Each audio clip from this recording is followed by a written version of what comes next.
This amazing world is a fascinating fusion of games and reality, where the boundaries between them are erased. There are a variety of classes available, each with unique abilities and characteristics. Countless tombs and mysterious dungeons beckon adventurers, full of secrets and treasures, and also terrifying monsters that live in the darkest corners of this world. By defeating these monsters, each hero receives not only experience points, but also valuable materials, new equipment, and amazing artifacts. However, no matter how ferocious a monster is, it can never compare to the awe-inspiring, mystical, and rare dragon, possessing incomprehensible power and grandeur, capable of shocking even the bravest warriors. In front of the hero, on the horizon, his already native 3rd Academy was visible. In one of the classrooms, an urgent meeting of the 25th group of the 3rd grade was taking place. The teacher slammed his hand on the board and asked for attention. The man said that today's placement ceremony affects not only your chances of getting into university, but also your future development.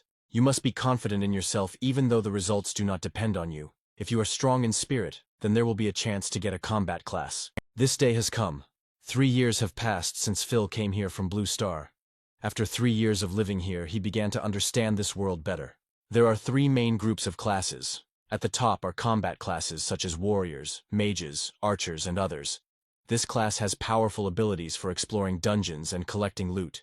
Everyone dreams of being among them. In the middle are the enhancement classes, such as sorcerers, healers, and others of the same kind. They can create special items with powerful effects, but buying the materials will cost a pretty penny, so only the rich can afford to buy them.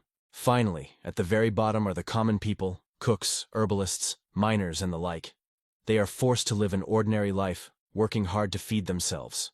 Aunt Phila, named Hannah, is an excellent cook who has to toil in a small bakery to pay for her nephew's education. Hannah is only 8 years older, but she supports Phil in every way. He sees how hard she tries to survive in this world, and provide her aunt with a good life. He must become a better warrior, the boy thought, his thoughts returning to the image of his radiant aunt, whose smile always lit up even the darkest days. The teacher's phone rang. He picked up the receiver, listened to the information, and answered the principal that he understood. Clenching his hand into a fist and raising it, he addressed the students and said that the sorting ceremony would begin very soon, and it was time to move out. All the students were delighted and ran towards the exit. Only Phil remained confused and frightened, remaining in his place. The teacher, seeing this, approached the young man and said, "You are the best in the class. Don't worry so much." The man's words encouraged the boy. Phil was shocked. A congratulatory notification appeared in front of him, saying that the super treasure card system had been successfully activated. The man saw the boy's confusion and began to cheer him up, asking if he could hear him. The boy replied yes. The boy jumped up and ran to the exit, saying, "Sorry, teacher, I'm running now."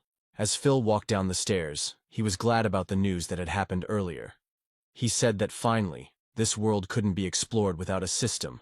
He was wondering what the use of it was, but he decided that he would think about it later.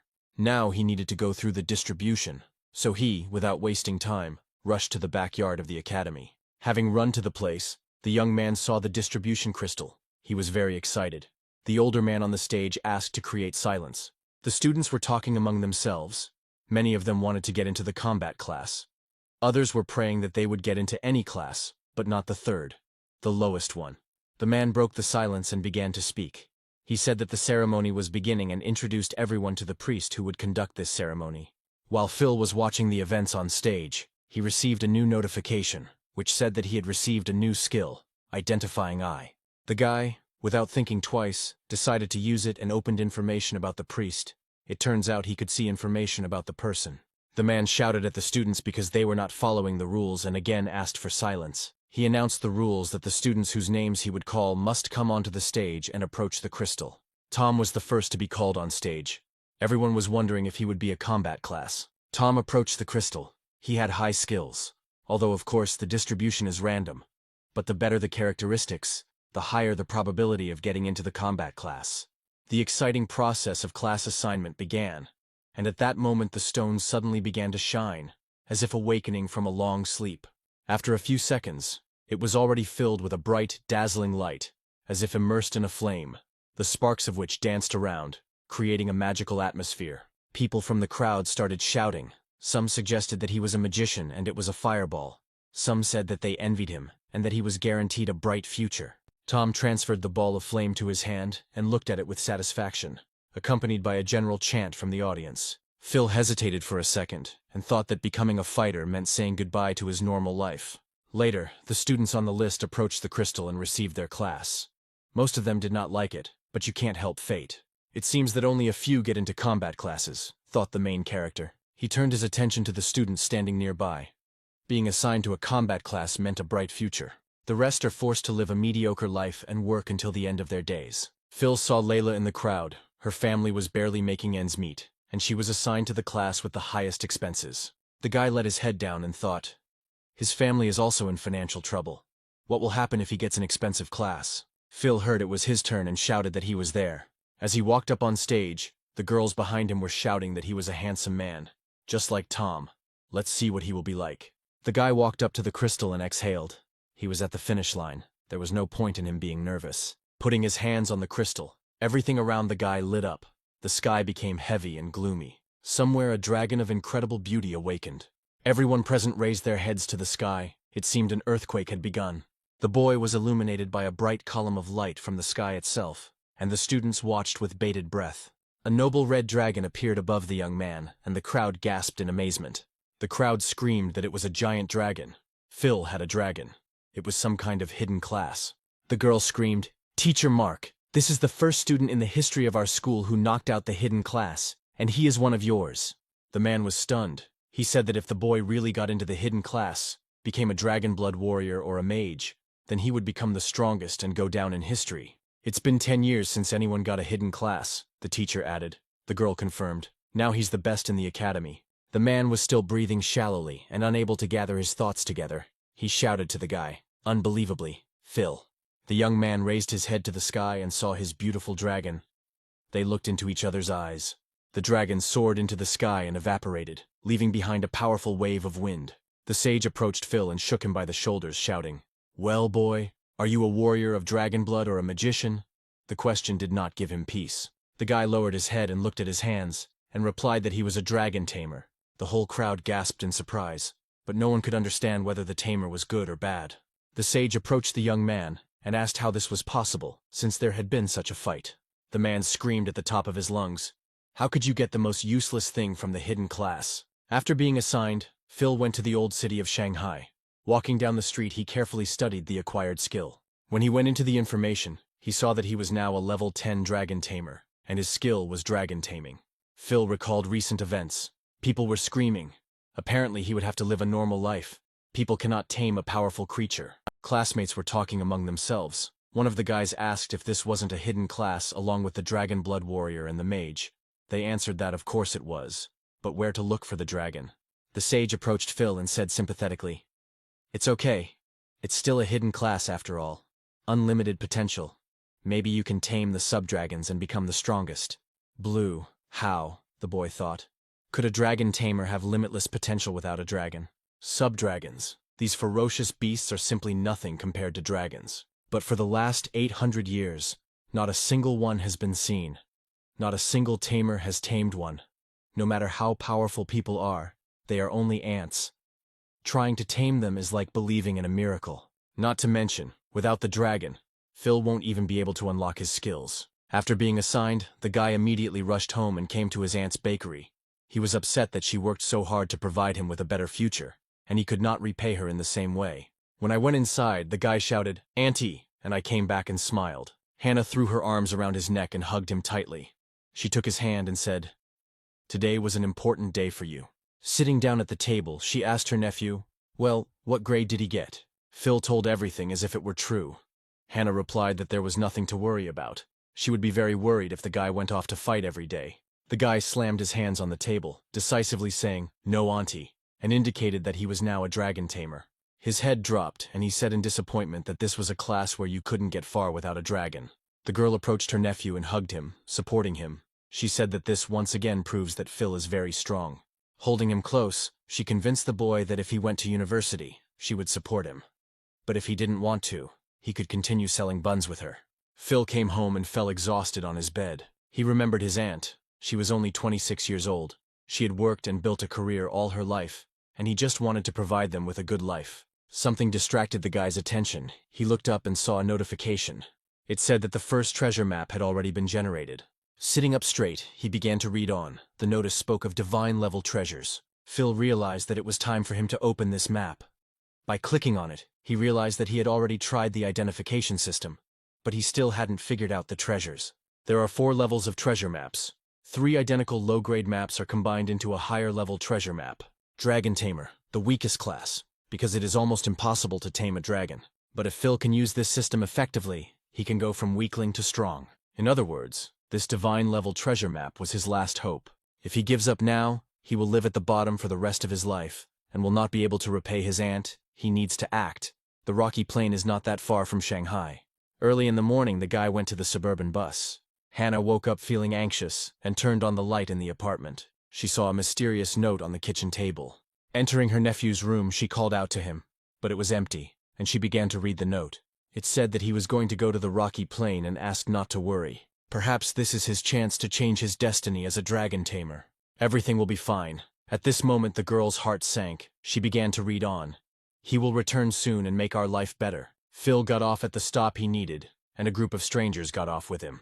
The guy walked up to the cliff and looked at the sky. He was on the very edge of the rocky valley. Phil felt like he was supported from behind. Turning around, he saw his familiar fellow travelers. The girl greeted him. The boy felt someone's hand on his back and turned around.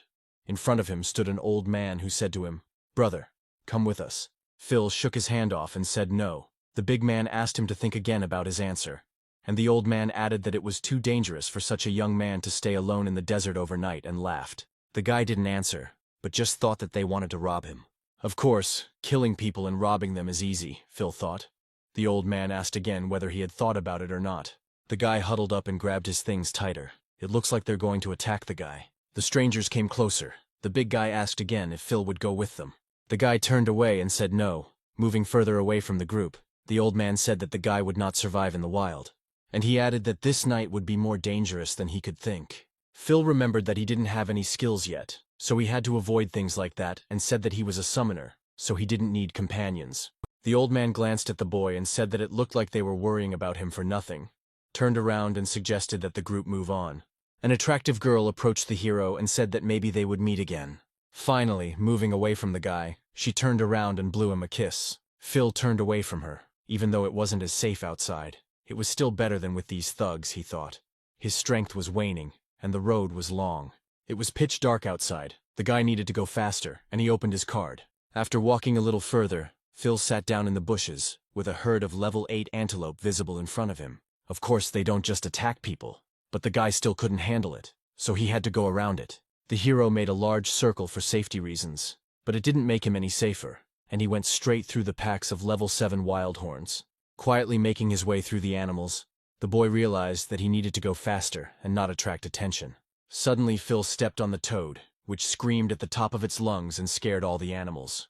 The wild horns paid attention not only to the toad, but also to the boy. The guy had to break into a fast run to save his life. Phil was smart, and to avoid running against the herd, he jumped to the side, into the bushes. Having fallen to the ground, he came to his senses and saw that he had crushed the toad that had caused his night run. The guy squatted down. Now he can't even mess with the timid antelope. Otherwise he'll end up like this toad. The hero received a notification that the location of the treasure map had been reached. He opened it, and saw a red dot on it. The young man raised his head. He found the place on the map. In front of him he could see 2 small mountains that were glowing from within. He came closer. This must be what would change his destiny as a dragon tamer. He knelt down and looked closer, and saw a dragon egg in front of him. The shell cracked. The little dragon was about to emerge into the world. Phil heard some sounds around him and paid attention to them. Taking out his machete, the boy realized that he was in for a tough adventure because there were animals everywhere, and he struck the bloodthirsty gray fox with his weapon. But the animal had no plans to retreat. She grabbed the machete with her sharp teeth. Phil threw the fox back with all his might, and it fell to the ground. This fox's skill was triple strike and bloodthirsty recovery. The guy looked at the egg, checking its condition. It remains to wait until the dragon hatches, and then use the Dragon Tamer technique. It turns out that the fox will attack 3 times, cause bleeding, and then restore health, the guy realized. The animal was very fast. The guy had to decide quickly what to do next, but the fox hit him with its claws. The main thing in this competition is not to miss 3 hits, and not to let her recover. 2 blows were behind us, and there was only a little bit left to hold out. The fox wouldn't calm down. At first glance she was so small, but so dangerous. Phil gathered all his strength into a fist and hit the animal. The bloodthirsty gray fox was defeated. The guy got to his feet and wiped the sweat from his face, but again heard sounds behind him. Turning his head, he saw the same group. The old man told him that he was good. Phil was angry that they were sitting behind him, even though he had previously said that he would not go anywhere with them. The girl looked at him, asking him not to be nervous, admitting that the guy had fooled them. In all his anger, the boy threw the fox skin at them, asking them not to bother him, and if they wanted it, they could take the skin. The fox's corpse fell at the old man's feet, and after examining it, he laughed loudly and said that the guy was very funny. The old man picked up the corpse and said that the skin was worth only 80 coins, and asked how many such skins he thought they would need to feed themselves. The man shouted that they wanted it and pointed to the testicle. Cold sweat ran down Phil's face. He realized that the impudent people wanted to steal his dragon egg. "Forward!" shouted the thug, and the three of them rushed towards the guy and the egg. With one powerful blow, the big guy knocked Phil to the ground. At that moment, a girl ran up and put a knife to his neck, ordering him not to move, otherwise she would scratch him. The old man ran closer and shouted that the guy was clearly underestimating the treasure hunter's sense of smell. The big guy took the egg out of the nest and stopped to watch everyone. The man, saying that he was a good man, ordered Phil to be killed. The girl leaned closer to the guy, saying that it was a pity that they would still have to say goodbye. The boy thought that this was his only chance, and he couldn't let them take the egg. The shell shattered right in the big guy's hands, and a dragon flew up from it. "What kind of creature is this?" one of the men shouted, seeing a black shadow in the sky. The dragon swooped down to attack the big guy. "Go away!" the old man shouted and threw a ball with green contents at the creature. The dragon quickly circled the ball, but this did not stop him and he continued to attack. "Take that!" the big guy shouted and swung his huge fist at the little dragon. This gesture provoked the baby. He opened his mouth and flew straight towards the man. The next second, the dragon dealt heavy damage to the man, blood splattering all around. The big guy fell to the ground without any signs of life, and the dragon chose a new target in the form of an old man.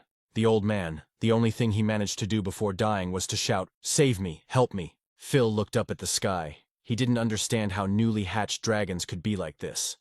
It became clear to him why no one could tame them. The girl got angry, holding a knife to the hero's throat. "What did you blurt out?" she asked. "Was it really a dragon's egg?" The kid dealt with the old man and sat down, carefully watching what was happening among the people. Phil stood up and pushed the girl away from him, saying that they had a bad nose for treasure, and this is what would happen if they tried to take his dragon. The dragon became wary when he saw the boy running straight towards him. "Come here!" Phil shouted, and activated his skill to tame the dragon. The girl, raising her head, watched what was happening, asking who the guy was. The guy laughed and said that he was not a summoner. He was a dragon tamer. The girl got scared and screamed. She begged to let her go because she didn't know that it was a dragon's egg. Phil and his dragon hovered over the young lady. He asked how many people she had killed for the treasure. "So go to your friends." His words sounded like a sentence. The dragon rushed to attack the girl, who in turn screamed and tried to run away. While the newly made friends were dealing with their enemies, a stunning dawn broke, and they greeted it together. "I finally got them sorted out," Phil said as his dragon rummaged through his things. The boy couldn't believe his luck and grabbed the little dragon and lifted him up like a child. The boy told the dragon that he was just born, but already so powerful, he could not imagine what they would do when the dragon grew up. Hugging the little dragon tighter, the boy told him that very soon the Dragon Tamer would no longer be the weakest class. The boy took the little dragon in his arms very tightly and thought about what to name him, going through funny names in his head. The dragon began to lick the hero's bloody scars. The guy asked him what he was doing. The baby glowed red and broke free from the guy's hands, starting to turn into something. Phil watched the transformation closely and couldn't believe his eyes. His little dragon had turned into a beautiful girl. Standing in a daze, the guy looked at the girl again. He was amazed that she had the skill of transformation. Phil looked at their cards. Everything was as he suspected. After taming, all his skills were unlocked. The Dragon Impulse skill increases all characteristics and attack power of the owner and pet by 30%. The Dragon Bite skill is a high damage attack, and the Dragon Claw skill turns your hand into a dragon's paw. The Blood Bond doubled Phil's stats, so it's no wonder he felt stronger after being tamed. No matter how powerful the class was, they had no chance against a Dragon Tamer. Without a doubt, this class was the strongest, the hero thought. Phil looked at his dragon. She can take human form, but her habits are still animalistic. He began to think about what to name her. The guy started thinking. Remembering that she was born at dawn, he decided to give her the name Zarya. And it seems that she liked this name. Phil walked up to the dragon and stroked her head. He asked her if she was hungry. She nodded her head. The boy looked into the distance. It was time to hunt wild monsters to feed Zarya. The guy thought that he had to go back because very soon there would be a test that would determine whether he would be able to enter the university. Phil stood up and called Zarya with him, suggesting that they go deep into the rocky plain. After all, leveling up and mastering skills were a priority for him now. Showing Zarya the desert lit by the morning light, he told her that there were many tasty monsters here. The heroes heard some kind of pressing sound. Turning around, they saw a pack of plains hyenas approaching them. Plains hyenas, they are much more dangerous and resilient than the bloodthirsty fox. Although Phil defeated it, he suffered greatly. He could not engage in battle with them, otherwise he would be finished. Without waiting for a command, Zarya soared into the sky. The guy glanced at her and shouted for her to destroy them. Now this rocky plain is nothing for the strongest tamer and his dragon. There are no more dangers for them. The dawn hung over the hyenas. They turned their attention to it and howled. The dragon spewed out lava flames. Zarya continuously spewed flames in front of her, dealing damage and healing the owner at the same time. Phil saw the two of them's stats growing and realized that in order to level up faster, he needed to defeat a tough monster. The guy turned around to look at the crevice in the mountain. There was only one big guy left there, who had been waiting for them for a long time. Coming out of the cave, a three-headed bloody lion of an impressive level appeared before the heroes. In order to get close and engage in battle with him, an ordinary person would need a whole team. But Phil and Zarya were already a team and rushed into battle. The lion roared. When three heads roar at the same time, it increases its defense and attack power for a while. Immediately after the head, a triple flame is created. The flame from the three mouths gathers into a fireball, causing area damage. It takes some time to recharge. Phil told Zarya that they needed to work together to interrupt his skill. The dragon was a smart girl and began to accumulate strength. The boy rushed to attack the lion with his blade, landing in front of him. He gave the command to Zarya. Zarya activates her jaw attack, causing her to bite her target while moving at high speed, dealing continuous bleeding damage. The dragon attacked the lion and it fell, hitting one of its heads on the cobblestones. Zarya struck one blow after another until the lion fell dead. "Done!" Phil shouted. He thought the monster was cool because it raised so many levels for both Zarya and the guy. Phil received a notification about a new map. He was happy and thought, I wonder if there will be something exclusive for the tamer there too. The guy enthusiastically ran on and shouted to Zarya, inviting her to look for treasures. The girl happily ran after him. Far away on the rocky plain stood three people, discussing something among themselves. One of the girls turned to Uncle Guest and asked him if they would really just miss such a rare opportunity. The man answered the lady that they could not do anything about it. Uncle Ghost was a warrior in the combat class. He said that to open the dungeon you need at least 5 people, but they didn't have that many. He suggested going back to the city and bringing a couple more people. His speech was interrupted by Eliza. She was a robber in the combat class. She was against it, because the trip there and back would take at least a day. Ms. Inga, knowing that the Dungeon of Possibilities was only open for 24 hours, added that if they wasted a day, it would be too late. The guest approached Mrs. Inga and asked her not to worry, because with her power she could open many more dungeons. She heard her uncle, but she was offended. The group heard some sounds. Ghost took out his sword and asked who was there. Phil came out from behind the tree and asked not to worry so much because he was just passing by. The guest came closer and addressed the young man, saying that this was no place for treasure hunters. The girl stopped the man and spoke herself, saying hello.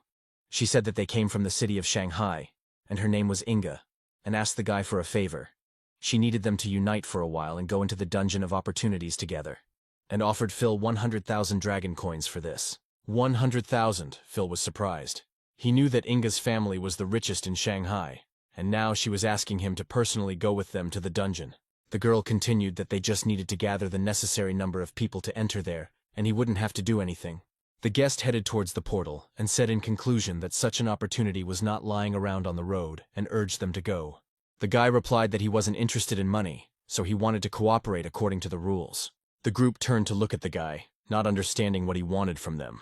Eliza asked if Phil meant that the rewards would be distributed based on strength. Mrs. Inga thought. Their average level was about 20, and the guy looked weaker, so he was either so confident in himself or just arrogant.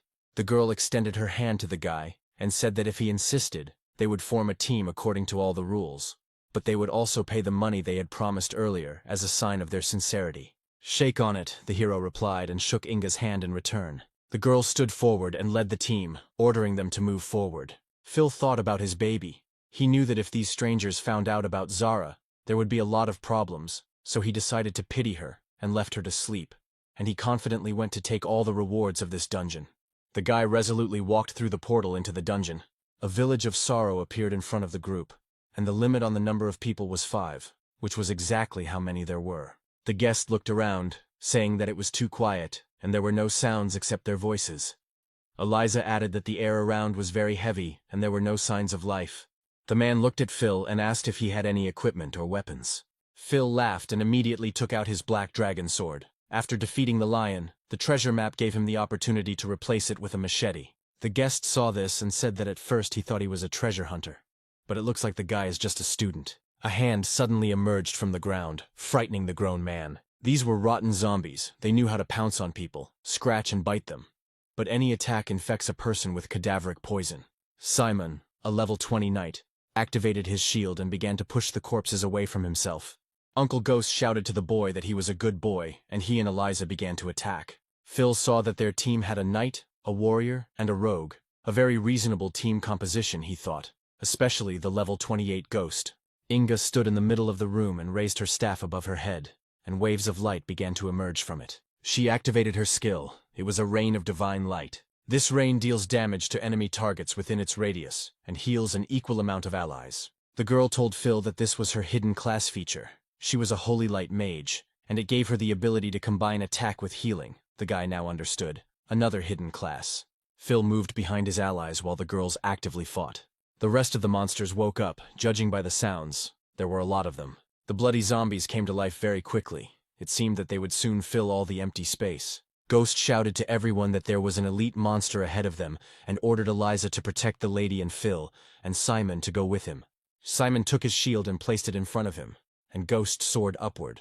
The man used the midnight execution skill and defeated the monster. The guy didn't retreat and used a thrusting blow, also clearly hitting the enemy with his sword.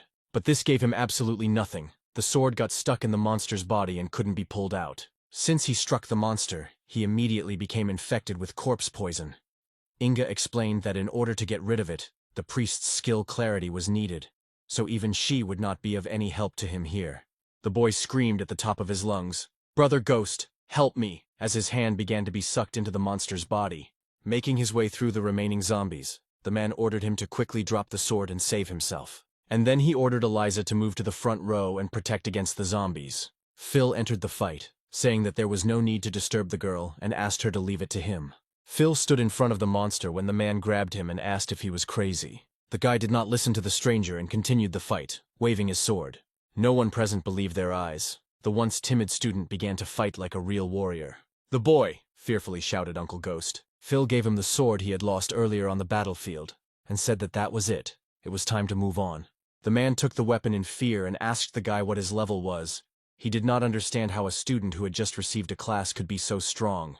Phil looked at him and said that he was just a level 14 student. He had no need to lie to them. Mrs. Inga tried to heal Simon, but after hearing this dialogue she became wary. Level 14. And the attack power is higher than that of Ghost at 28th, she thought. Suddenly a monster jumped out at the girl and was very close to her. Eliza intervened, and stood between Inga and the monster, shouted cautiously, and pushed the girl back. Phil was faster than lightning and outpaced Eliza before she could engage in battle. The guy started fighting the giant. His blows were accurate. At that moment, he realized that the level of each new zombie was getting higher, and proposed his candidacy for the role of the attacker in the front row, and asked if everyone agreed with this. Everyone silently agreed with him, and Eliza thought that maybe he was the one who was rumored in Shanghai. Inga stood in front of him and said that it would be as he wished. He and his uncle would lead the team, and she would take care of her brother Simon. The guy turned around and loudly told them to call him Phil. The hero waved his hand, turned around and said it was time to go. The team moved forward. The girl remembered the guy's name, and that everyone said that he received the Dragon Tamer class. Inga dismissed these thoughts, because this couldn't be. He couldn't be that strong with that class. The team advanced to the very center of the village of sorrow, killing all the monsters along the way. Phil looked at Simon.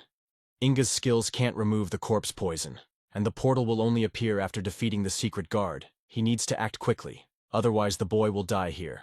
Eliza said with irritation that there was no trace of the boss in the village. Something was fishy here. The exhausted guest approached Simon to check on him. The boy shouted, "Brother, brother Ghost," and warned him of the danger behind. Simon managed to tell his brother to hold on, and then fell exhausted to the ground. The team's heroes were distracted by loud footsteps. Turning towards the sound, they saw a huge iron zombie in front of them. Eliza was scared and screamed, and here was the boss she was looking for earlier. Simon's cadaveric poisoning was so severe that the piece of iron could swallow him. Phil gave the order that the monster must be defeated quickly, otherwise it might merge with Simon. Ghost entered the battle using his midnight execution skill, but it didn't help him. The monster didn't learn any lesson thanks to his iron armor. Phil took to the skies, thinking that if the beast swallowed Simon, there was no time for a slow attack. The hero struck the main zombie with all his might with his legendary sword. The zombie seemed to realize that he was facing an extremely strong opponent and activated his steel skin, thereby increasing his defense and endurance. In response, Phil activated his dragon blood armor and decided to deliver a couple more blows, but much faster.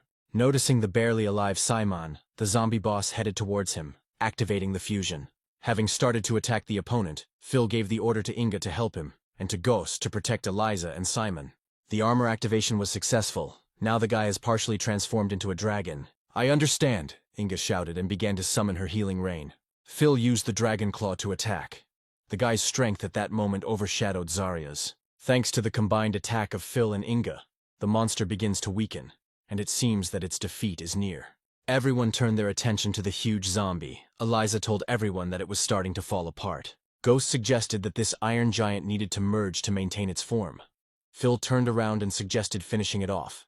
Uncle looked at the boy. During all the years of staying in Inga's family, he had told many masters, but he was sure that Phil had a hidden class.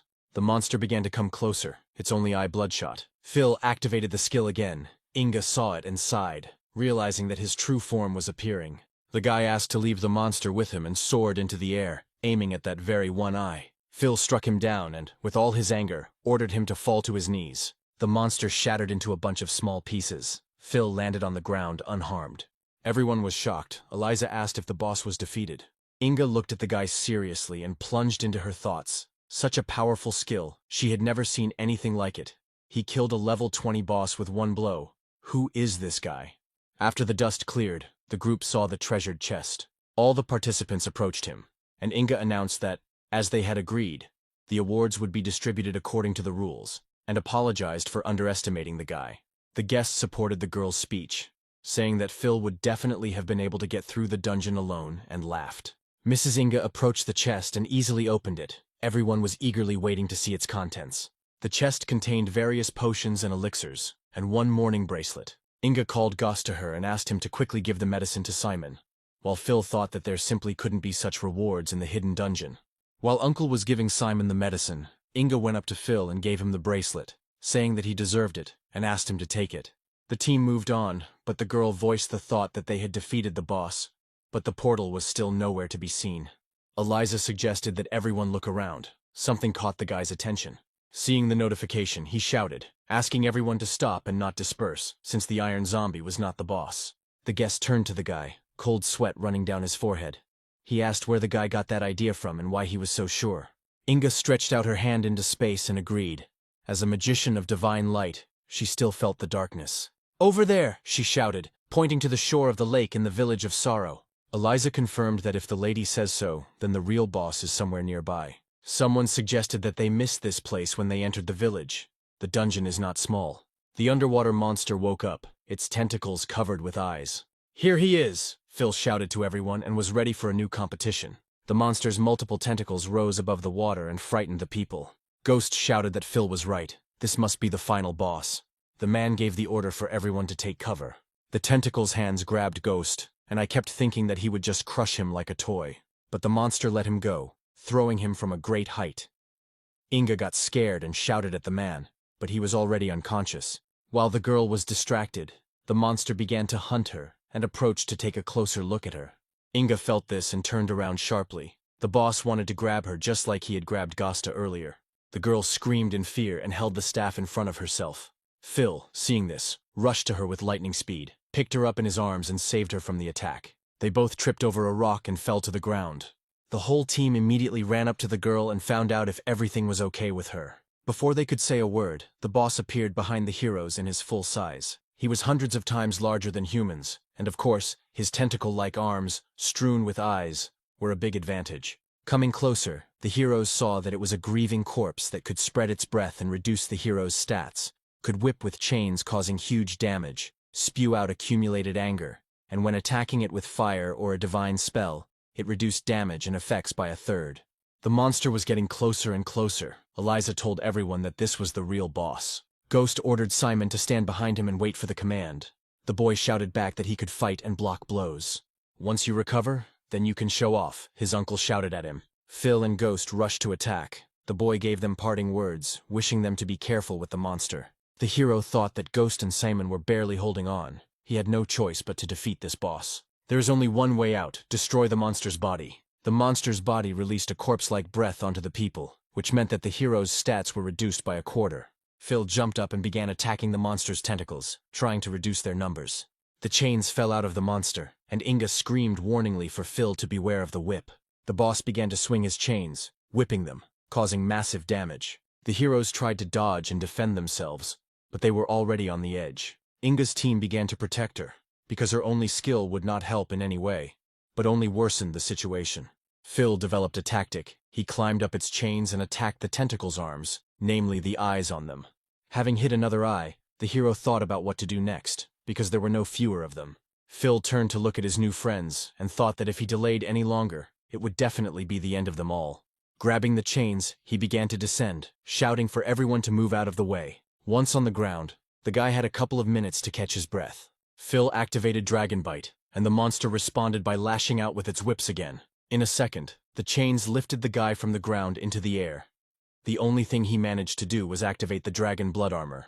Using the dragon claw, the boy began to cut the chains in the air. The links of the chains fell to the ground with a crash, and the whole group was frightened. Guests shouted that they couldn't handle this boss and suggested retreating. Simon added that those present were not his opponents, and if they stayed here, they would be finished.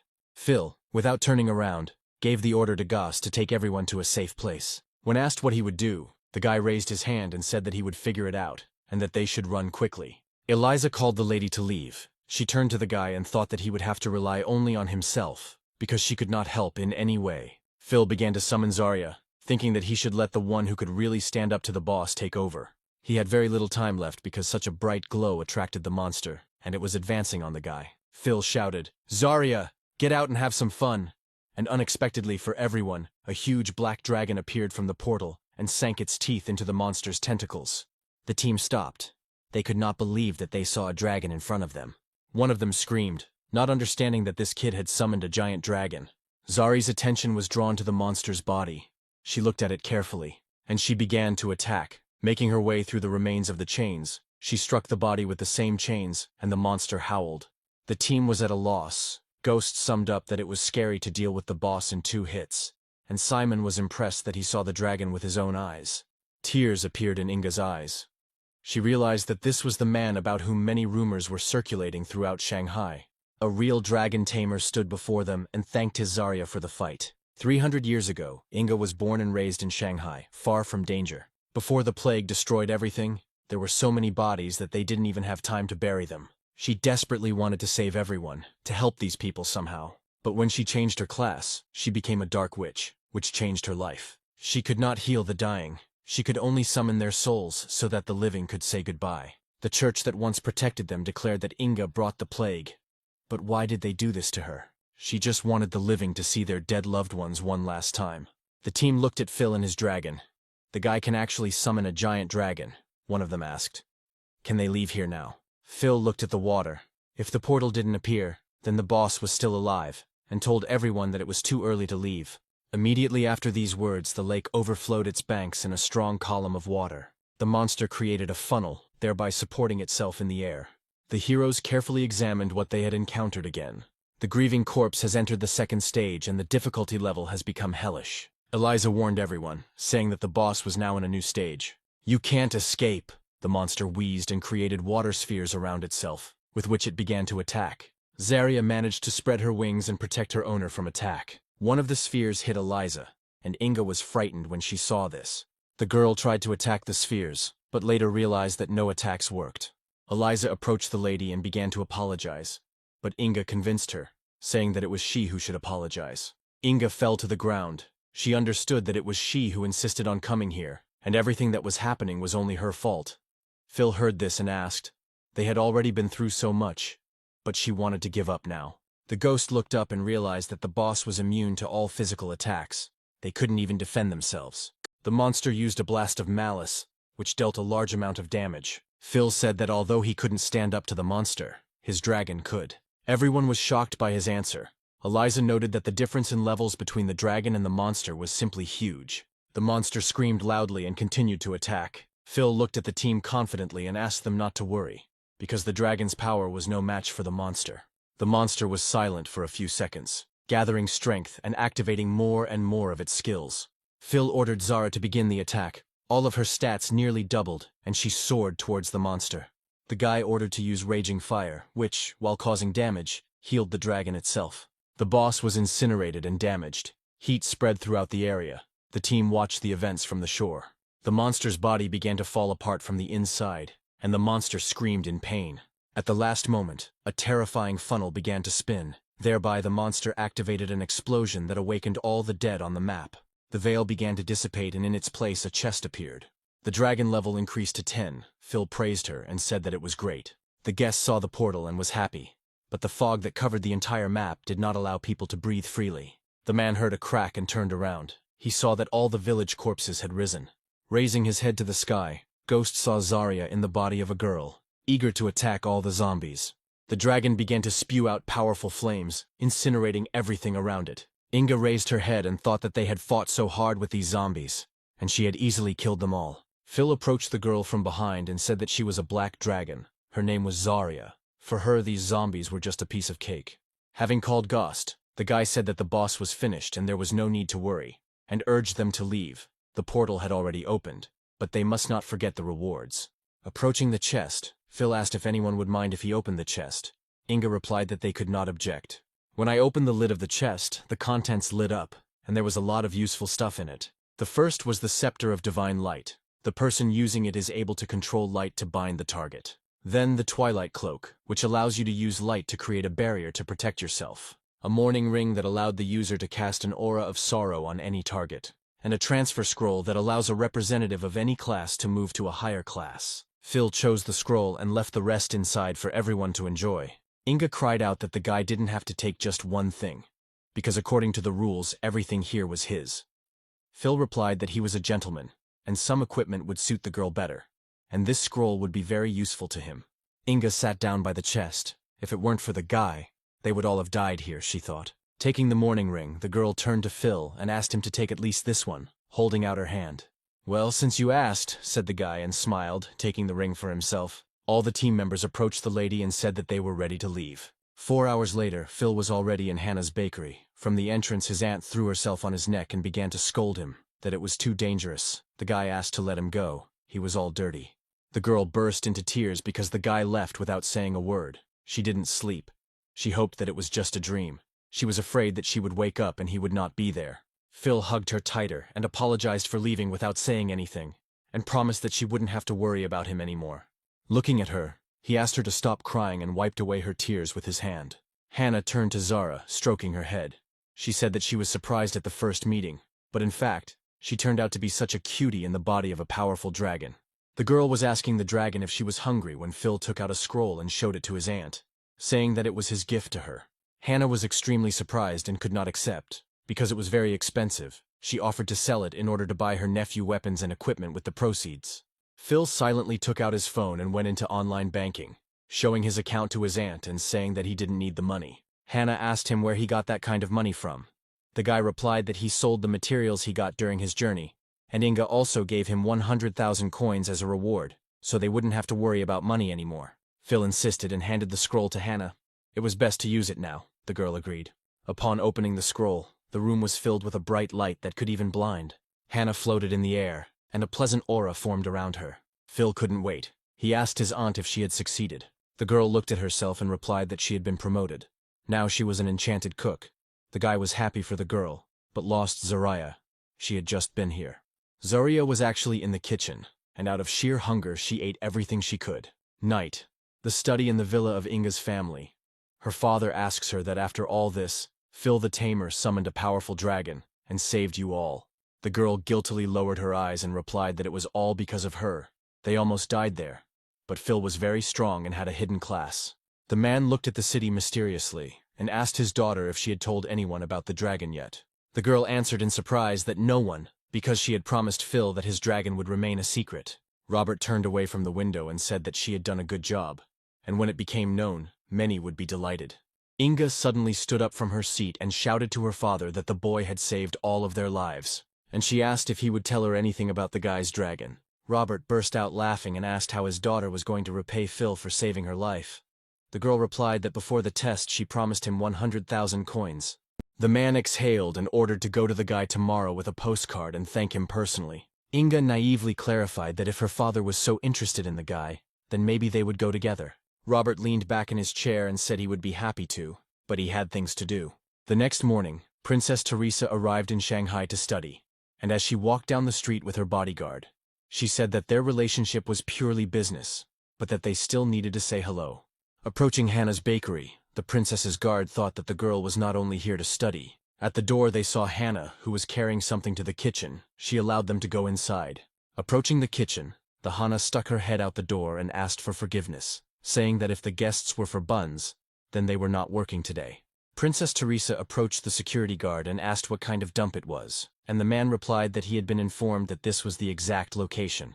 Hannah asked who they were, but without answering, the man pushed the girl away with force, and the heroes went inside. The girl stood in the middle of the room and shouted that the princess had come to pick up someone, and asked Hannah if she knew a dragon tamer named Phil.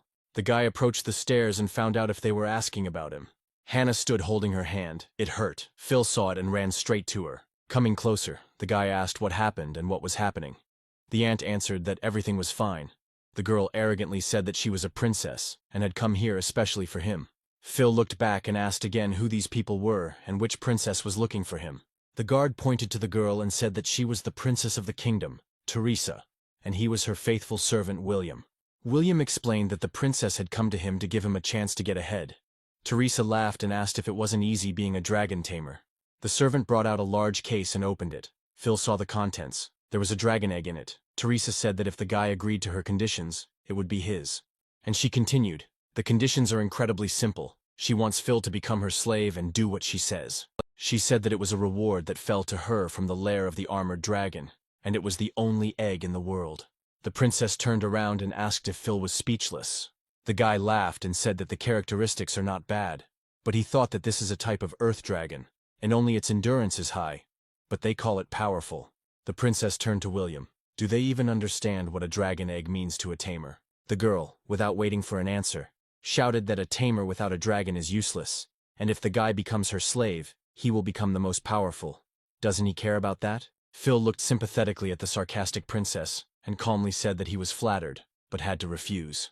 Teresa looked at him in horror and asked what he had just said. She screamed again that the boy refused to be her slave, the tamer who would make history. Phil looked irritably at the uninvited guests and replied that if they came only for this, then let them go. He was not interested in this egg, and even less in being a slave. William entered the dialogue, saying that the princess personally gives him a chance to reach heights, and he speaks so rudely to her and does not appreciate it. The guy confidently asked him not to make fun of him. He wasn't going to be anyone's slave. Teresa gave orders to William to teach Phil a lesson. Hannah jumped out in front of her nephew and asked him not to touch him. William came closer and said that it was the princess's order and hit Hannah hard in the face. Phil immediately began to lift his aunt to her feet. She replied that everything was fine and she was okay. William clenched his fist. Some commoner dared to disobey a noble princess. The servant shouted that the boy would pay and attacked him from behind. This gesture made Phil very angry, and he took out his dragon sword. Putting his sword between the man's eyes, the boy said that he had attacked his family, which meant he would kill them. The servant moved away further. Teresa screamed that she wanted the servant to teach him a lesson. Phil walked up to the arrogant princess and addressed her. He didn't care that she was some kind of princess. The guy hit the girl with all his might and ordered her to shut up, take her scum and get out of here. The servant then attacked, declaring that the boy had dared to attack the princess. Their swords clashed and Phil knocked the weapon out of his opponent's hands. William ran up to the girl and asked if she was okay. Teresa swung at the servant and screamed that he was a loser and ordered him to go and kill Phil. Even if she didn't have a dragon tamer, she only wanted him dead. The guy took the sword more firmly and prepared for the servant's attack. In Phil's room, his phone was left, and it rang, waking up Zarya. Inga called him, but didn't wait for an answer, and went to look for his house herself. She thought that she had written down the guy's number incorrectly. As she approached the house, she was blown away by a shockwave, which left the girl confused. William fell out of the room, and Inga realized that a fight had just broken out there. Leaving the room, the princess ordered everyone to get out of here and not look. William sat on the ground, telling the girl that the guy was very strong. She was not satisfied with the answer. She called the servant trash. Her eyes flashed with vulnerability, and she decided that now was the time to intervene in the fight. Phil saw this and realized that she also had a hidden class because this spell was the complete opposite of Inga's spell. Mrs. Inga ran up to the guy, intending to find out what was going on here. Turning around, the heroes saw that William had turned into a monster. It was hard to look at him because he began to glow and gain strength. The servant had become a level 30 warrior defender, while the princess was only a level 15 mage. Inga stood in front of Phil and asked him to let her help him. The huge monster soared into the air. The guy shouted that he didn't need help and sent Inga to her aunt's shop.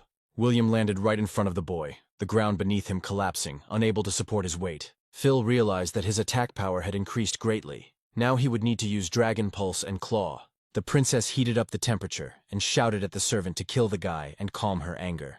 The servant began to attack, but Zarya unexpectedly stopped him, defending her master. The dragon surrounded himself with fire and was ready to attack, waiting for the attack. The princess opened her mouth in surprise. It seemed she had never seen real dragons. Phil stood in front of his opponent. Zarya was behind him. The guy said loudly that now it was his turn to calm his anger. Zarya picked up high speed and headed straight towards the princess's servant. The next second she crashed into him, holding him, dragging him along the ground with her paw. Teresa fell. It seemed impossible to her. How could the guy defeat William with one blow? The servant begged to help him.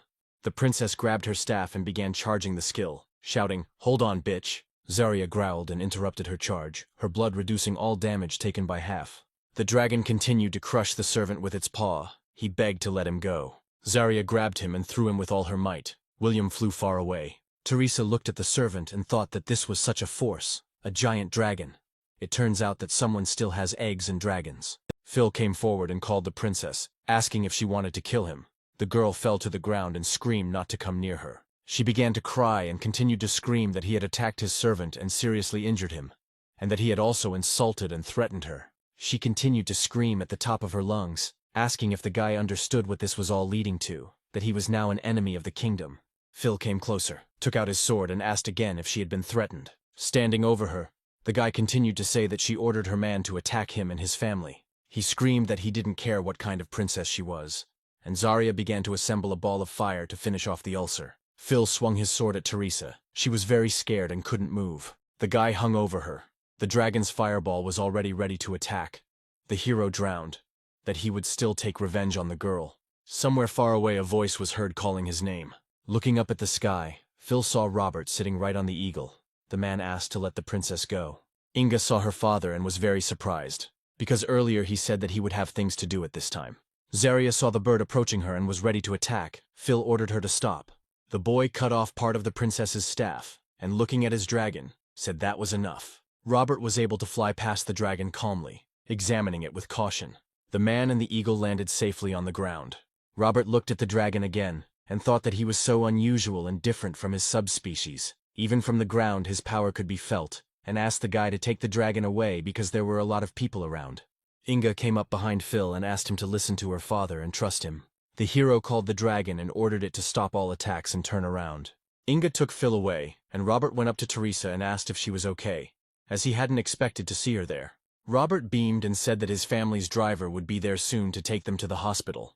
The heroes entered the room. Phil explained to Hannah that Inga said that her father knew this princess. Hannah suggested that Inga's family would help resolve this conflict, but the guy had a feeling that Teresa would not leave it like that. Robert approached the heroes and immediately said that he knew the whole story, but to arrange a smashing of the city at the first meeting was something. Hannah approached Robert and asked him to explain to them what had happened. The man lit a cigarette and said that he could now explain. He began the story. Teresa's family has great influence in the highest leadership of the kingdom. Phil boldly replied that he didn't care what power she had, and he wouldn't sell his dignity for some dragon egg. Robert laughed and called the guy a good boy. He appreciated that, and said that they had nothing to worry about. He would help sort everything out. The man continued that in this case he would not be able to cope alone, so he had a condition. All the heroes gasped. Phil asked decisively what the man was offering. Robert asked to take first place in the entrance exams. in exchange for which he would do everything possible to detain the princess during the exam. Inga warned that it would not be easy. There were many talented students in the kingdom. The man repeated again that he could only help if the guy beat everyone else and took first place. Phil looked at Robert and answered decisively that he understood everything and accepted his conditions. Meanwhile, at the hospital, the princess was screaming into the phone that something needed to be done about this guy as soon as possible. Grinning, she ended the conversation by saying again that she only wanted him dead. The next day, in the main square of the Third Academy, before the big exam, the students gathered and discussed their skills. A guy in the crowd shouted out, calling everyone to look because it was Phil. The students around started to mock him, saying that the best student got a terrible class and became a loser. Phil turned around to look at this farce. The thought flashed through his head that he missed this gossip. Now he would show what he had achieved. The sage came up on stage and ordered everyone to create silence, adding that the exam was about to start. Phil thought, ever since he reached level 15, he had never used the treasure maps he received every day. It was a pity that they were all mid-rank. He thought that if he combined all the cards into one, it could help him prepare for the exam. Phil saw his teacher. He asked him if he came to take the exam. The guy answered that he trained a lot. The teacher gave him a teleportation stone. The man added that he believed that Phil was no worse than members of other classes, and he reminded the boy that one mistake could lead to death, and suggested that he try to team up with his classmates for the test. Phil thought about the teacher's words. He understood that if he took the test with someone, then the points would be divided between the team members. The guy turned around and saw his girlfriend in the company of a girl. She said that this was her best friend named Sky, and she was very strong. A friend invited the guy to join their team. Phil apologized and said he planned to go alone and wished the girls luck. The girl was upset, knowing that everyone who would be on the hero's team would, on the contrary, drag him down. Sky asked her friend why she invited a guy from the weakest class to join their team. The girl firmly answered that he was very strong and would definitely take first place. Sky thought that her friend was saying this because she had fallen in love with the Dragon Tamer.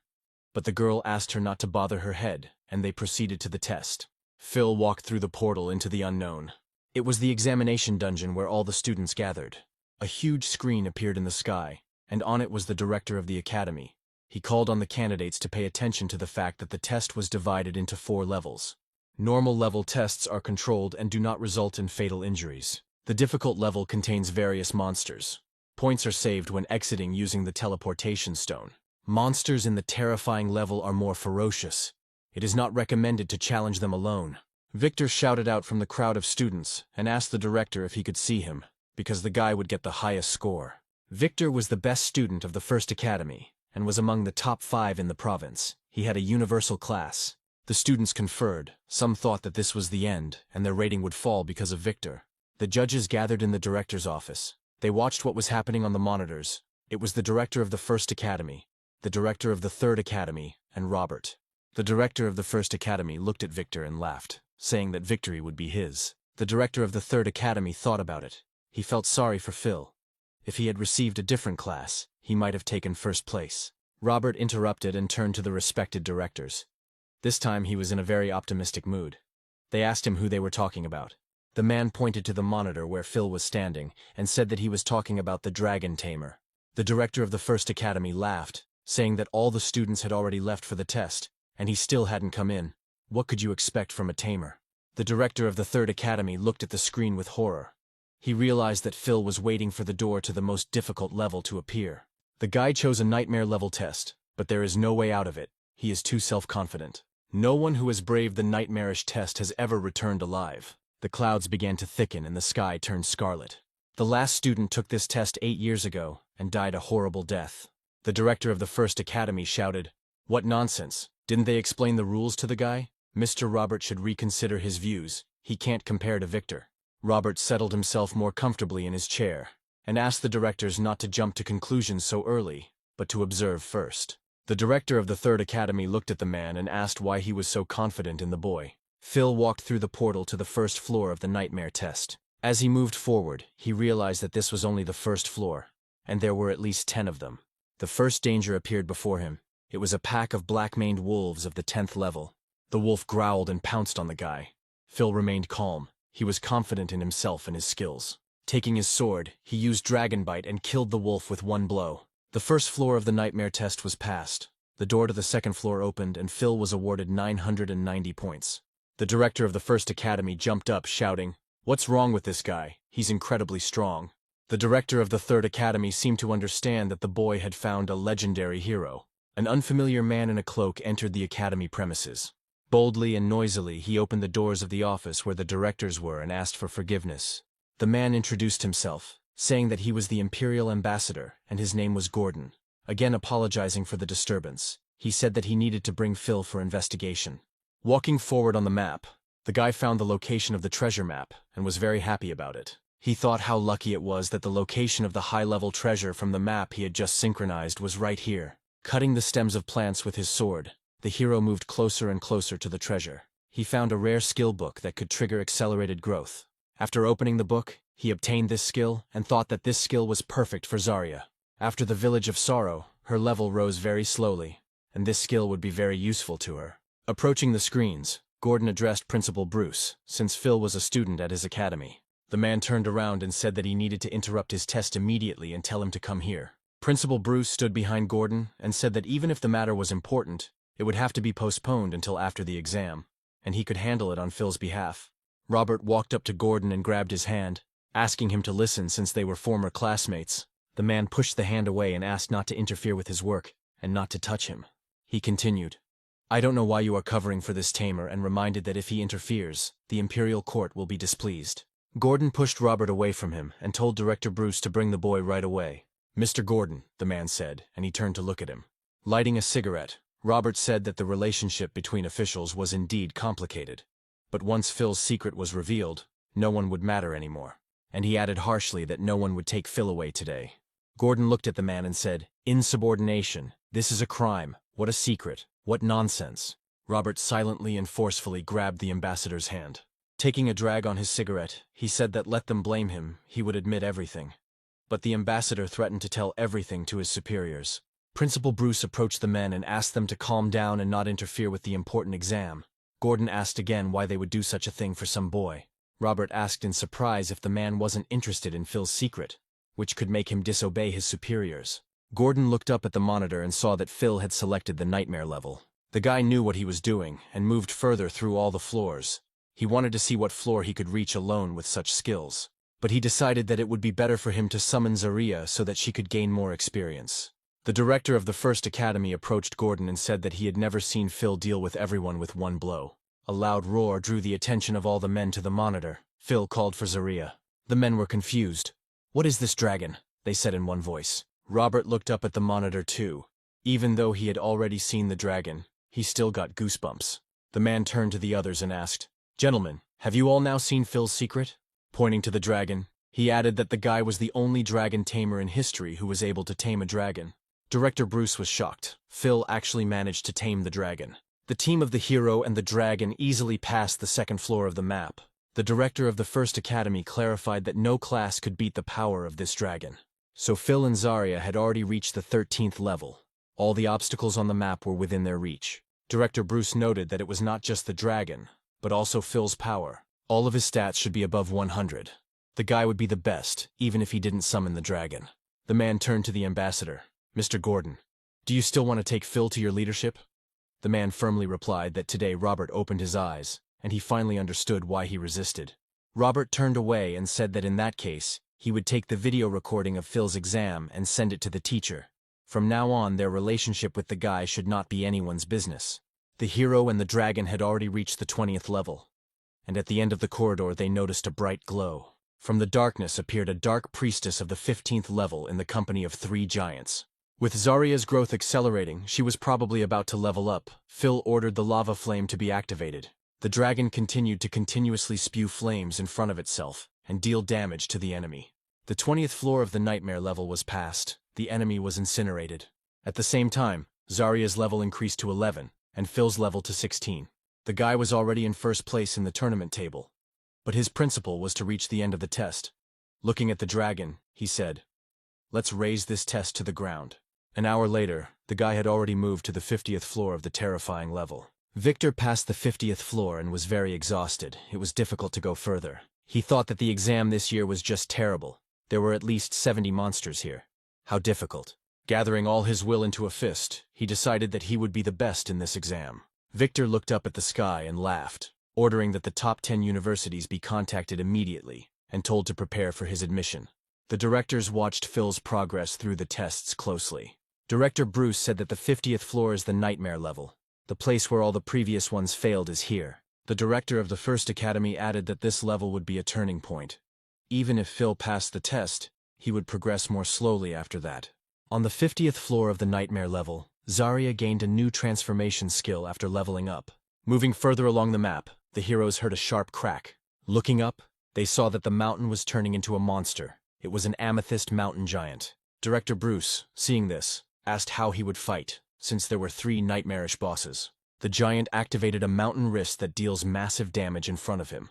Phil knew it would get tougher halfway through, but not for him and Zarya. She joined the fight. The boy ordered the dragon to try out his new form as a world destroyer. Zarya began to transform, bathing everything around her in a scarlet glow.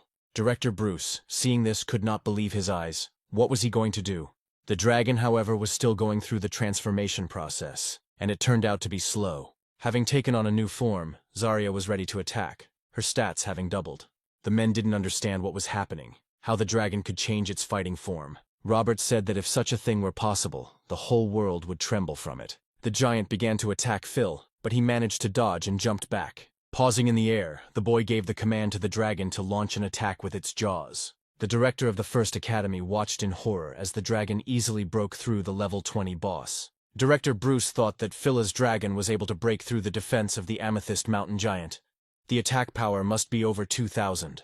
The next boss reached for the guy and wanted to squeeze him into a fist, but he didn't succeed. Phil expertly dodged another attack. While in the air, the guy used his skills to avoid remaining indifferent. Using the Dragon Claw skill, he transformed his hand into a dragon paw, its strength depending on the pet's strength. Robert turned to the ambassador, Mr. Gordon now, looking at Phil's strength. Is he offended that the man prevented him from taking the boy? The hero flew closer to the giant and was ready to attack him. Zarya came closer and roared with all her might. The monster flew high into the air from the force of the blow. The final blow fell to Phil, and he stopped the dragon. Zarya used the Earth Rip skill, which slams the ground, dealing massive damage to all targets hit. Phil saw that their levels had gone up again, and thought that he had chosen the nightmare level very well. Looking around, he realized that these tests were not an obstacle for him. He passed floor after floor. The hero was delighted with the huge amount of experience. The 50th floor was passed, and they went to the next one. Robert looked at the director, saying that it seemed that for Phil, this so-called turning point floor was just nothing. The director of the first academy replied that the power of his dragon was far beyond his understanding. Director Bruce approached Robert, saying that he knew a lot about dragons. So could he tell how much the giant dragon's strength stat increased after it changed form? Robert replied that he had seen the city's most powerful bigwigs fight. And if you compare their strength, this dragon had the strength of at least 2,500. The director of the first academy, hearing this, shouted that this was above all their characteristics. Director Bruce thought that this was about what he expected. He was afraid that there would only be more to come. The man bowed his head and said that now that he had passed the 50th floor, the X+1 pattern would gradually become apparent. And he said that the X+1 pattern was formulated by the first scientist who designed this test. After passing the 50th floor, every X floors with a large number of monsters you will encounter at least one boss. This makes the trials more like a real dungeon, where players can lose their lives at any moment. However, in the trial, be it X or 1, the bosses will be of a nightmare level. Director Bruce explained to Gordon that in Nightmare X+1 mode, you can face more than one boss and increase your stats exponentially. Robert replied that it only sounded difficult and urged everyone to see how Phil handled it. But the guy and the dragon didn't care at all about this blood-chilling formula. After passing the 70th floor, the dragon's level rose to 13, and Phil's level to 18. The guy could see that starting from the 50th floor, it became much more difficult. But thanks to Zarya, this exam would be much easier. Director Bruce indicated that a little more than 10 minutes had passed, and Phil had already reached the 70th floor. The director of the first academy added that, to be honest, the tower this year was much more difficult than in previous years. The director of the first academy narrowed his eyes slyly, and said that he doubted that anyone would be able to go above the 80th floor. At this point, Phil and Zarya have already climbed 76 floors. On the 83rd floor, they were met by a huge worm with many teeth and a gigantic size. Phil used his skills skillfully, the blood of the black dragon helping him in this. Zarya grabbed the worm with one paw and destroyed it at the same moment. The hero's levels increased by one more. Director Bruce voiced that in previous years, Many geniuses spent all their energy going through the floors, but ultimately died due to their own fatigue. And he added that he believed that Phil was the first in the last 10 years who would be able to reach the 100th floor.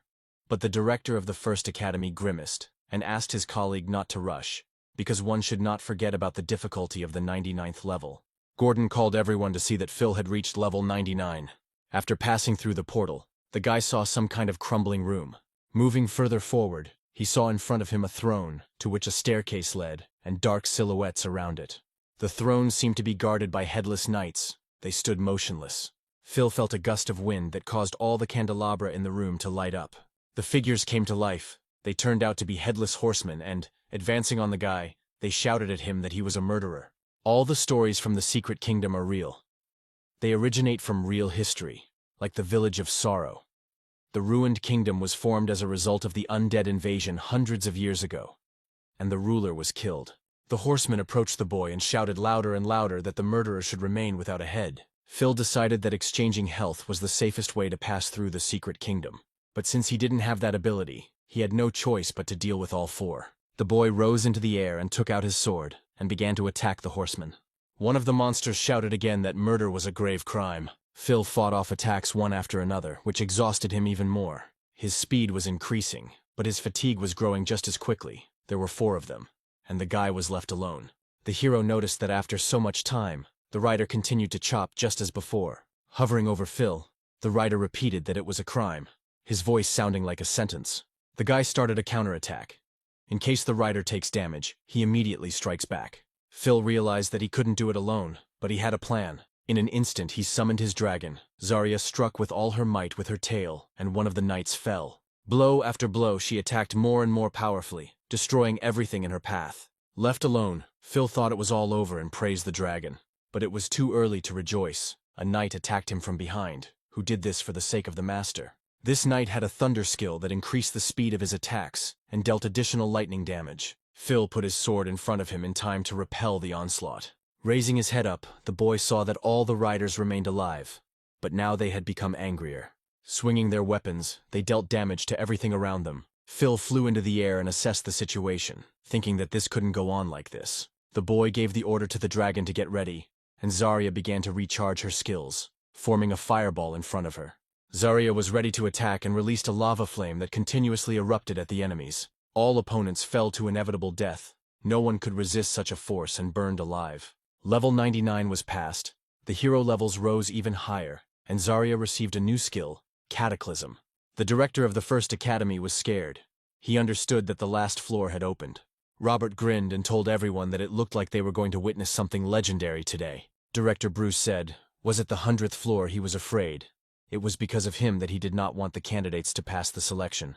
The door to the 100th floor opened and Phil walked in boldly. One last push remained.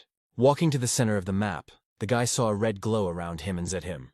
The boy was unable to fight an opponent of such a level, and he fell to the ground. Phil called the dragon closer to him, and Zarya activated the second cataclysm.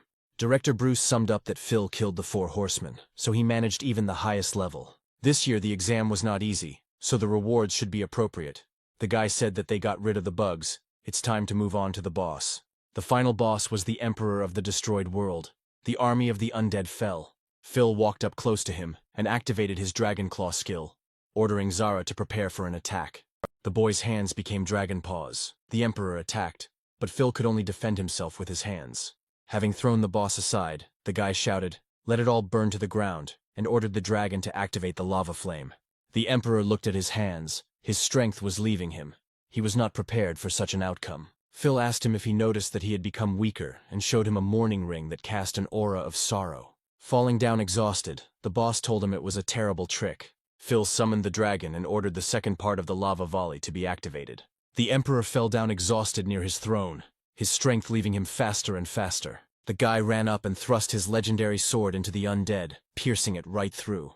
The test was over. The hero's levels increased again, and Phil pulled the sword out of the Emperor's corpse. Principal Bruce confidently said that no one had scored so many points in 30 years. The hero went to the exit from the test and asked the dragon if she wanted to go home and have a bite to eat. Zarya nodded cheerfully.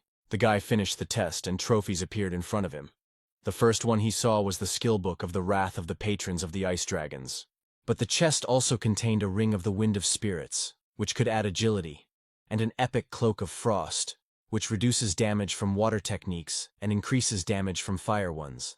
After taking the rewards, Phil looked at his dragon and said that it was time for them to rest. Having taken out the teleportation stone, the guy ate through the portal. He was glad to finally return.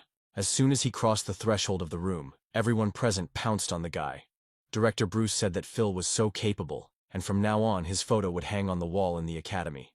The director of the first academy added that only photos of tragically deceased students were hanging on this wall, to which Director Bruce scolded him and said that it was not worth talking about here. Robert approached Phil and said that despite the fact that he was mentally prepared for the results of the exam, the guy still amazed him. Phil looked up at the man and said that he had fulfilled the conditions, so their agreement regarding Inga must be fulfilled. The man laughed, remembering his recent conversation with Gordon, and said that he keeps his word and will decide everything in the near future. Robert put his hand on the guy's shoulder, telling him not to worry about anything and to think about choosing a university. Gordon heard their conversation. The men began asking the guy questions one after another. Most likely, all 10 top universities would fight for him. Meanwhile, in the Land of Dragons, in the far north, in an unexplored area of the 60th level, the man watched Phil and his dragon perform during the exam. The man leaned back in his chair and laughed. It was the Chief Alfred. Someone knocked on his door, and in a serious tone he ordered them to come in. A guy came into the room and apologized for disturbing us, and said that he had a report. Putting the documents on the table, he added that here Alfred could see all the data that Robert had provided. Thanks to his report, information about the conspiracy of the families reached them. The man angrily put the bottle on the table and said that Boris was to blame for everything. The guy continued to say that Robert's family and Mr. Boris maintain close ties and enjoy privileges from each other. Alfred laughed nervously. No wonder they sent a man to deal with the Dragon Tamer and smashed a bottle on the table with his fist. Overwhelmed by anger, Alfred stood up and shouted that Boris was taking on too much and that they needed to free Princess Teresa's hands, let her do what she pleased. And he added that it was time to put them all in their place and strip them of all their positions in case of disobedience, and he called on the guy to carry out the order. Finally, Alfred said that if he had any complaints, he should discuss everything with him personally, and as for Robert's family, if they tried to contact Boris again, he should send a detachment of snow lions to them. After cooling down, the man added that the guy should pay attention to what choice the Dragon Tamer would make. Phil should get the best resources. Alfred walked to the window and looked at the sky, thinking that this boy would become a living legend. And when his mission is completed, the man will finally be able to meet Phil in person. Meanwhile in Shanghai, Princess Teresa asks on the phone what they are telling her. Alfred fired Boris. The voice on the phone asks her to calm down, because there is also good news. The princess, straining her voice, asks who will now catch the tamer for her instead of him. The voice on the phone asks her not to waste her time on this, because they have discovered another tamer besides Phil. The girl was happy. She said that this was great news, and she hoped that this time everything would go much smoother. Victor passed the exam while on the 72nd floor and used the teleportation stone to return back. The guy believed in his victory. He thought that he would definitely become a champion. Looking at the number of people in the hall, he did not understand what this excitement was about. In his head, he imagined his director telling him that he was a true champion and had shown himself to be the best, and that everyone must be cheering for him. Approaching his director, Victor greeted him. The man asked him inquiringly whether he had finished yet. The guy proudly declared that he had finished and scored almost 90,000 points. He didn't think anyone could beat him and laughed. The director turned to Victor, saying that everything was fine, and that he too would have the opportunity to choose any of the top 10 universities. Victor looked nervously at the director. He thought what the director wanted to say with all this. He was probably in shock, because he had never seen such a number of points scored before. He must be very proud of me, the boy thought, and thanked the director. 7 days later the results were announced, and Phil came to it with Aunt Hannah. From the doorway they were attacked by people. Some offered to join their academy. Some asked questions regarding admission. Robert approached the heroes and said that the results had been announced. Everyone was in shock, and they decided to see the champion in person. Hannah responded by suggesting that they talk inside, since it was very lively outside. Robert added that the 6 boxes contained a prize fund of 50 million, which the city of Shanghai would award to the winner, and in addition, Phil received an additional bonus. The first bonus was the Blue Dragon Lord's Roar skill book. After using it, he will have access to a new magic skill. The second bonus was the Elixir of Thunder. After using it, the power of lightning increases by 1/4. The director carefully selected all the rewards, especially the third bonus, boots that recharge in literally 30 seconds. Taking the briefcase, Phil said that he would definitely need all of this. Inga entered the room, saying that representatives from 10 universities had already arrived in Shanghai, and her father had invited them to their home, and she had been sent to see Phil off. The guy was surprised and asked why so early. After all, he had just gotten to first place. Robert replied that such results are shown quite rarely, so everyone wants to see him sooner. He added that the recording of his exam and the result were hidden on purpose. No one except the top 10 universities saw them, and Inga established contact with the teacher who wants to meet him in person. Phil smiled broadly. He also really wanted to see him in person. But Robert said that it was not time yet, and there was no need to worry. Sooner or later they would meet. Inga approached Phil and asked to accept. In her hands was a purple judge card, which was worth about 10 million. Robert came up behind him in a fatherly manner and said that the boy deserved it and was worth taking. And he added that they were being taken to an event in the evening, so the map could be very useful to them. Inga shouted back to her father that the guy would relax like that. The man laughed. Grabbing Phil by the hand, Inga dragged him towards the exit, saying that it was time to say hello. At this time, Princess Teresa arrived in a forest outside the city of Shanghai. Getting out of the car and walking through the forest, she asked William what level the guy they had come to was. The servant replied that he was at 19, and his dragon was at 14. Teresa gave a sarcastic look and said that dragon tamers are so different. Moving on, they saw Oswald and his dragon. Teresa, seeing them, said that very soon they would be able to fight the boss of the 30th level. An ice lion appeared out of nowhere and began to attack Oswald. The boy gave his dragon the command to attack with its tail, and it knocked the lion off his feet, after which the guy used the dragon strike, which accumulates the dragon's energy and deals a powerful blow to enemies. The lion was defeated. The guy and the dragon's levels increased by 1, and their stats increased. Teresa cried out, "Not bad." The dragon egg was not given away in vain. Oswald bowed before her and replied that he was glad that he did not let her down. The princess turned to the servant, asking if he would mind handing over his weapon to Oswald. William replied that the subordinate was acting in accordance with the princess's orders. The guy approached Teresa and thanked her. With her help, he could very well become the next champion. The princess became angry and said, "Phil, remember this name until you finish him off and take the black dragon." She continued to shout that she would help Oswald become the strongest dragon tamer in history, and he would become her personal servant. And as for Phil, he needed to be dealt with. Oswald turned to Teresa and asked her not to worry. It was a great honor for him. The princess turned around excitedly and said that he was much better than Phil, and told him that she gave him a chance, but he did not appreciate it. The girl went further and ordered William to go to Shanghai and find out which university Phil had chosen. And she added that if the servant couldn't cope, she might not show up again. William replied with disappointment that he understood her. Teresa's eyes filled with a thirst for revenge. She was sure that very soon Phil would regret how he treated her. Outside the living room at Inga and Robert's estate, a girl approached Phil and asked him if he had already decided where he would apply. Inga blushed and began to justify herself by saying that it was her father who asked her to find out, and said that it would be better if she went to the same place as the guy. Phil turned around and said that they said that teamwork was very important in college, so they had to work together. And if they went to the secret kingdom together, they would definitely win. And he added that he had not yet made a final decision, so he would tell her a little later. The girl thought that she did not know how many points Phil scored, and was afraid that they had too big a gap. Inga shouted at the end that she would do everything possible to enroll with him. Phil said okay, and headed towards the door where university representatives were waiting for him. Opening the door in front of him, he saw people sitting in a semicircle and waiting for him. The guy greeted loudly and began to introduce himself. A large man interrupted him, saying that they had seen the recording of his exam and it was amazing.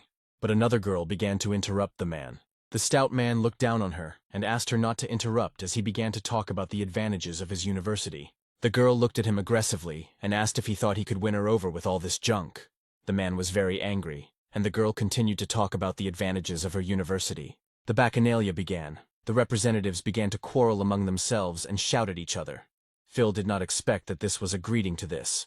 The girl sitting on the edge addressed Phil in a calm tone, saying that she was Kate and represented Lund University, and told him that this year the university was providing a quota for national testing, and invited the guy to come to her place. All the other representatives turned on the girl, saying that he had just finished the exam. How could he cope with the national level? The guy was very touched by the words about national testing, and he began to think about them. Kate added that national testing is a secret kingdom created all over the world. Testing will exalt the country of the winner, and the reward will be a treasure that the world has never seen before. The other representatives pounced on Kate again, saying that it was too dangerous and risky. Kate relaxed in her chair and replied that those who pass this test become truly honorable persons. Phil's words echoed in his head, and he was offered what he really wanted. The hero received a notification with congratulations and a new treasure map. The second divine level map impressed him. The previous treasure map gave him the opportunity to find a dragon egg. Kate asked again what decision Phil had made for himself. The university had not previously provided such an opportunity. The guy decided that he would go to Lund University, but he asked Kate for help so that she could help him submit his application for him. 4 days later, Hannah and Phil were leaving their bakery. Auntie saying that she never thought that one day they would have to leave this place. She felt heavy at heart considering the fact that they had lived there for so many years. Phil told her that now they had money and could afford to live anywhere else. Auntie plunged into memories. She remembered when the guy first came to her, how quickly time flies. A car stopped in front of the heroes. Inga shouted that they had come for them. Sky added that they had also entered Lund University and a plane had been reserved for them, so they had to hurry. Phil turned to Sky and asked if she had also been accepted to Lund University. Sky replied that she and Inga had the same grades, but she wanted to study with you. Inga blushed and interrupted her friend. The girls were unaware that Phil had arranged for them to enroll with Kate, and Hannah apologized for making the girls worry so much about Phil. Hannah cried and remembered the past. The guy always dreamed of going to a university with a pleasant atmosphere. How she missed the past. Inga shouted that there wasn't much time left and called everyone to get into the car. The heroes stood by the plane. Phil looked at the girls. His aunt tried to raise him to be a good person, and he really appreciates it. He said that he would definitely make her life better. And it begins. The heroes arrived in the land of the moons. The aunt noticed that it was very lively there. They saw a university in front of them. Phil heard a very familiar voice and turned his head to see who was speaking. Princess Teresa emerged from the luxurious car, accompanied by William and Oswald. The princess and the servant were not at all happy about this meeting. Phil could not expect to meet Teresa at all. He wondered what she was doing here. Oswald asked, "So this is the Dragon Tamer from Shanghai?" He didn't even have to look and laughed. William stopped him and asked him to be calm. Princess Teresa added that the boy would be sent back if he did anything now. Oswald understood everything and apologized. Inga told the team that her father said that the princess was going to come to the country of Lung. But why to Lundu University? Kate came out of the university and was glad that they were all together, telling them that Oswald and Phil were two representatives of the Dragon Tamers from the southern province, so at the university they were called twins. Phil couldn't believe his ears. A second Dragon Tamer, that's it, he thought. A vein appeared on Oswald's face and he said through gritted teeth that he had heard a lot about the guy. Phil said that they had literally just met and asked Kate to walk them home. Princess Teresa said that they could handle it themselves, although no one offered to help them. Kate walked the heroes home, telling them that all the first-year students lived there and there were only 30 apartments. Kate said that Oswald came in second in the ranking, and in the overall ranking he became 18th, so his house will be at number 18. Phil thought it looked like Oswald had agreed to all of Teresa's conditions, one of which was to kill him or something like that. Inga asked how they would live, because her and Sky's results did not allow them to enter the top 30. Kate said that the three of them would have to go to another area. Hannah walked up to her nephew and snuggled up to him, asking if maybe they could live together with Phil then. Kate replied that the rules did not prohibit it, as long as Phil himself did not mind. Hannah looked at the guy with puppy eyes and asked if she wanted to try her aunt's food, and if he minded. The guy replied that he agreed. Hannah grabbed the girls by the arms and said, "In that case, we will live together and strengthen the bond between us, so that in the future we can safely pass through the secret kingdom." Phil laughed and told his friends that they had better listen to their aunt, because the hostel was very far from here, and he would have to look for them for a long time. Sky replied that in that case they would stay, and Inga also agreed. Hannah was very happy that they would be eating together, and Sky went up to Phil and told him what he would get if he tried to do anything. The hero received a notification about the availability of something new. He realized that it was about a treasure and it was somewhere nearby. Phil decided to ask Kate who lived in house number 2. The girl replied that she was responsible for another province and was not familiar with first-year students from other regions. And she added that she only knows that a girl lives in house number 2. Phil asked his aunt to go to the house for now, and he went to greet the new neighbors. The aunt laughed and asked her not to forget to give him a gift. The guy replied that she was thinking about it, and he was just interested in finding out who took second place. Hannah laughed. thinking that Phil was going to the girl for romantic purposes. The guy walked up to the house, rang the bell and waited, holding his aunt's cake in his hands. The door opened, Phil greeted the girl and introduced himself, saying that he now lived in house number 1. The girl was pretty and taciturn, without saying anything. She simply looked him over from top to bottom. Phil smiled and handed her the cake, adding that he hoped for their friendship since they were now neighbors. The girl accepted the cake and went home, saying only that her name was Barbara. Phil smiled again and asked if he could come in. His throat was dry. If Barbara could offer him a glass of water. The girl silently opened the door for him, and the guy thanked her. Phil couldn't stand the anticipation of the treasure any longer and rushed past Barbara into the house. He didn't want to linger here. He needed to find the treasure as soon as possible. Looking into all the doors, he first got into her bedroom, and then into the toilet. But that was not it. Opening another door, he found a valuable emerald dragon egg, and thought that this was the room that Barbara had not yet been in. As Phil left the room, he saw Barbara with 2 glasses of water. Rushing past her, he said that he had suddenly remembered something, and that he no longer wanted to drink. The girl was left alone, at a loss, with 2 glasses of water. When she entered her room, she saw the things that had been left behind and immediately thought that Phil was a pervert. The guy came home. It was already evening outside. He went up to his room and turned on the light. Zarya was very interested in the new egg, and she began to examine it. The egg glowed brightly. It could be activated. Zarya was in anticipation, but Phil was also waiting to meet a new friend. The egg began to crack. A bright glow appeared around it. The baby was about to be born. The shell collapsed. Zarya didn't make a sound from anticipation. Phil was also extremely intrigued. A beautiful emerald dragon hatched from the egg, and at birth it received very good skills that could interact with both Phil and Zarya. Phil looked at his new friend with awe and thought that now he had another dragon. Now Zarya would be able to receive additional support. The guy remembered that during the exams, Zarya's powers increased by 1/3, and during the cataclysm by 70%. If he combined her characteristics with the new dragon, they would increase by at least 60%, and the power would reach 12,000. Zarya was playing with the baby. Phil looked at them and thought that if he put equipment on the emerald dragon, he would become very strong. He was afraid to imagine how strong he would be. The hero sank even deeper into his thoughts. He needed to think everything through. But at that moment he saw how the little dragon was biting Zarya and ordered him to stop. It was time to choose a name for the baby. Taking him in his arms, the boy thought that it would be best to name the dragon Emerald. Raising it above his head, the boy laughed and said that the name suited him, and from now on he would be Zarya's friend. Zarya and Emerald played the rest of the night, and the little one needed a lot of attention from his older friend.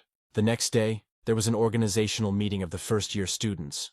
The heroes were going to the meeting, and Sky asked why it was so noisy in Phil's room yesterday. The guy smiled and wanted to tell, but after a few words he was interrupted. On the way, the heroes met university students. They shouted that 2 beauties had arrived again. A swordswoman and a divine light mage. They would definitely be the first beauties of the university. Seeing Inga, one of the guys said that he would like to be alone with her in the secret kingdom. Another guy noticed Sky and asked if he thought she had a boyfriend, to which the friend replied that there were 2 girls and they couldn't date that guy at the same time. The heroes entered the hall. Inga shouted to Sky that yesterday she asked Kate to sit in the front, but her friend replied that she would sit in the back. Walking deeper into the hall, Phil saw a familiar face. The guy was looking at him very aggressively. Here the hero remembered that this was the same noisy guy from the exam from the first academy. Phil smiled good-naturedly as he passed him, and Victor's veins on his face bulged with anger. He thought he had embarrassed himself because of Phil in front of the principal. After the exam, the man told him not to think that he had become a champion, and asked him to look at the lists and make sure of the difference in points with Phil. Sky walked to the end of the hall and thought that it would be a good idea to separate Phil and Inga. She couldn't allow them to be together for long. Approaching his seat, the guy saw Barbara and greeted her. Inga jealously asked if they knew each other. Phil explained that this was his neighbor. She lives in house number 2 and her name is Barbara. Inga was surprised, thinking that she was not only beautiful, but also strong. The guys sitting in the back started whispering again. They were jealous of Phil, that all the beautiful girls of Lundu were next to him. A man came onto the stage and asked for silence. He introduced himself. His name is Edward, and he is the deputy director of Lundu University, a professor of the Department of Combat Magic, and a Thunder Mage. The man greeted everyone and asked to let him tell them about some rules. Kate walked down the rows and handed out cards. Edward explained that this was identification, and that this was the only thing they would need in Lund.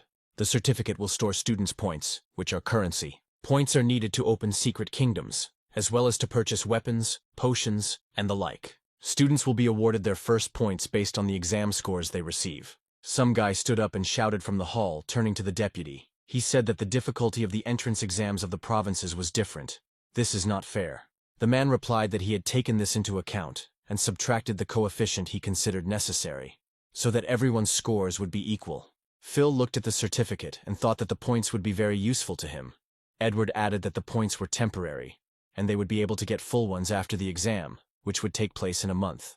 The top 30 students will be given the right to enter the upper class and will receive a number of privileges. Phil thought, for now he can be considered a potential member of the upper class, but everything can change radically. He can lose his primacy.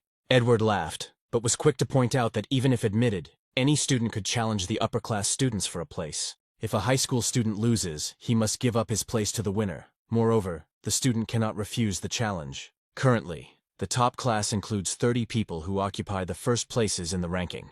In first place was Phil. He stood up from his seat. Everyone around began to whisper about him and his dragon. Turning to the audience, the guy waved. No one ever found a recording of his performance. Oswald turned to Teresa, asking when it would be possible to remove Phil. The princess replied that they did not yet have the details of his power and needed to find out everything. Inga asked Phil if since the deputy had called his name first, it meant that now everyone would run to challenge him.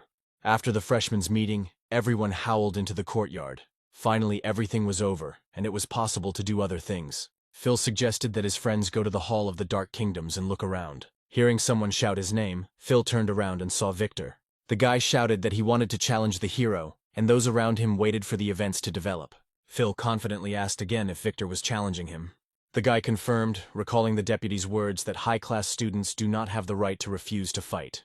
Victor couldn't watch the video of the hero's exam, so in order for him to win, he had to make a careful battle plan. Phil responded by accepting his challenge, and Victor responded by betting 200 points on victory. Inga was against it because that amount of points was too much. Phil pushed her away with his hand and agreed to 200. Princess Teresa folded her arms across her chest.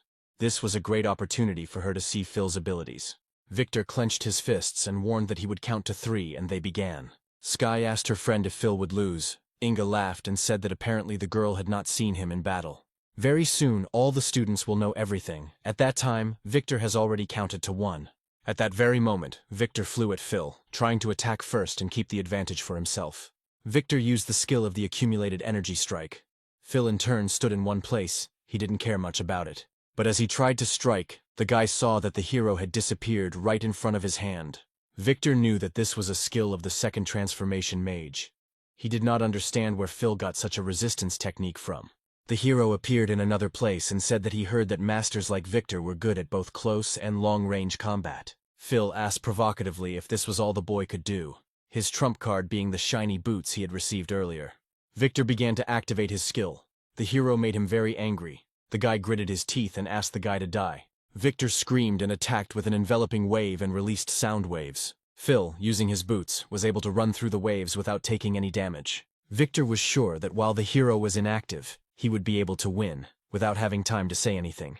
The guy fell silent. The guy was interrupted by Phil's actions, and suddenly he was already flying with both feet into Victor's body. The guy thought that no one could beat his technique and built a dome around himself.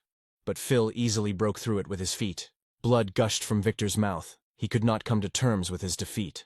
Phil defeated Victor before he even summoned the dragon. He didn't even use any skills. He knocked him out with just one kick.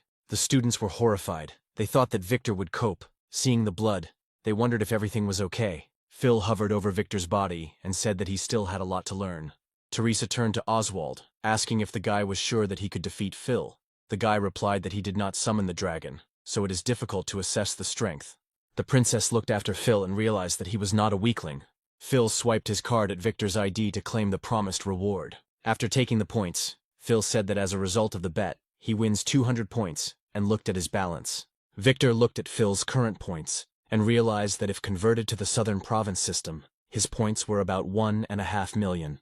But doesn't Oswald, who took second place, have 210,000 points? Victor wondered. The boy remained sitting on the ground, bowing his head. It was too bold for him to try to defeat Phil. The heroes came to the secret hall of Lundu University. Hannah ran up to Phil and found out if he was okay. The guy replied that everything was fine and there was no need to worry. Sky told her friend that Phil defeated Victor so easily, she was afraid to imagine how strong his dragon is. Inga confirmed that the guy is very strong, and his power is beyond their imagination. Phil interrupted the girls and asked them to look at the tablet screen since they were all here. The guy said that he had just checked the secret kingdom provided by the university, and that he could try to pass it, assuring that he would be able to master it. Phil approached Inga and asked who else could be invited to their team. Inga urged him to look somewhere. Turning around, the guy saw Barbara. She had the second highest overall score. Inga thought that she could handle the secret kingdom. Phil approached the girl and greeted her. Barbara paid attention to him. The girl made a disgusted face. The guy realized that she had misunderstood him, and he was behaving rather strangely. He continued talking, asking if she had seen the kingdom and invited Barbara to join them. All the heroes stood and gave an answer from the girl. It was difficult to communicate with her. She was not very talkative. Barbara looked at Phil again and said in front of everyone that he was a pervert. His girlfriends pounced on him, asking what he had done. But Phil insisted that it was a mistake, and that they had all misunderstood. Phil turned to Barbara. He knew he had acted strangely at their first meeting, but he assured her he was normal and added that they were one person short on the team. Why shouldn't she join? Barbara looked at the tablet. She saw a forest of poisonous spiders and answered, "Okay." Phil was delighted. He managed to form a team. Number 2 only needed to say a few words. The girl stood up and went to the teleporter. Phil shouted after her that he could tell her the plan of action. Barbara refused. The girl applied her ID to the teleporter, and 45 points were debited from her account. The portal opened instantly, and the girl walked into it, calling everyone else. Phil caught a glimpse of her glasses balance. Barbara's strength was 8,000. Don't underestimate her, he thought. The heroes passed through the portal. Hannah clarified that it was even hard to breathe here. The portal closed. A majestic forest opened up before the heroes. Phil confidently said that they had arrived. Walking through the forest, Sky decided to ask the guy why he chose the secret kingdom of the 45th level. Phil looked at her and replied that he had long been eyeing the secret kingdoms. They gave more experience here than anywhere else. Hannah stopped the group and handed them her traveler's cookies, which would help you gain a third more experience for 3 hours after eating them. Hannah added that this recipe is only available at a high level, but fortunately her skills increased the chances of successful preparation. Auntie called Barbara and began to treat her. The girl looked at the cookies in surprise and asked if the cake was hers to make. Hannah laughed and replied that of course it was hers, and if she liked it she could make it again. Inga added that her aunt cooks very well, and they live not far from Barbara and are always happy to have guests. The girl smiled, and Phil heard strange sounds and noticed the crawling body. He managed to shout, warning of danger, and they were noticed by a black scaly python with poisonous fangs. Sky rushed into battle. Inga tried to stop her. The girl took out her sword and attacked the snake repeatedly, but to no avail. His level was higher than hers. Hannah suggested that Inga prepare food to increase her defense. The girl replied that all the monsters here were at least level 40, it would be difficult. Phil asked no one to worry, and said that he could handle everything, and began to summon the dragon. During the fight, Sky asked the guy what he was doing. Barbara immediately realized that Phil wanted to summon a dragon. A small green dragon emerged from the clouds of light. Sky saw the baby and was very surprised. She asked if this was a dragon. Phil laughed and asked not to worry. Emerald was just a little naughty. Inga noted that it was not Zarya. It turns out the guy has 2 dragons. Hannah also asked where he got this little dragon from. She had not seen it before. All this time, Sky continued to fight, but it seemed more and more that her strength was about to run out. The python opened its mouth and wanted to attack. Phil ordered the dragon to activate the emerald light, and it immediately complied. A reliable shield formed in front of Sky, which saved her from the onslaught of the python. Having fallen to the ground, Inga ran up to her friend and said that she would heal her now. Sky examined herself and said that there was no wound. The emerald light withstood the damage, and gave the girl an increase in all characteristics. Emerald sat on Phil's head and laughed. The guy said that as long as the baby was here, everything would be fine with them all, and they would not get hurt. Inga examined Sky. Her indicators were better than those of the second transformation master. Sky assumed that the dragon clan was very strong, since this baby was so capable. While the girls were distracted, the python decided to make a second attack, and came very close. Hannah shouted to watch out because he was attacking. Phil took his sword and said that he would deal with it now. Something flew past them very quickly. Even Emerald was shocked. A beam of light cut through the python's mouth with one blow, and the enemy was defeated. While the heroes were looking at what was happening, Barbara raised her sword above her head and said that there was no need to waste time. Barbara specialized in sneak attacks and was a level 21 swordswoman. She indicated that they were all being ambushed. Phil noticed the girl and thought that her strength was truly amazing. Barbara heard something not far from her and threw her weapon in the direction of the sound. Phil saw the danger and ordered his aunt to run, rushing towards her. Behind Hannah stood a spider of inhuman size. It was huge and had sharp legs. Phil managed to push his aunt away from the spider, and then the girl's sword hit him and bounced off. The silver-armored spiders were immune to Barbara's blade. The spiders had poisonous fangs and armor that increased defense. While Phil calmed Hannah down, the girl soared into the air. The spider began to attack Barbara with punctures. He was able to swing his front limbs to pierce 2 targets, but all his attempts were unsuccessful. Phil saw that the girl needed help and soared upward, warning her. The next second, the guy pierced the spider's head with his sword. The monster fell to the ground. Phil looked towards Barbara. She asked him not to worry. Looking down, the heroes saw that the mutant was far from alone. There were a bunch of others just like him. Barbara confidently said that they would be able to deal with them too, having taken out 3 powerful swords from the arsenal. Far from the army of spiders, a black widow was located, which was hard to miss. She had poisonous fangs and the ability to create webs. Phil and Barbara rushed into battle. The guy noted that the girl had a wonderful weapon, and her skills were at their best. Barbara explained that, starting from level 1, swordsmen are able to create their own weapons and gradually improve them. But now is not the time for talking, she said, and threw a frost sword that slowed the movement speed of the price. Phil thought that her class was a bit like a tamer, where you can both raise dragons and improve weapons. The huge spider saw the girl and ran towards her, its eyes glowing red. Phil began to attack him and ordered Emerald to cast Emerald Light on Barbara. The girl took another mountain-crushing weapon and threw it straight at the target. Her skill dealt massive physical damage to the target, with some of it distributed to nearby enemies. Her blade had been upgraded to level 15 thanks to Hannah's liver, and she thanked her. And Emerald's level also increased. Phil noticed Barbara's weapons and assessed them. Hearing a loud cry, the heroes turned to look at him and headed in his direction. The girl and the boy saw how the spiders surrounded Sky, Inga, and Hannah. Inga ordered Sky to protect her aunt. Phil rushed to help without hesitation, saying that there weren't that many spiders in armor, so he could deal with them himself, and asked Barbara to deal with the Black Widow.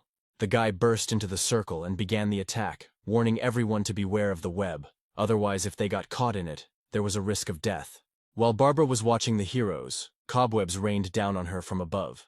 The girl managed to get her sword out, but she was saved by a shield of emerald glow, preventing her from falling into the web.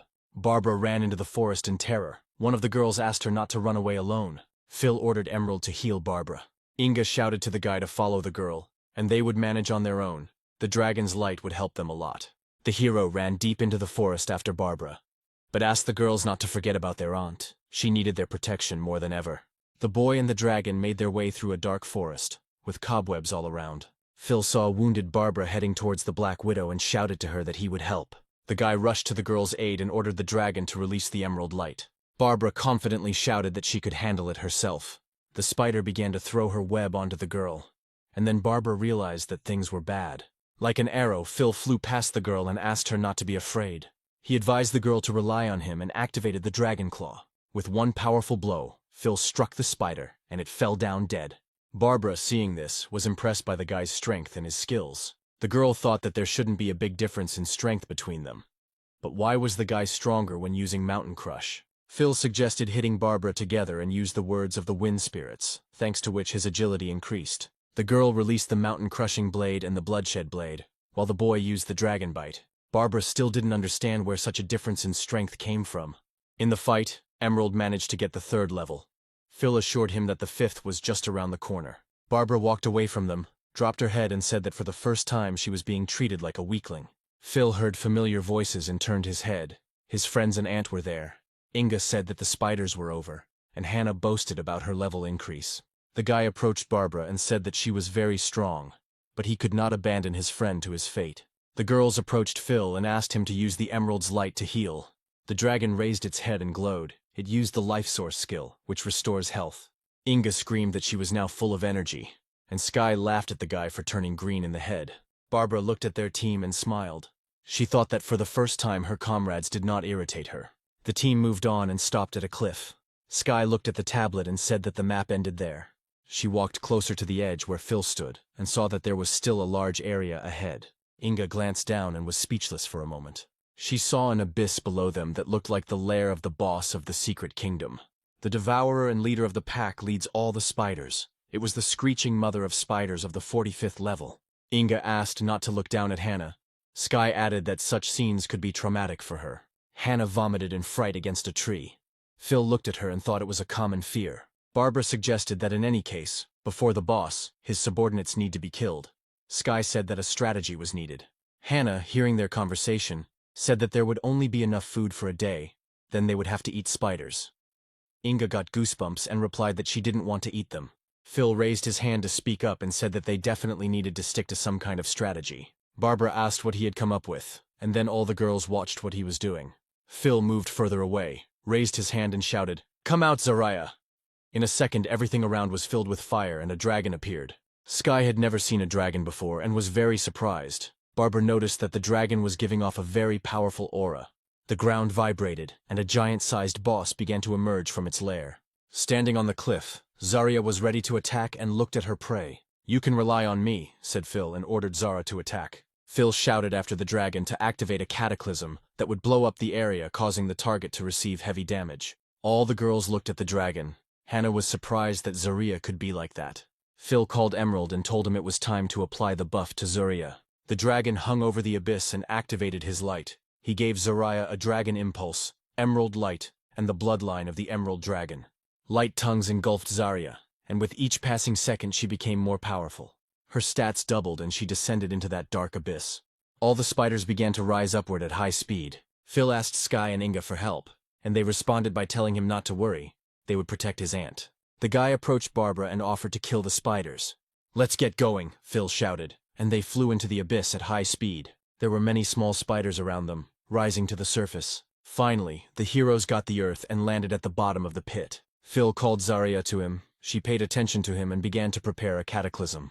The dragon activated a 3rd-level cataclysm, and Emerald's level at that moment increased to 4th. Barbara was shocked. 3 levels of damage. Unbelievable. She was afraid that she was about to burn from the dragon's heat. Phil took out his sword and asked Barbara if everything was okay. Inga and Sky came to the rescue from above. They fought off the spiders.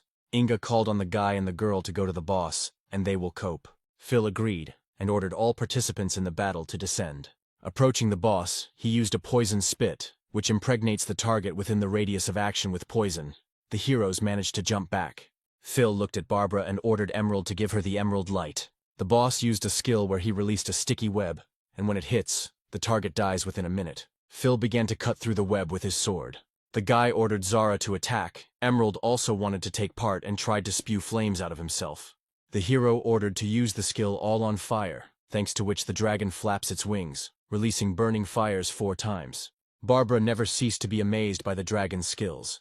She understood that this ability could even destroy a city. The heroes continued to move forward. Zarya incinerated everything around. The girl realized that the dragon was capable of destroying opponents with just 1 blow. Thanks to this attack, Emerald received the 5th level and new skills. Phil offered to show them to him. The dragon's chest began to glow, and Phil didn't quite understand what was happening. The dragon glowed very brightly and hovered in the air. Phil wondered if this was a transformation. Emerald became just like Zarya. She also turned out to be a girl and received a new form. Emerald was a noble green color. Her wings were unusual, multi-layered. Barbara heard something behind her and turned to see a spider attacking them, but they all managed to jump away. The girl activated the skill and launched several swords at the spider. Barbara thought that it was all over. Before, her sword could not hurt a simple spider. But now it kills the boss with ease. Phil walked up to Emerald and patted her on the head, saying that at level 5 she had access to new skills and a form. The guy thought, Emerald helped Barbara deal with the spider, increasing the necessary characteristics. And what will happen if you apply her skills to Zarya? The spider did not die. It again splashed out poison, causing great damage to those who fell into it. Phil ordered Emerald to use the Emerald Dragon's Blessing on Zarya. The Emerald Dragon's Blessing applied 3 effects, increasing damage dealt for the next 3 attacks. The little dragon gave strength and protection to the big dragon. Against the background of Zarya, Emerald was very small. Zarya began to attack, flapping her wings. She released burning flames 4 times, which caused great damage to the spider. Barbara, noticing this, was shocked, and thought that Zarya had been given additional effects from Emerald, causing the damage to become even greater. The spider fell on its back and hissed, its skin tightened from the high temperature, and its paws were burning with fire. Phil ordered to prepare for the final blow. Barbara and the dragon ran to help Phil, catching up with the spider. The boy gripped his sword tightly in his hand and soared into the sky to deliver a crushing blow. The spider began to activate the Dragon Fang strike skill, thanks to which it accumulates dragon energy and delivers a powerful blow with its fangs. Emerald cast a dragon's blessing on Barbara to protect the girl. While Phil was fighting the spider, Barbara came to his aid and threw her swords at the boss. The hero's levels began to increase. Zarya reached level 18, Emerald 7th, and Phil 23rd. Barbara approached the guy and asked how many points he scored on the exam. Phil replied that it was about 1.5 million. The girl noticed that the guy definitely didn't have enough strength for that number of points. Phil sighed and replied that he couldn't do anything about it since that was the maximum in his province. Emerald rushed to hug her owner. Zarya was in the throes of jealousy, and Phil called Inga, Sky, and Aunt Hannah. Barbara looked after Phil and realized that she had half as many points. But in terms of strength, there was a huge gap between them that could not be overcome. Thanks to the joint work to exterminate spiders, everyone received appropriate awards. Thanks to the team's close work, everyone remained safe. And for the first time, Barbara was glad to be working with someone. To celebrate the success and the creation of the team, Auntie treated everyone to dinner. The hungriest were, of course, the dragons, who ate a hearty meal and fell asleep. In the following days, the boy gradually became familiar with the local rules of living, constantly striving to improve his level and studying the theory of combat every day. So half a month passed, and there were only a couple of days left before the first-year exam. Their levels had increased significantly. Emerald was at 14, Zarya at 19, and Phil at 25. The girls' levels also rose. Sky was in 22nd. Inga was also in 22nd, and Hannah was in 18th. Barbara didn't go unnoticed either. Her blade rose to level 24, as did her personal level. Sky opened the chest. Now she has fully collected the necessary equipment. Now her rating will increase. Hannah suggested going back. Inga agreed. Phil added that they still needed to prepare for the freshman conference and needed to rest. The hero passed through the portal and heard Kate's voice, who called him to come with him. The girl said that in fact the deputy was looking for the guy. He wanted to tell him something. Phil was worried about what important thing he wanted to say right before the conference. The guy approached Kate and asked the same question. The girl took the guy to the deputy and said that he would soon find out everything himself.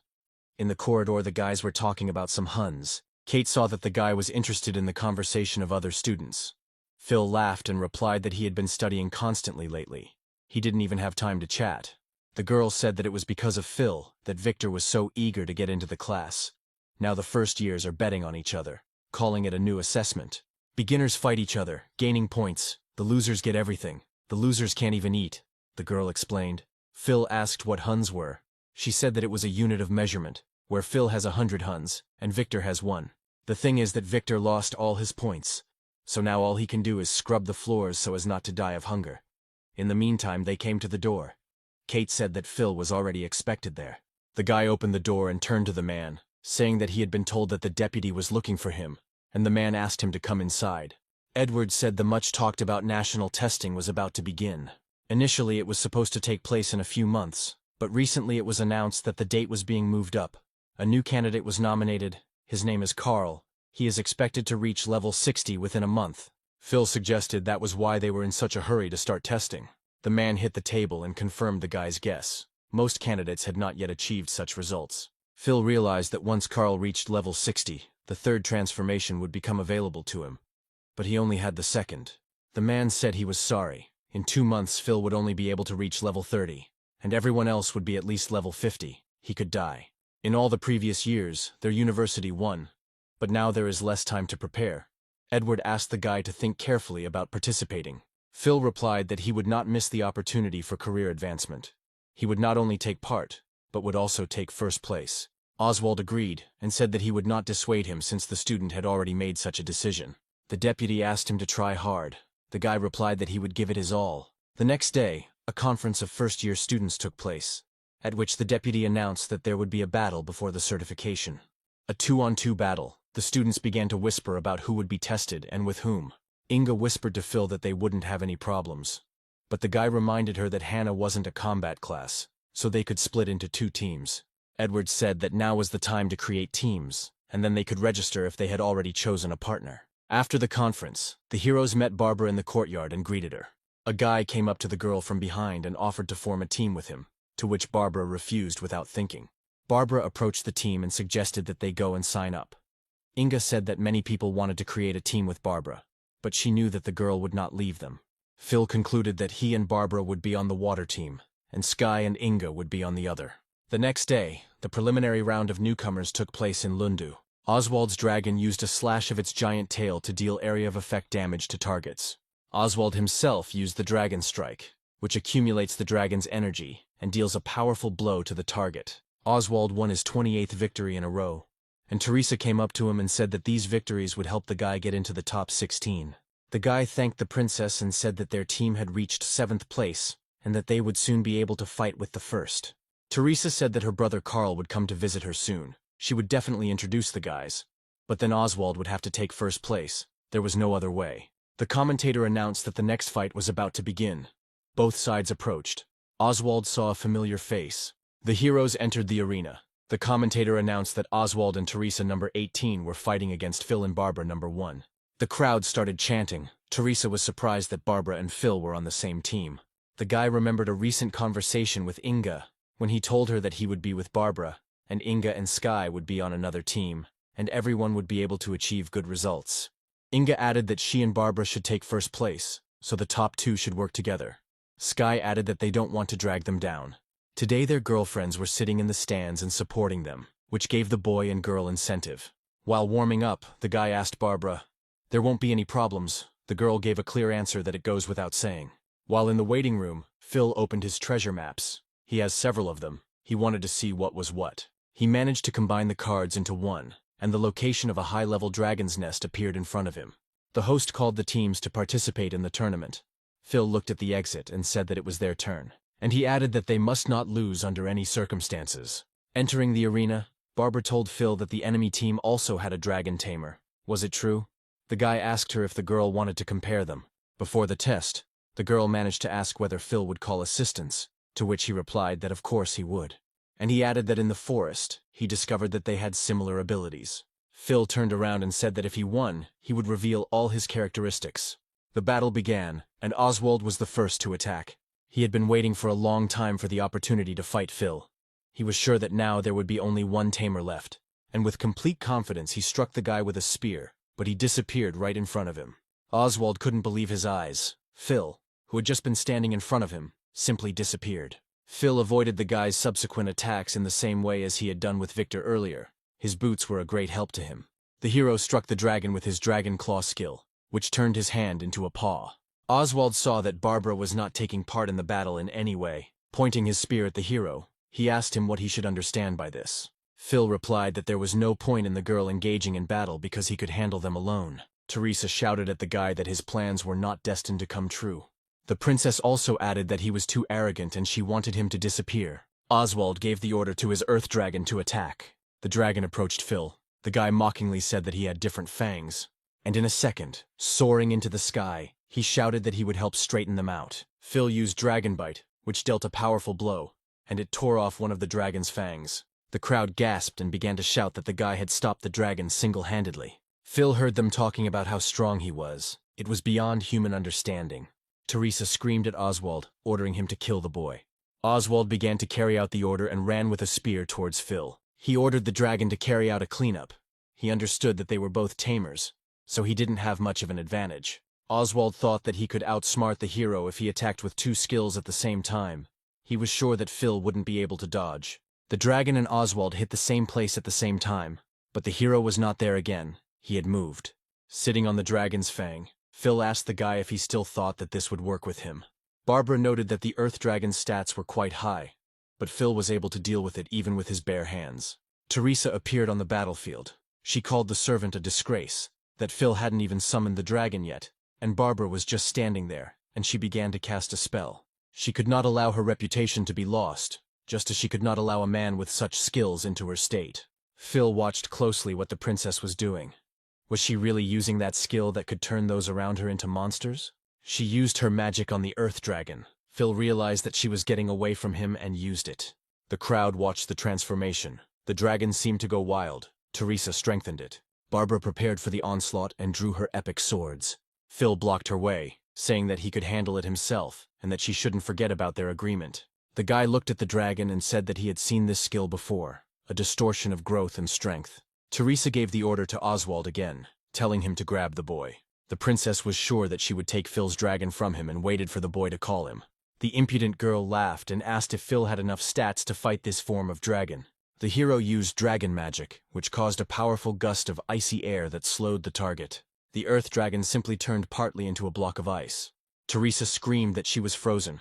Oswald told her that it was an illusion and a magical skill. The girl realized that Phil could attack not only physically, but also magically. The hero turned to the princess. He agrees that her technique increases the characteristics. But who told her that the guy couldn't handle it? Phil stabbed Teresa, asking if she, a nobody, wanted to take her dragon. Oswald shouted at the girl to be careful and ordered the dragon to activate the attack. The dragon straightened up and roared into the sky, the magic giving it a mesmerizing purple glow. The dragon attacked Phil, but he disappeared into thin air again. The guy didn't waste any time and appeared immediately behind the dragon. There he used the Blue Dragon Lord's roar, which released a booming thunder and dealt great damage. Oswald's dragon was struck by lightning. Such a blow was not compatible with life, and the dragon was eliminated. The audience became animated again, discussing that Phil used magic that only works on dragons. It seems this is the end for Oswald. The guy looked at his dragon and couldn't understand how the hero managed to do all this. Oswald knew they were both tamers, but he didn't understand why there was such a difference in strength between them. Phil walked up to the guy and the girl and said that he had been wondering from the start why he didn't use other skills besides the earth dragon attack. The guy took the sword in his hands and added that the dragon's spear and the fang strike were only slightly different from each other. Although the weapons were different, the skill was the same. Oswald was amazed that the high skills the guy had were his original skills. Phil held his sword out in front of him and said that Oswald's contract did not reveal all the necessary skills and ordered him to surrender, since he had no chance of winning. The guy turned away and said that was enough. His feelings were mixed, as if he was angry with himself. Phil shouted that he didn't hate him, and the guy had no reason to either. He shouldn't give in to Teresa and be her slave. Oswald turned around in a rage and shouted that Phil was preventing him from taking the title of the strongest tamer, and that he had no self-esteem. The guy turned to Teresa and asked her to use magic on him. He was ready to give his life for her. The princess laughed and began to cast a spell, adding that this was his last chance. Phil didn't understand where such devotion to Teresa came from. He doesn't know what she's like. Oswald transformed and screamed that without the princess he would be just a piece of trash. The guy stood in front of Phil and shouted that he agreed to everything and that the hero was finished. Taking out his spear, the monster ran at the hero, who stood motionless. Drawing his sword, Phil used the wind spirits, which increased his agility by a third. Phil's current technique level was 9, and he took out Oswald with one blow. The princess saw that she was left without a tamer, and tears came to her eyes. Phil approached the girl and swung. She screamed that he was too arrogant and her brother was #1 in the country, and if the guy dared to touch her with even a finger, he was done for. The guy still hit the girl on the cheek. Most likely this is what she deserved, doing this to other people. Phil turned to the girl and said at last that her brother was in his debt. The guy received a wave of condemnation from the stands, but asked himself only one question. Will this bitch be able to return home? Kate took the microphone and asked for silence in the stands. The deputy declared the competition over and announced that Phil and Barbara's team was the winner. Edward asked Kate to call Phil into his office. The deputy turned away and ordered preparations to continue. Phil came into the office. Edward said that he understood why the guy treated Teresa and her family with such hatred. He became aware of the circumstances of their relationship, but the arena is not the place to resolve disagreements. Phil replied that everyone saw what happened to Oswald. Teresa used him for her own interests. The man turned around and suggested that this conversation be stopped and handed over a tablet. They saw his speech, and the deputy advised them to refuse further participation. Phil didn't quite understand and asked again what the deputy didn't like about him. Edward smiled and said that it was the other way around. The guy had shown himself very well, so there was nothing more to prove and no one to prove, and again held out the tablet with the secret kingdoms of the highest level. And he explained that the hunters of secret kingdoms put the ones they find up for auction, and if the guy likes something, he should let them know, and they will compete. When Phil objected that the rate was too high, the deputy replied that Lund University always kept its promises. The guy didn't get confused and chose the card he needed. Edward was amazed at how quickly the guy did it. Phil showed the deputy the dragon's nest and said that he chose this kingdom. The next day, a rematch took place. Kate began to announce the teams, but Edward stopped the girl. And then he himself said into the microphone that Phil and Barbara's team was removed from the competition. Inga and Sky were sitting in the stands. Sky said that she was irritated by these gossips. Inga told her to just not listen to them. The heroes came to a giant jungle outside the city. Phil apologized that the girl had to go after him. Barbara replied that they would still have places left for them and would be paid 10,000 each. And then, she thanked the guy for bringing her to this kingdom, but asked the guy to take the rewards for himself. The experience points she had gained would be enough for her. Phil realized that the girl did not like to remain in debt. An unfamiliar guy sitting on a tree shouted at the heroes and called them to him. Jumping from the branch, the guy said that he was from the Secret Kingdom Hunters Guild, and his name was Harvey. Phil replied that they were from Lund University, and asked the guy if he was the man who was supposed to take them there. Harvey turned around and said, "Let's go since you're already here," and led the heroes to the teleportation gate, and then to rest. Harvey noted that their university was rich, and asked what level the heroes were. Phil replied that he was 25, and Barbara was 24. The guy shouted, asking if they were sick. "This is a secret kingdom of the nightmare level. People below level 55 do not go there." And he started contacting the university. He thought that there was some kind of mistake and the heroes couldn't be sent there. But Phil asked him to just not waste time. There was a strange cracking sound, and the tree behind Harvey began to fall. Phil grabbed Barbara's hand and they ran away from the tree crash site. A huge bird followed the heroes. Phil stopped and used the roar of the Blue Dragon Lord. Harvey asked what it was, and asked again if Phil was level 25 because it was a level 50 demonic winged dragon. The guy laughed and said that the level was not an indicator for them, and asked to take them to the teleport already. Harvey agreed and asked to follow him. Pushing aside the branches of the bushes, the guy said that they had arrived. This was the entrance to the cemetery. The heroes saw a huge portal. Phil laughed that the portal had been so close all this time. Harvey said that at this point his job was done and started to go back, but the hero stopped him. Phil extended his hand and offered to be friends. Since the guy was a hunter of secret kingdoms, he must have known a lot. The guy was confused and asked again if they were talking about him. Barbara had already entered the portal. Phil told Harvey that he would not be left without a reward. The guy asked again if he wanted to buy information about the exact location of the secret kingdoms. Phil replied that he was only asking for directions to where they were going at the moment. Just the right path, and that was it. The guy said that he needed 100,000. That's how much the information costs, and that's the price of friendship. Phil shook Harvey's hand and sealed their deal.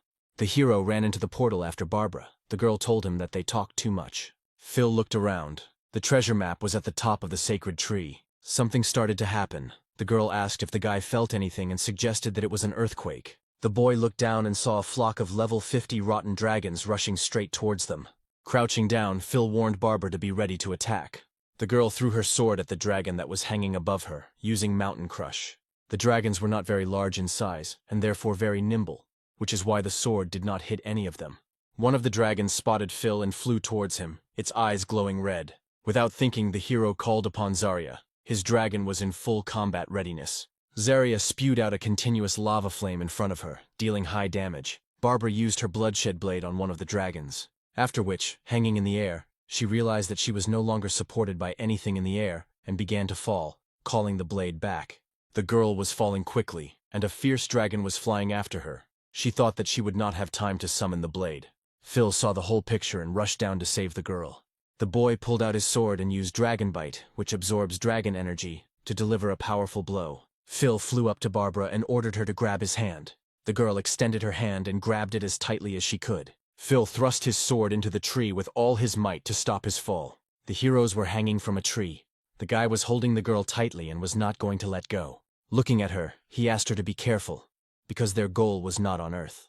Barbara smiled back at him. He had saved her again. The heroes heard something again. The girl thought it was dragons again, but Phil said that the sound was coming from above. Something of enormous size flew past the heroes. The guy grabbed the girl and pressed her against a tree so that she wouldn't get hit. Zarya heard her master calling her for help and became alert. Someone's claws appeared near Zarya, and in front of her she saw that the dragon was still alive, although only bones remained of him. The bone dragon began to attack Zarya, who was still in her human form. He struck with his jaws, but missed and grabbed the ground. Phil picked up Barbara and lifted her up to where Zarya was. In front of them they saw a furious bone dragon that had a lot of skills. The guy explained to the girl that everything was fine with Zarya. He would help her, and suggested that the girl go further. Phil ran towards the dragon, but Barbara tried to stop him, saying that the sight of this dragon was very dangerous. Phil ordered Zarya to take on the form of a destroyer dragon. Her pupils contracted and she began to transform. The bone dragon struck with its jaws, but Zarya managed to dissolve and only tongues of flame remained in its teeth. At this moment the dawn grew to gigantic proportions. Barbara, seeing this, was extremely surprised that Zarya had another form, but she didn't expect anything else from the guy. Phil summoned Emerald and ordered her to use the dragon's blessing. Emerald carried out the master's order and blessed him, causing him to receive 3 effects. Heading towards the bone dragon, Phil ordered Zarya to stay close to them. Phil raised his sword, showing that he was ready to fight. The boy ordered Zarya to activate a terrifying roar and start dealing damage. Phil, in turn, began to destroy the dragon's bones by plunging his sword into them. The dragon began to defend and activated a bone storm, which stirred the bones in a circle and took away health. Phil was surprised that the dragon was still alive and wanted to try other methods, but the dragon was pierced by Barbara's sword. The black sickle passed through the bones and tore off the creature's head. Phil shouted at Barbara and asked why she was coming here. Then I saw her. The girl was flying on a sword like on a surfboard.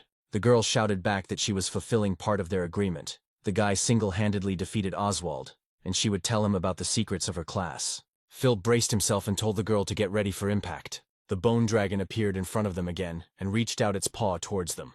Barbara continued to explain that once a swordsman reaches level 5, he receives 1 weapon. She had a fiery sickle that could switch between 2 elements and increase attack power. The girl used negative karma explosion on the bone dragon. Phil looked up and realized what swordsmen could do. They could obtain different weapons to gain new abilities. The boy launched the dragon into the sky and told Emerald that it was now their turn to attack. Emerald flew up to Zarya and blessed her with her light. Phil ordered the use of Earth Rupture, which dealt damage to everyone within a certain radius. The monster's bones began to crack from the pressure that fell upon them. The bone dragon was defeated and fell into the pit from which it had emerged. The hero levels have changed. Emerald has reached level 15 and gained the transformation skill. Phil has reached level 26. Barbara was upset. Even though she used her technique, the dragon still did the main damage. Phil told her that everything was fine and that she had worked very hard, and that it was thanks to her that Emerald had risen to a higher level. The guy added that he thought it would be difficult to achieve the transformation, but despite her young age, he was wrong and suggested trying out Emerald's new form. Barbara came closer and suggested that they move forward slowly. Suddenly, fireballs that looked like meteorites began to fly from the sky. The heroes managed to dodge. Phil realized that it was a magical attack and warned everyone. All the heroes stopped to see what was happening behind them. Phil hid behind a tree. It seemed the rabid bone dragon wasn't the main problem. Another flock of dragons appeared in the sky again, attracted by what was happening. Sitting on the ground, Phil began to study the new dragon skills, and ordered Emerald to enter the soul light form and help Zarya.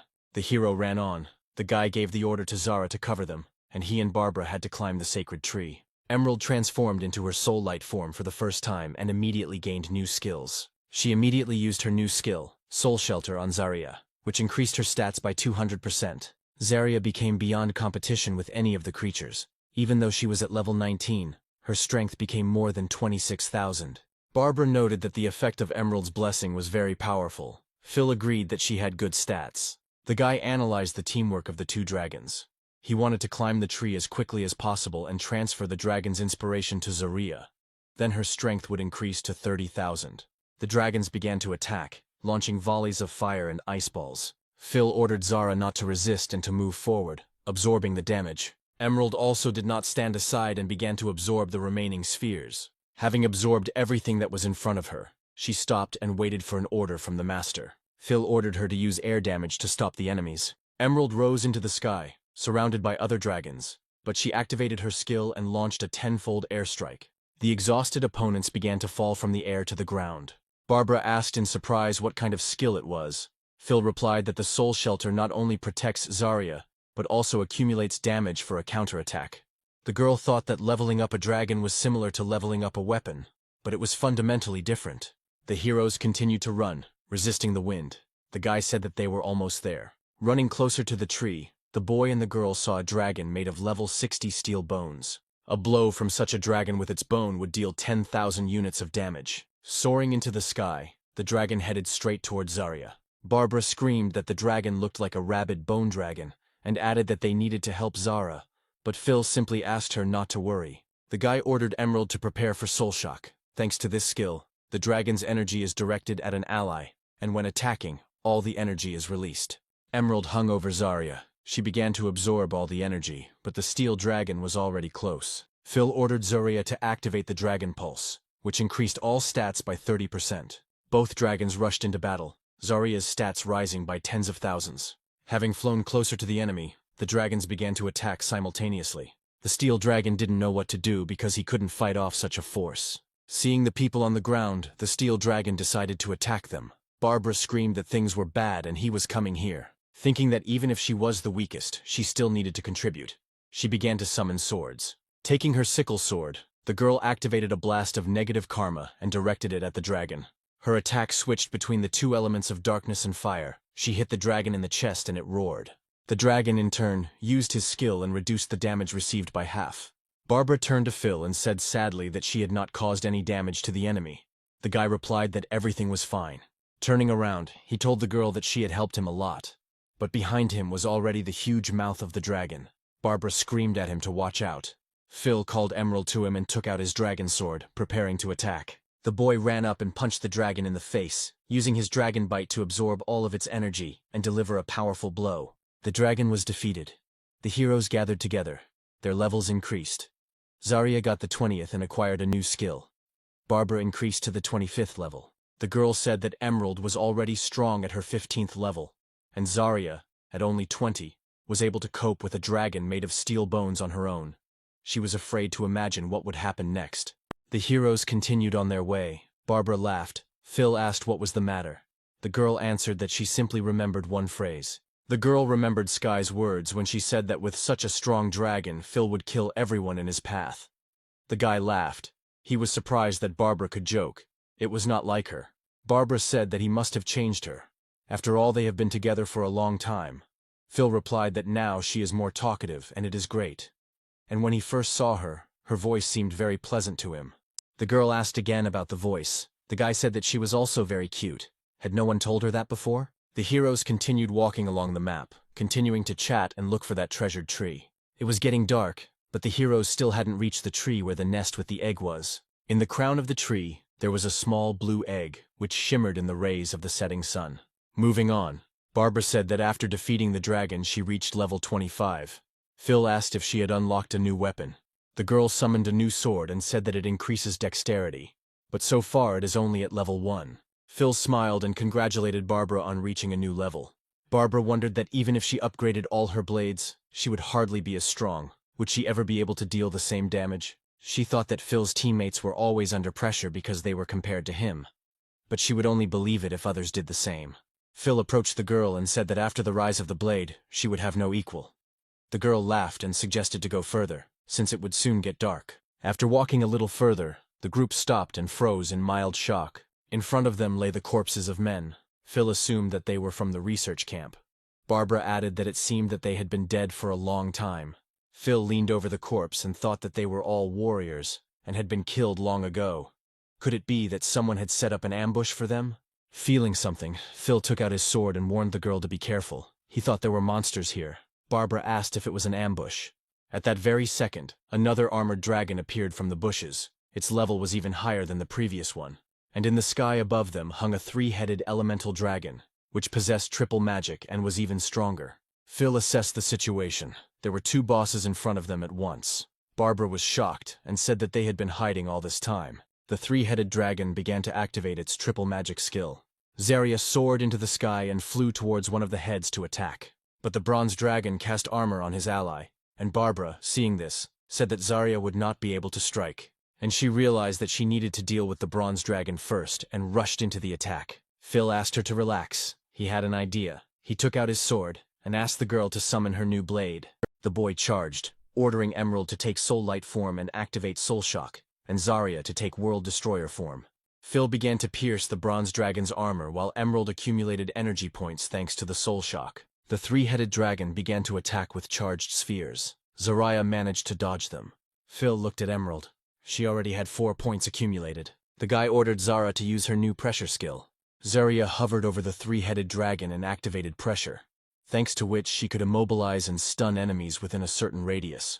By activating 3 effects at once, stunning, fearing, and immobilizing, 1000%. The sky rolled with a terrifying roar. The dust rose in dense clouds. Inside it was a dome. This was the skill of Emerald's eternal protection, which created a barrier capable of protecting all objects under it.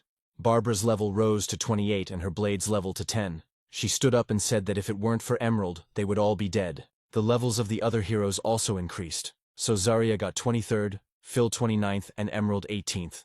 The guy praised Emerald. Zarya puffed out her cheeks in an offended manner, to which the guy replied that they wouldn't have managed without her either, of course. The heroes moved on. Barbara said that she always believed that if the opponents were too different in levels, they would not be able to fight. While Phil replied that when he fought the 70th level boss for the first time, it was as if he had seen the light. The guy told the girl that he actually came here for other things and not to kill the boss. Barbara replied that it didn't change the essence and everything was fine. She lowered her eyes and said that in any case she was flattered. Now she would like to say something else, and smiled. Looking at the guy with her big eyes, she repeated the phrase he had said earlier, that he was very strong, but she was not going to lag behind. After defeating the last boss, a chest with rewards appeared. Phil approached it and was extremely surprised. The first thing he found in the chest was the Dragon Lord's wing, which removed all effects imposed by the dragon. Then, the boy saw a dragon saddle, which activated the flight skill, which allowed him to use the dragon as a mount. And lastly, there was the Dragon Bone Flute, which when used would summon the soul of the Dragon Lord. The guy looked at the items again. He thought the props were good, but the number of uses was limited. Barbara called out to Phil and asked if he was finished with the awards and asked him to come and look at Emerald. The girl did not understand what was wrong with her. Emerald's chest lit up and she activated her life source skill. The entire forest was filled with the rolling of green healing waves. Barbara asked if the dragon heals trees. The guy added that the source of life heals allies. It turns out that trees are the dragon's allies. Emerald was deeply absorbed in herself and continued to heal the plants and trees around them. All the heroes watched closely the healing of nature. The guy looked at the ground. A plant blossomed in front of him, which attracted him with its uniqueness. It was the seed of a sacred tree. Barbara thought that this was the launch of a hidden task. Phil replied that Emerald is able to communicate with plants, and apparently this is some kind of additional point in completing the task. Phil took the seed and said that apparently they needed to kill one of the dragons to complete the quest, but the quest was not timed, and to complete it you had to be at least level 60 to 90.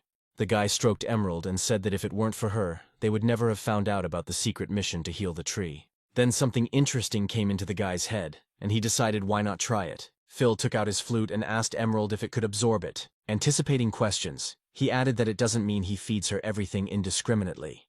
It's just that she has special skills that help her merge and enhance her abilities. The hero laughed and told the dragon that if he couldn't absorb it, just forget about it. Things don't always work out. The next second Phil saw that the dragon ate the flute. Barbara was shocked. It turns out the dragon is really capable of such a thing.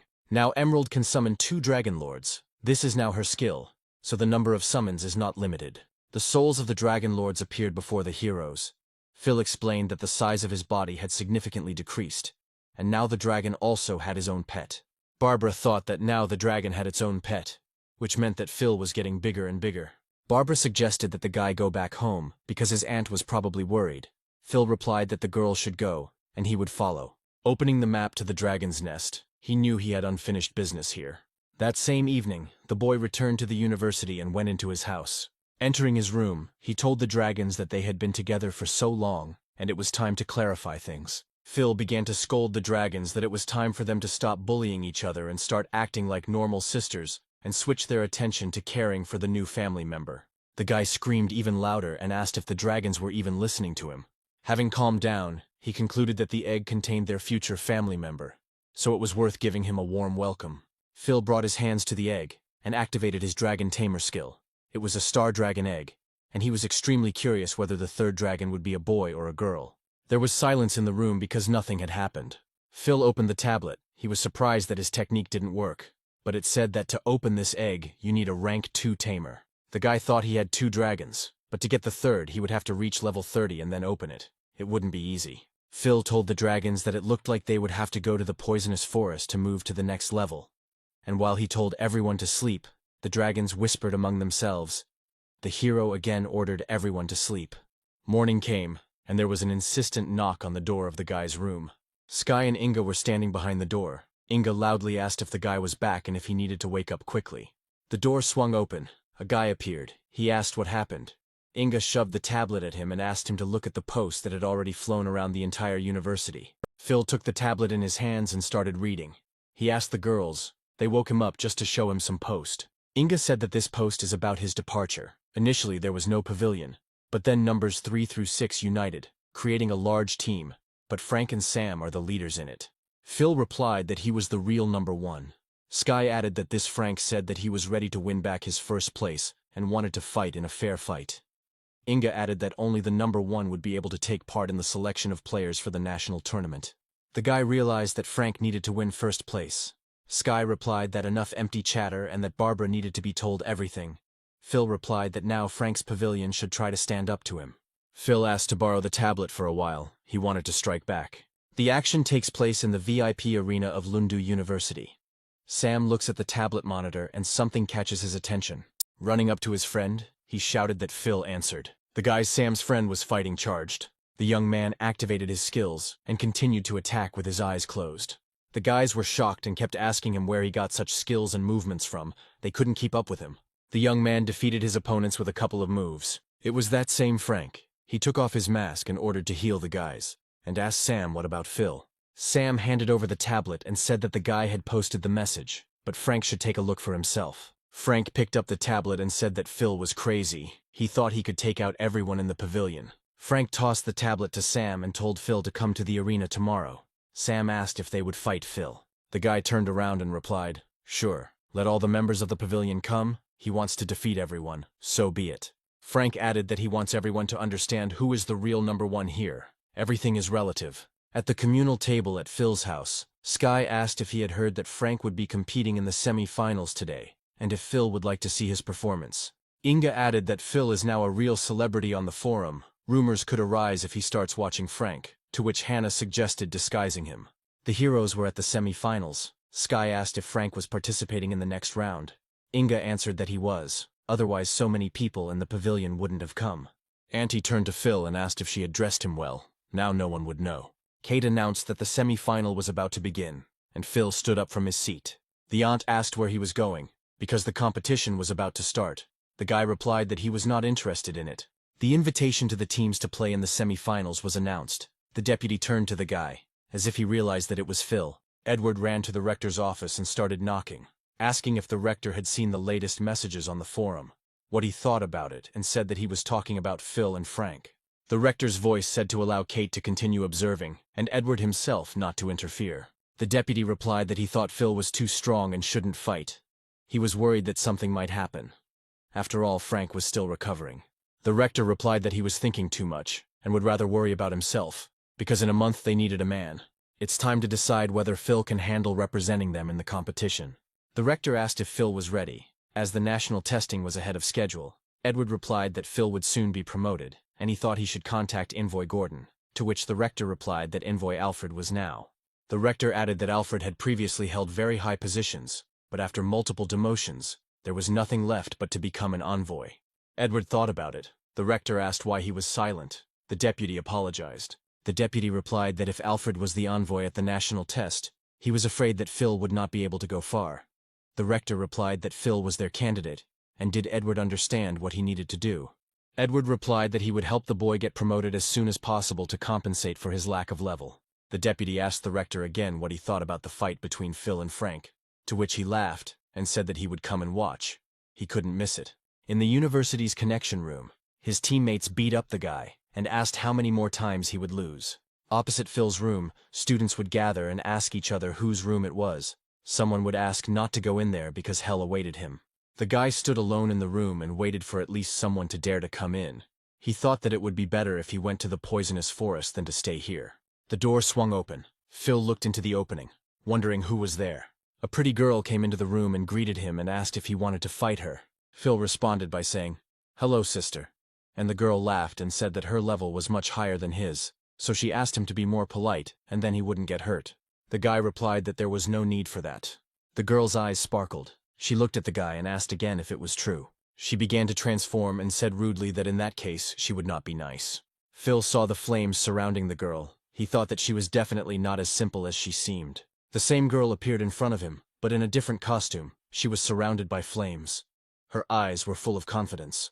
The girl wanted to get closer to Phil, but he disappeared right in front of her. Following him, she asserted that the guy was not like the others. Taking out her trident, she swung it and said loudly that the guy's strength should not be taken away. The girl hit Phil in the body, and he flew several meters away from her. At the moment of the blow, the guy managed to put his sword in front of him, and it saved him. Looking at the smoking sword, Phil thought that the girl was very strong. But what level was she at? This question tormented him. The girl put the trident behind herself and replied that he had blocked the blow well. His attack had not touched her. Was he really afraid of causing harm? And with a wink, she added that he had better be on his guard. Otherwise, she might teach him a lesson. Phil shouted that he understood and held his sword out in front of him again, preparing for another attack. Their eyes met. They both considered themselves the best and were not ready to give in. The heroes entered into a duel according to the old scheme. The girl attacked, and Phil blocked her blows. The onlookers standing at the door of the room shared their assumptions and argued with each other. Kate declared the competition over and Frank's battle was over. Frank and Sam's team won. The crowd chanted their names. Sam turned to Frank and said that the guys from the pavilion said that Phil secretly came to watch our battle. Frank laughed and said that he did not expect anything else. Frank raised his finger to the sky and shouted that Phil didn't have long left.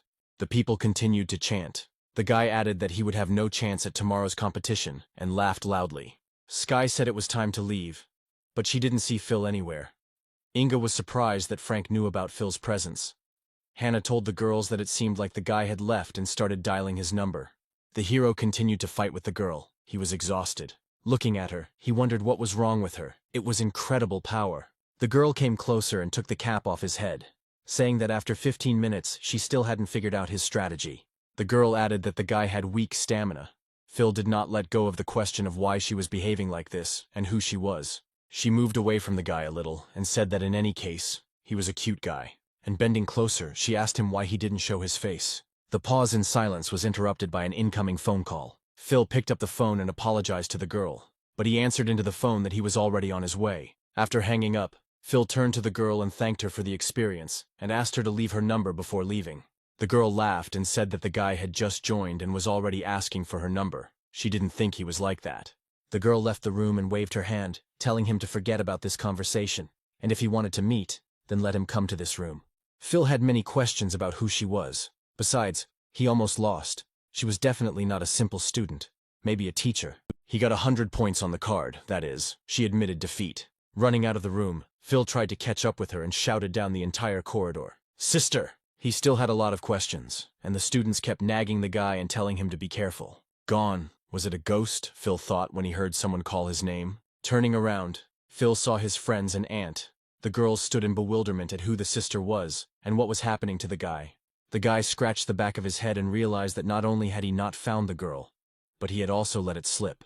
The next day, after the final certification of first-year students, the participants and students gathered in the arena. Frank asked why Phil wasn't there yet, if he was scared. Then they were ready to come to him personally. Sam asked how much longer they had to wait for him. Someone from the pavilion shouted that he had arrived and all eyes turned to the entrance of the arena. Frank ordered everyone to get ready and everyone obeyed and stood in their places. Phil appeared in the arena and waved his hand. He apologized and asked if he was late. Phil ran to the center of the arena, finishing his sandwich, and said that they could begin. He just had things to do. Running up to his rivals, the guy said that he thought he was not late and had arrived just in time. Phil smiled and said that he didn't know how big their pavilion was, but he didn't care, even though they could all attack together. The big guy shouted that Phil was brave and started asking if he could compete with Frank or if he wanted to die. Frank interrupted him and said that since the guy didn't take them seriously, they wouldn't be nice either, and he bet 7,000 points.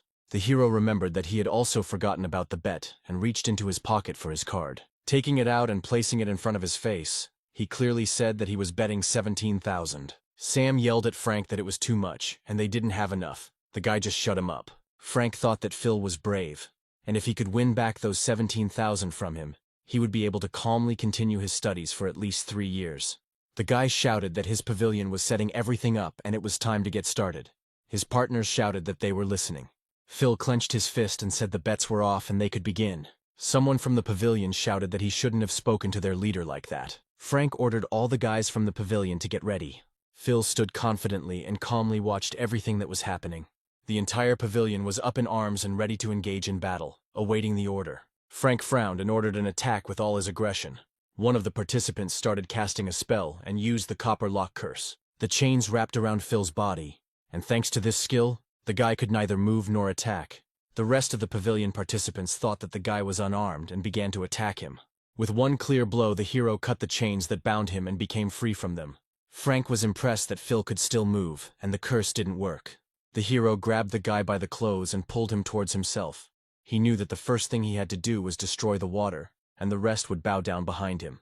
Frank fell to the ground from the force of Phil's blow and was unable to get up. The pavilion participants were extremely surprised that Phil dealt with Frank with his bare hands. The same mage who had previously used the copper lock curse tried to use the curse of cruelty. The mage activated the curse and directed it at Phil. The rest of the attacks from the pavilion participants also flew there. Through the clouds of smoke, the hero's voice could be heard. He asked if they were the leaders of the freshman test. The guy raised his sword and asked if they were that weak. Frank was under Phil's foot and tried to ask Sam what was wrong with his curses. Sam looked at the leader with trembling hands and replied that this couldn't be, because he had given it his all. Phil looked at Sam and told Frank not to blame the guy because the hero had high stats, so skills of that level were useless on him. Frank broke free from Phil's leg and began to attack him. The guys from the pavilion chanted and encouraged the leader. Phil raised his hand and started calling Zarya. He said that he had to admit that Frank wasn't bad. He took first place, so now the hero would show him the difference between the two of them. Frank wondered what the hero would do now. Would he really summon a dragon? In an instant, Zarya appeared in the arena, and everyone present held their breath. Zarya brought down flames on the participants and Frank. They burned with a bright flame. The entire pavilion fell to the ground. Someone was screaming. Someone was filming what was happening on their phone, but they were all connected by the helplessness of this situation. Frank looked up into the sky and saw the dragon. He knew it was all over. Phil's dragon was much cooler than Oswald's. He was a living legend. Phil approached the guy and said that there was no point in running. The boy and the dragon attacked. Zarya used pressure to immobilize and stun the enemies. 3 effects were applied to the enemies at once: immobilization, fear, and stunning. The opponents ran around the arena and begged for mercy. Frank looked at the dragon and Phil and laughed. He didn't understand how anyone could defeat them. The guy was exhausted. There was a loud roar in his ears. He knew he had to run, but after taking a step he fell to the ground. Phil came up to him and asked who was number 1, and took out his card, summing up that now all their points were his. In total they had about 13,000. Sam was lying on the ground, continuing to film what was happening. Phil told Zara that the task was completed, and it was time to return. The guy left the arena and was near the scoring room. Inga asked him on the phone how he was. He replied that everything was fine and he had earned a lot and would definitely share it when he returned. But that same girl came out of the room, and when he saw her he told Inga that it was time for him to go. Phil approached the girl and was glad that she was there. The girl asked if he had been waiting for her all this time. The guy answered honestly that he was looking forward to their meeting because he saw no point in fighting with others anymore. And looking at the girl again, he added that after all, her level was above 70. Phil asked her again that she was not a senior student. The girl remained silent and went out the door. The deputy entered the arena and checked Frank's pulse. Edward realized that the force of the blow was not weak. Standing unconscious in the middle of an entire pavilion, the deputy knew that their lives were not in danger. The girl asked if the guy wanted to fight her. Phil silently entered the room. The door closed, and Phil said that he didn't want to fight at all. He wanted to clarify that since the girl entered the room of the 70th level, then her level was definitely higher than the 700th, and she was definitely not a student, the girl clarified, and who she was in his opinion. The guy thought about it and said that she looked young, but her level and strength definitely didn't match the characteristics of a student. She must be a teacher. The girl laughed, replying that in any case, he could call her sister. She came closer and said that when a guy doesn't hide his face, it's much more pleasant to talk to him. And she added that if he wanted to see her here again, he shouldn't set the level higher than 70, otherwise she wouldn't come. The guy agreed. Apparently he shouldn't have set the level to 80, but he wanted it that way. The girl transformed into her battle form and said that the technique she used last time, he used it during the battle with Frank. The guy playfully replied that if she knew, it meant she was watching his game. The girl smiled and replied that the guy summoned a dragon in a few swings. This impressed her, and his attack speed was not low. She appreciated this. The guy scratched the back of his head and laughed, thanking her. He clarified that he was not very good at close combat yet. The girl unexpectedly hit the guy with a trident, and he flew back several meters. Blood gushed from his shoulder. Phil grabbed his hand and did not understand why the girl did this. The girl replied that despite the progress, he was far from perfect. The guy replied that his sister had misunderstood everything. He just wanted to learn from her. He shouted that she was very capable, and thanks to her he had won the previous battle. If his sister agreed to teach him, he would definitely achieve success and be able to learn a lot. The girl burst into laughter and asked if the boy wanted to become her apprentice, and asked him to take charge of his own training. And if he wanted to learn a couple more of her tricks, she should bring his aunt's dishes. The guy was happy, and replied that he would bring it without any problem. He knew that there would be no problems with the ant. The girl said that since Phil had come, she wanted to see what he had learned. The guy stood up and said that he was starting. Having arranged a duel, the girl was surprised that the guy had such high speed. She soared into the sky and said that in that case, she would try her weapon on him. Soaring to the ceiling, she asked how Phil was feeling. The girl said that Phil was no longer able to control the weapon. She had changed it. The black dragon sword smoked. Phil replied that he had been using weapons for a long time, but had never seen anything like this. The girl waved her trident again and asked what the guy was going to do. The girl hit the guy, but he managed to dodge the attack. Looking at her, he said that he wanted the level elimination skill. The girl was speechless, and asked again if the guy knew what it was. She accelerated with all her might and flew at the guy, saying that this was a very rare and expensive technique. Phil took out his sword and held it in front of him. He asked his sister to wait. That evening, Hannah approached her nephew and said that he scared her. She thought that she and Frank would kill each other. But Phil replied that his whole body hurt, and the girl did not even sweat. Barbara told him that, judging by his description, she didn't think the girl taught here. Inga picked up the tablet and screamed that Phil had appeared on the forum again. Barbara looked at the recording and said that she felt that things would only calm down if Phil took over Frank's pavilion, and suggested that he become their new leader. Phil, full of frustration, replied that he had seen this before, and he thought they needed to focus on their goal. Barbara came closer and asked him to tell her what the girl was like. That same night, the heroes went to the forest of poisonous spiders. Barbara asked what this promotion was. She thought that Phil was training with his sister. Phil replied that he needed to become stronger. The heroes destroyed the spiders one by one, using the skills they had already learned. Phil felt a new sensation in his body and looked at his hands. He had managed to increase his level to 30. The guy was happy about the new level. Inga was happy too, and congratulated him. Hannah, vomiting in the background, joined in the congratulations. Phil, thanks to the new level, reached the second rank of transformation. Sky asked what he was waiting for, and suggested going to the hall. Coming out of the portal, Inga told Phil to hurry. She couldn't wait to see the second transformation. On the other side, they were met by students who knew who he was. A whole crowd pounced on the guy. Everyone was shouting, asking for autographs, asking to see his dragon. Sky said that Inga was right. Those guys left the pavilion. Now they became fans of Phil. Hannah looked at the girls and replied that they had no choice but to hide. 10 minutes later, the heroes were walking calmly down the street. Phil was disguised, and students who had lost him were running around. Inga exhaled. They finally broke away. Phil asked for forgiveness. He thought that if it weren't for him, everything would have ended well. Sky agreed that these people were strange. She wanted attention to herself too. Barbara added that in the entire history, not a single tamer had a second transformation. They have no data on this. Inga supported the conversation, saying that in other words, Phil would go down in history. The guy thought that he really had no one to turn to for a hint. Sky put her hand on Phil's shoulder and said they were here. While at the transformation room, the guy was ready to enter and said that he could handle everything. Hannah said that the ceremony was carried out exclusively alone, so they would wait for him at the entrance. The guy walked in and put his card on the machine. The technology notified him that he was ready for the transformation. Phil thought that it was fundamentally different from the first one, since many more opportunities would open up. The platform was ready for the ceremony, but no information about the Dragon Tamer was found. The hero was not surprised that the system had no data about tamers. The transition ceremony was activated, and the system wished for a successful transformation. Phil felt the transformation with every part of his soul and body. 3 species appeared before him, and the hero began to actively study them.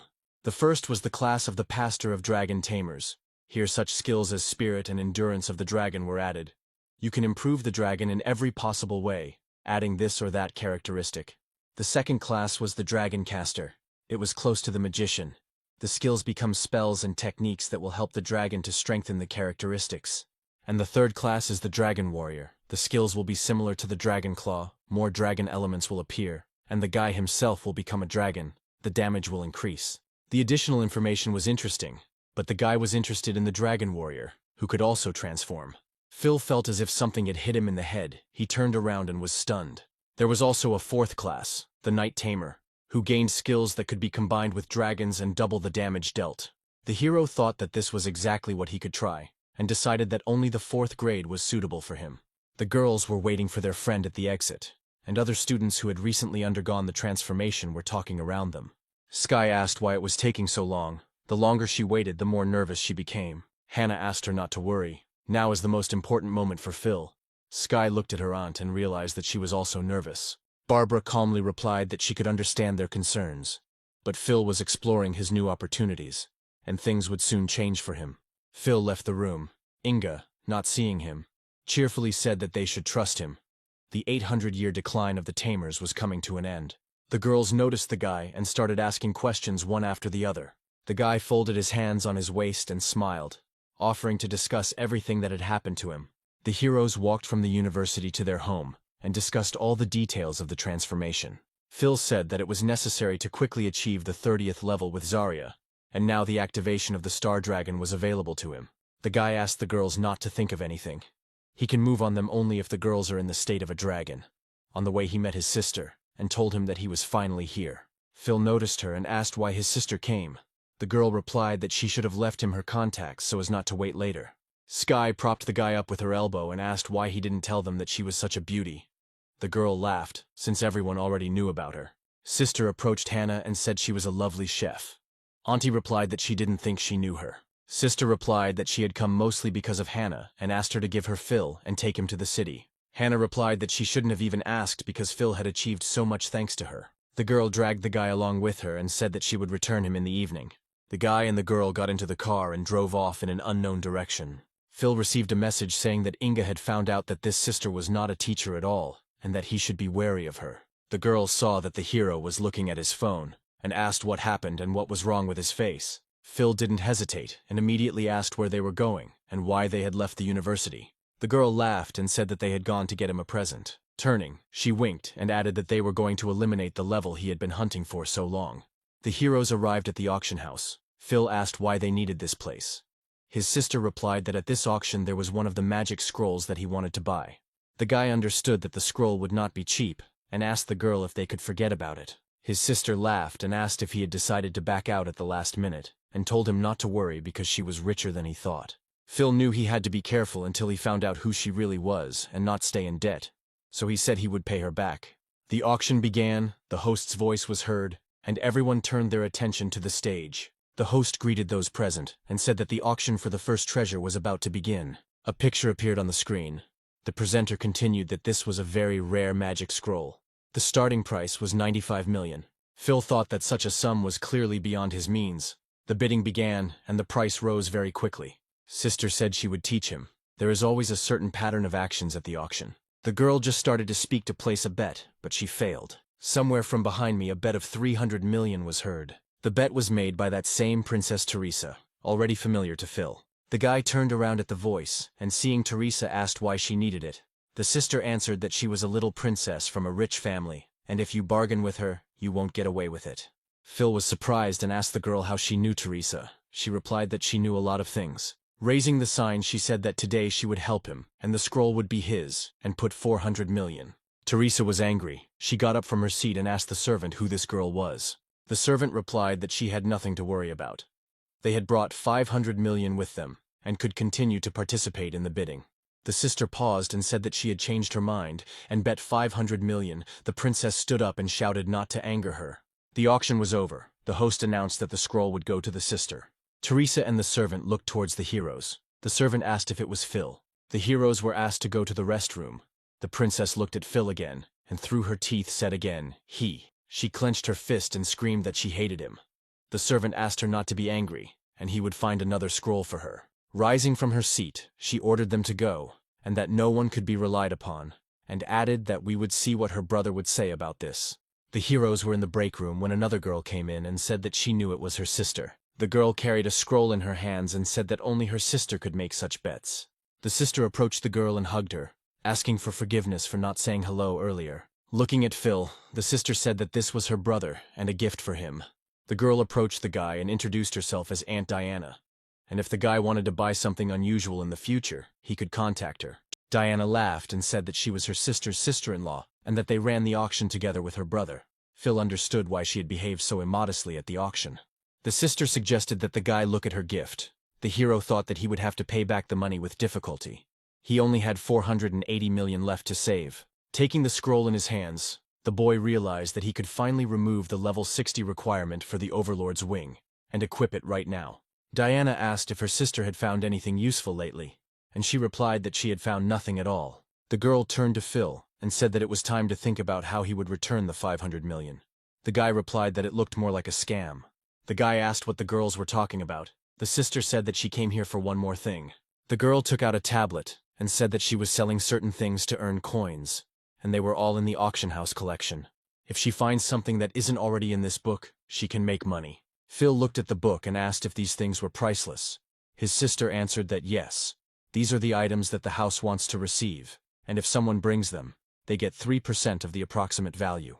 Roughly speaking, my sister was adding to her collection at home because Diana loves expensive things. Phil thought that if he could get 3% if he sold the rare equipment and could pay 500 million for the scroll in the near future. He asked for an appraisal of this equipment and took out the Dragon Lord's wing. Diana immediately replied that this legendary wing is the best of its kind, and its value can be estimated at a minimum of 2 billion.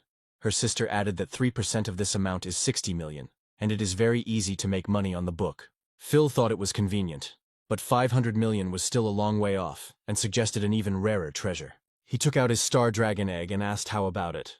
The girls were stunned. Diana asked if the guy was by any chance a legendary dragon tamer. Sister asked Phil if he had another dragon besides the black one.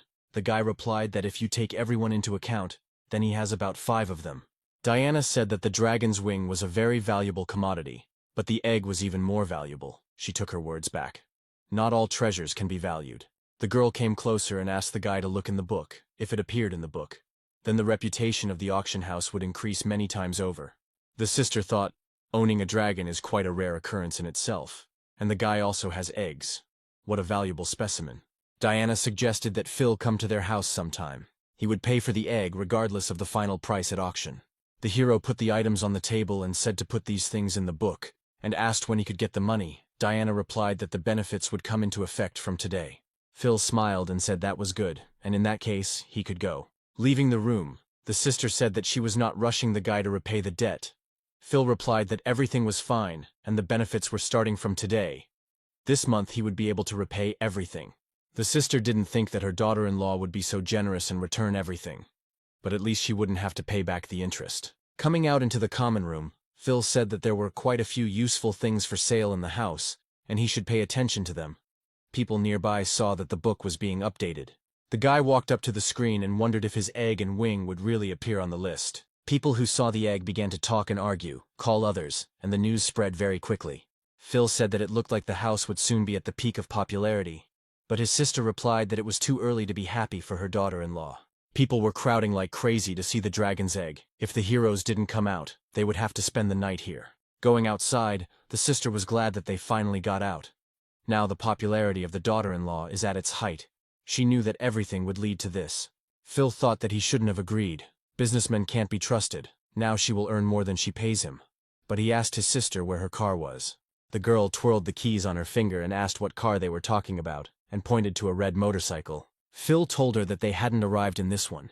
His sister said that that car belonged to his sister-in-law, and this was her car. The guy thought about it. He thought that his sister would make him her driver, like Teresa would have done. But she was completely different. The girl sat on the motorcycle and told him to sit down and hold on to his waist. If he falls, she will not save him. The guy got on the motorcycle but didn't have time to grab it, and the girl rode off. The girl replied that after his second transformation, his agility should have increased.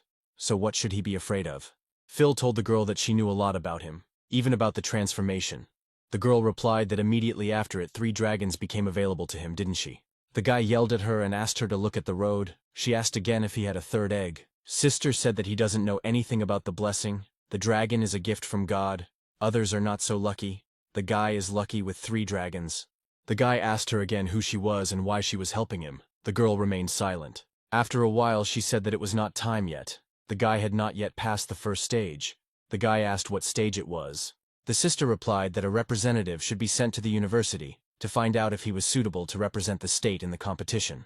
But the boy received approval even before he passed the 1st stage. The girl is afraid that if a level 70 envoy comes, he will target the guy. Phil laughed and realized that his sister was hired to help him prepare. The girl asked in confusion that if he understood everything, then why was he laughing?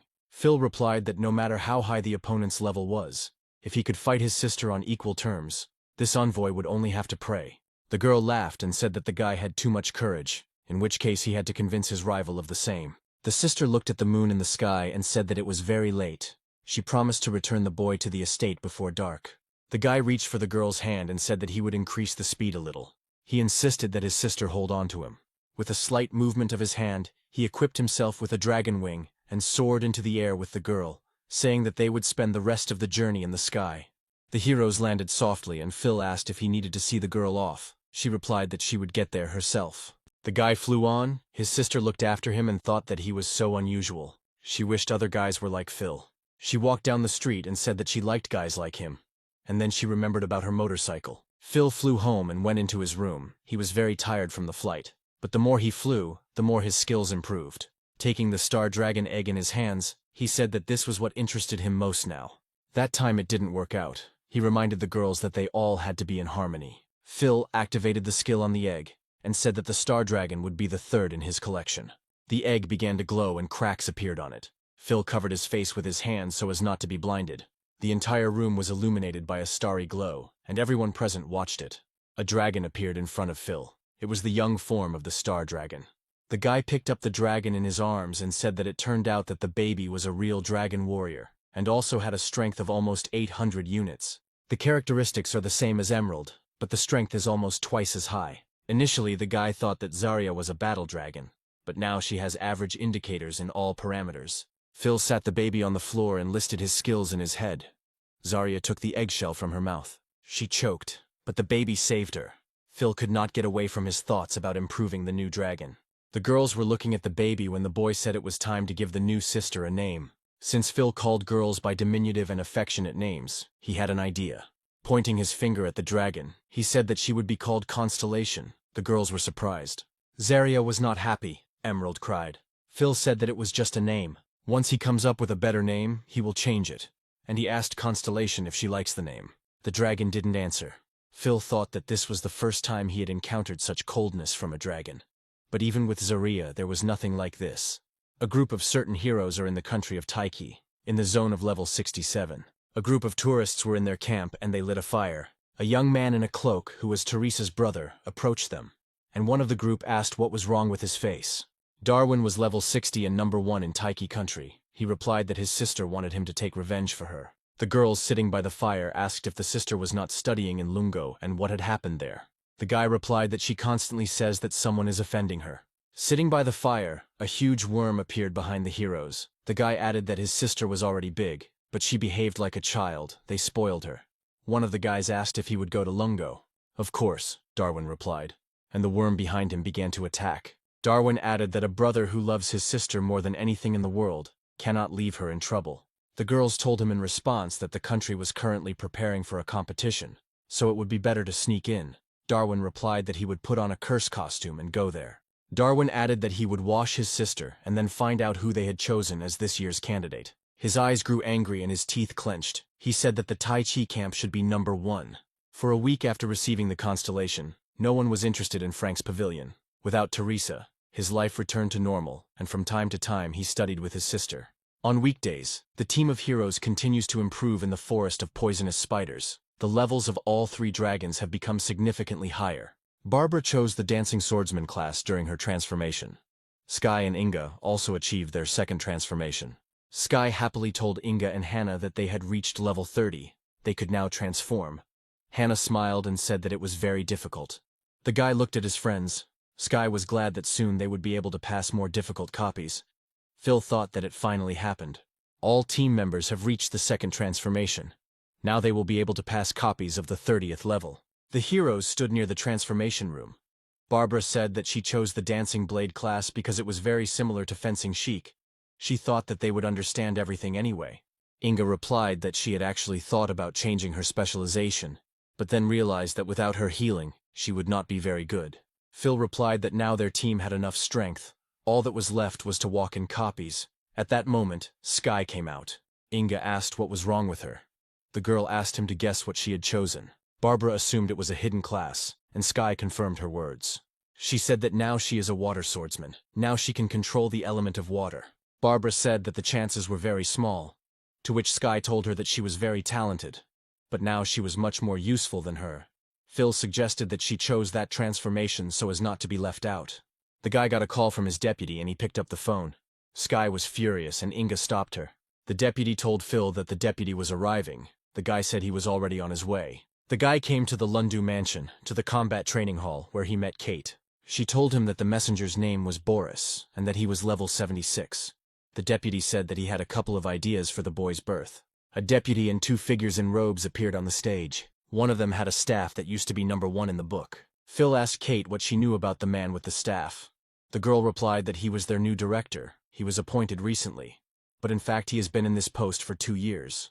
And she added that only the deputy knows about his power. He does not attend any events. His voice is changed with the help of magic. And since he came to meet with the envoy, he is not an ordinary person. Some sounds were heard. The heroes turned their heads towards the exit and saw that a messenger was coming. Boris entered the hall and asked if everyone was here and where the dean was. Edward greeted Boris and said that he was the vice dean. The messenger replied that he was looking for a dean, and if they hadn't even bothered to choose a normal player, they were wasting their time. Boris looked at the stage and asked if all the candidates were there. The deputy replied that they had no candidates and had already chosen Phil. Phil told Kate that Boris is not that simple. He will do anything to achieve his goal. Kate replied that the dean and the deputy believe in him, since they did not choose anyone else. Boris started to say that since they had already chosen a candidate, the envoy's opinion would mean nothing to them. Edward replied that they were confident in Phil, and that he could check him. Boris said he read about him. Looks promising. Level 32, Dragon Tamer, champion of the southern province. He came from another city, and not alone, and looked at the guy. Boris asked him if he could hold out, if his 32nd level could compete with the 50-60th. Phil immediately realized that the messenger hated him from the start. Boris said that since Lund University believed in him so much, it was worth seeing what he was capable of, and took out his sword. Saying that he would see if the boy was worthy, he swung his sword and began to attack him. Kate screamed that this kind of thing was unacceptable. The deputy added that wasn't the gap between their levels too big. The messenger told them that he didn't care what level the guy was. It wasn't him who forced him to take part. His job was to select people who were strong enough to compete with others. If a guy couldn't handle him, then he wasn't worthy of representing the country. Phil knew he was no match for him in close combat, but there was too little room to summon what he should do. The man shouted, "Come on, Phil, use all your strength," and asked to let him see what he could do. Knocking the sword out of the boy's hand, he shouted that it was time to release the dragons and show them to the light. He screamed louder and louder about why Phil was making him wait. The dean struck the floor with his staff and said that since the messenger was in high spirits, it would be better to move to another place.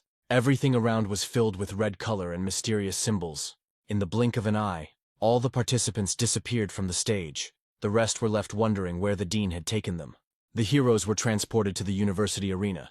The dean said that there was much more space for testing here. Boris laughed. He didn't care where. It wouldn't give him any strength. Hiding was useless. The dean wouldn't protect him. Now Boris understood the reason for Teresa's bad behavior. It's no wonder she has such a low self-esteem. Phil appeared riding on Zarya and said that there was enough room here, so it was time to give it his all. Boris was shocked by the size of the dragon. He realized that this was the same dragon that had made Mrs. Teresa jealous. It was exactly like the one in the video. But he added that it was a pity that the dragons were powerless against him and began to activate his shield. The shield was huge. Boris added that it was not so easy to stand up to a level 76 shield knight. Phil was not talkative and asked him to simply continue watching. The guy ordered Zarya to activate the pressure. The dragon began to affect Boris, who defended himself with a shield. The man laughed and said that he expected nothing less from a huge dragon, but the level would be low. The deputy said that last time Phil's black dragon had destroyed Frank's entire pavilion with this technique. The dean asked if he thought he was no longer good for anything. Boris said that intimidation was quite useful in such a situation, but his face suddenly changed. He felt unwell. The man was affected by the knight's skills, but he didn't understand how this was possible. The messenger fell to his knees. Phil came closer and laughed, asking if he had passed the test. The man became aggressive, asked if the guy was laughing at him, and activated the knight's stability skill, which removed all effects from him. Boris rose from his knees and swung at the boy, asking if he thought he could stand up to him. Phil began to summon the rest of the dragons and, smiling, replied that he could. Boris tensed up and wondered if the guy really still had dragons. Phil responded sarcastically that he would have to use all his strength. Having summoned all the dragons, the guy said that he would be more serious, since that was what the messenger wanted. Boris looked at all the dragons and couldn't believe that a guy like Phil had 3 of them. The deputy also couldn't believe his eyes.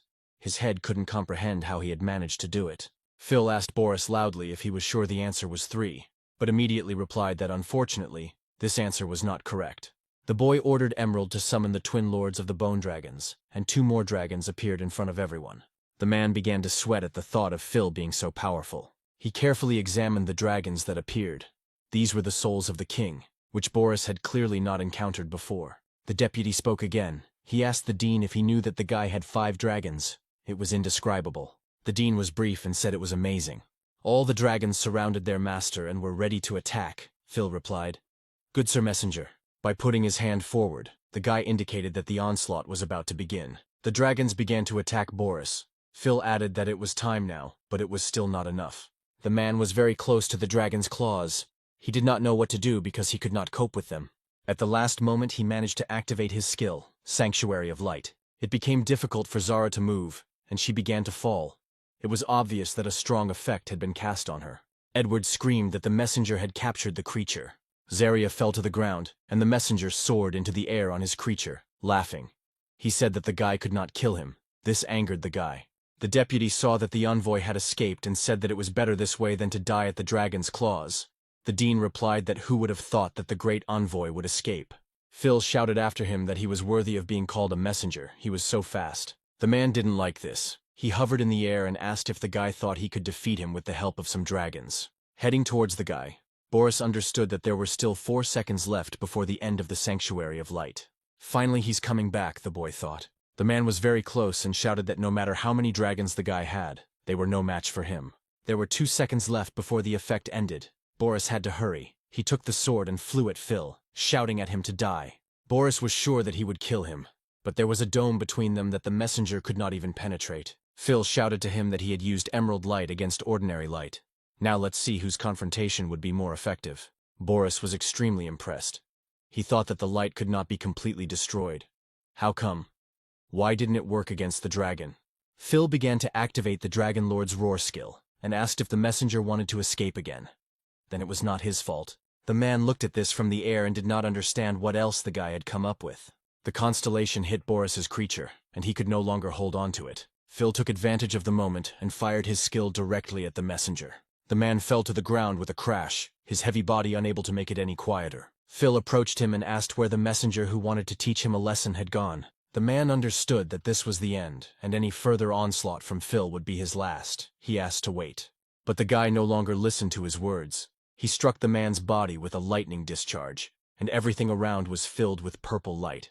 In the cloud of smoke and dust that was created, it was impossible for the dean and the deputy to see anything. The clouds of dust cleared. Boris was alive, but his animal was gone. Phil looked at the man and said that he was very sorry, and that he regretted the health of his mount. Coming closer, the guy said that killing an animal was not prohibited in national testing, and he wanted everything to be exactly as it happens there. Edward shouted that the test was over. It was time to give a verdict that Phil was worthy of being a candidate. The man screamed in agony and ordered him to shut up. He would decide when the test was over. The deputy and the dean were outraged and stunned by such statements from the envoy. Edward tried to object, but the dean stopped him and told him to let him go, because he wouldn't last long anyway. Boris sat on the ground and thought that the guy had a lot of high skills, but in any case, he would make the final decision about him. Phil looked at the messenger with interest and waited for his further actions. The man got up from his knees and ran at the guy, shouting that he wouldn't let him and that it wouldn't end that easily. Emerald was ready to join the fight, but Phil stopped her and watched what Boris would do. The man waved his sword wildly, shouting that the guy was the reason Teresa's family left him, and he ruined his career. Boris raised the sword above his head and swung it. He said that he would punish the guy. Running towards the guy, Phil put his leg in front of him and kicked the man in the stomach. Boris flew back several meters. He still remained powerless in the current situation. Phil came closer to him and said that this battle was pointless from the start, because Boris was crazy. If he did not think that the guy passed the test, then it was worth continuing. The guy leaned even closer and looked the man in the eye and said that if he believed that his feud with Teresa had ruined his career, then he would expect revenge. All the dragons formed a wall behind the owner, and he added that he hoped the man remembered everything. And looking haughtily at Boris, he added that next time he would not stop. It seemed like the man wanted to add something, but he couldn't get a word out. Boris lost consciousness. For his age, such fights were no longer within his capabilities. The deputy, seeing this, ran to Boris and said that he would immediately call a healer. The dean turned to the boy and said that who would have thought that he had as many as 5 dragons, and asked how much true power he had shown them. Phil turned around and said that he hadn't shown even 10% of his dragon's power. The dean replied that choosing the guy was the right decision and began to cast his spell. Having struck the ground with his staff, he, as before, disappeared into thin air. The dragons switched from their combat form and pressed closer to Phil. The guy looked at this. It seemed to him that such a disappearance was very familiar. Heavy snow fell again in the uncharted areas of the far north of Lungo. In front of the man lay Phil's papers signed by Boris. He laughed and said that it was not bad. The man said that Phil would be their candidate after all. Boris must have cried when he signed those papers. The man ordered the deputy to come in. The guy turned to Mr. Alfred and asked if he needed anything. Alfred ordered the lion to be prepared to go to the Lund University. The deputy told him that several researchers had recently been attacked. The man replied that he was not leaving forever, and that all research could continue as before. He added that he needed to meet with the other researchers and Phil, and they would see each other in a couple of days. That same evening, Phil was at his location. Opening a map showing a tidal bay, he was surprised to find it was 3,000 kilometers away, too far. He understood that Boris recognized his qualifications, and he felt calmer. But their further destination was too far away, and this was a mid-ranking card. On the phone, the guy answered that it would be better next time. Harvey asked if he definitely didn't need the card. He could contact the magician, but the price would be appropriate. The guy was distracted by some message on the tablet, and he decided to open it. Phil saw a greeting in front of him, which said that a treasure chest was available to him. He was glad. He finally managed to get to the god-level treasure. Harvey was still hanging on the phone and asking if the guy was there. Phil asked for a minute. He wanted to clarify something. A certain fireball was flying straight towards Phil's estate at great speed. Phil managed to answer Harvey that this place was in the far north. The next second, the ball hit the estate, completely wiping it off the ground. A figure in a dark robe hung in the air above the destruction. In his hand was some kind of stone, which obviously gave him strength. Suddenly Zarya flew out of the house. The dark silhouette was shocked that the heroes survived. All the heroes and dragons soared into the sky to the man who took the roof over their heads. Phil flew up close to him and asked if he wanted to teleport. Swinging with all his might, the boy hit the stranger in the face and the hood of his robe flew off. Phil felt as if he had been scalded with boiling water. He already knew this man. The man was a teacher who stood next to the dean. People came out of their houses asking what was going on, and fire alarms were blaring everywhere. Inga loudly announced to everyone that this was an attack, and the man was going to kill other people. Scarlet chains appeared in the man's hands. He told the boy that since he saw him, he had no choice. With a sharp movement, the man threw chains on the guy. It was a flaming lock, which tied the target and did not allow him to receive any positive effects. The man tied himself with the same chains and took out a red crystal, which activated the extreme flame. Burning his health, it formed the core of the flame. Phil guessed that this was the core of flame, and that the man was the most powerful fire mage. The man looked at the boy with crazy eyes and said that they would die together. Inga and Barbara were on the ground. The girls shouted at the guy to hold on. They were already on their way to help. Hannah was scared to death. She could lose her only nephew. The man grew bigger with each passing second and shouted that the boy could no longer escape anywhere. The core was already 72% complete. The man continued to scream at Phil to die. Phil ordered the Emerald to activate the Eternal Protection and protect everyone so that no one would get hurt. Emerald immediately activated the protective barrier. All people and dragons were now safe. The guy realized that the man was going to blow up the flame core. He took out his sword and tried to do something, but his attempts were unsuccessful. The man screamed that it was time to die, but Phil was not going to give up. He gripped the sword tighter and flew towards the man. Out of nowhere, a staff appeared and pierced the man, and his skill was interrupted. Phil, looking at this, understood that this was the dean's staff. But how did it appear here? The staff passed right through. The man was covered in blood. Such an injury was incompatible with life. The last thing the man managed to say was that it was time for Phil to die, and he fell into his own fire. Phil was haunted by the staff and looked at it as if enchanted. Another figure in a robe appeared in the sky. It was the dean, who silently took the staff. Phil couldn't say a word. He was waiting for some answers to all his questions, but the dean was not going to talk to him. Having landed on the ground, Hannah ran up to the guy and said that he scared her to death. Phil replied that everything was fine and she shouldn't worry. The hero's friends ran up to him and asked him what kind of magician he thought he was. Phil replied that he saw him near the examiner. Turning around, Phil added that he was standing with the dean, and the deputy and the dean were examining the man's charred body. Edward said that they didn't think that anyone would want to attack the guy. Moreover, he was a respected university professor, an 81st level fire mage, very strong. Phil asked what the motives were, whether the man was really under Boris. Hannah asked to find out everything, because they almost died. Inga added that they would come for Phil as soon as they found out that he survived. The deputy asked everyone to calm down and said that they would look into the matter and give an answer. Early the next morning in the office, the dean said that the assassination attempt would definitely be repeated. The professor was a respected man, and it was unclear how many followers he had.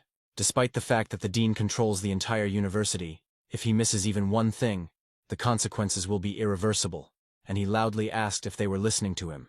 Alfred, sitting in the chair, replied that they should learn how to make drinks, and that even their tea wasn't tasty. And he asked the dean not to be angry. They hadn't seen each other for so long, and the dean didn't even ask anything about him. The dean asked how things were in the far north.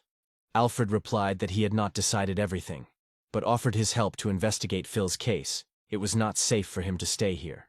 Smiling, he told the dean that he would take the boy with him to the far north. A trip to the far north with Alfred can ensure not only the boy's safety, but also prevent him from causing harm to others. The dean asked if Alfred would have time for the guy. He replied that he was not his assistant, but he hoped that the guy would want to come and help with the investigation from afar. The dean replied that he understood everything, but the guy had to be completely safe. Alfred, finishing the bottle, replied that he would return him safe and sound. Early in the morning, an expensive foreign car pulled up to the main entrance of Lund University. A guy came out of it. Teresa ran into his arms, saying that she knew that her brother had nothing more important than her. Darwin replied that he had nothing more important than the princess, and he had to prepare for her arrival. Teresa looked up at her brother and asked if he would help her. Darwin asked to tell him who offended his sister. He will teach anyone a lesson. While Phil and the team had nowhere to live, they stayed at Barbara's. The guy talked to Harvey. He asked if he received it. The guy replied that he received it and would transfer the money now. Barbara put a glass of water in front of Phil. Harvey said that he had suddenly cut off the connection last night, but this card was secret, and no one except the guy dared to buy it. Phil said that he was hanging up. Barbara saw the map and asked if he wanted to go. Phil replied that the place was very strange, so he didn't have time to think about a strategy before he was attacked. The girl said that everyone was very tired yesterday, and the girls were still resting, and if he wanted to go, it would be better to wait for the others. Phil replied that he wasn't going to, and thanked her for her help. There was a knock at the door. Phil assumed it was Deputy Edward. Opening the door and asking how things were going, the guy saw an unfamiliar man in front of him.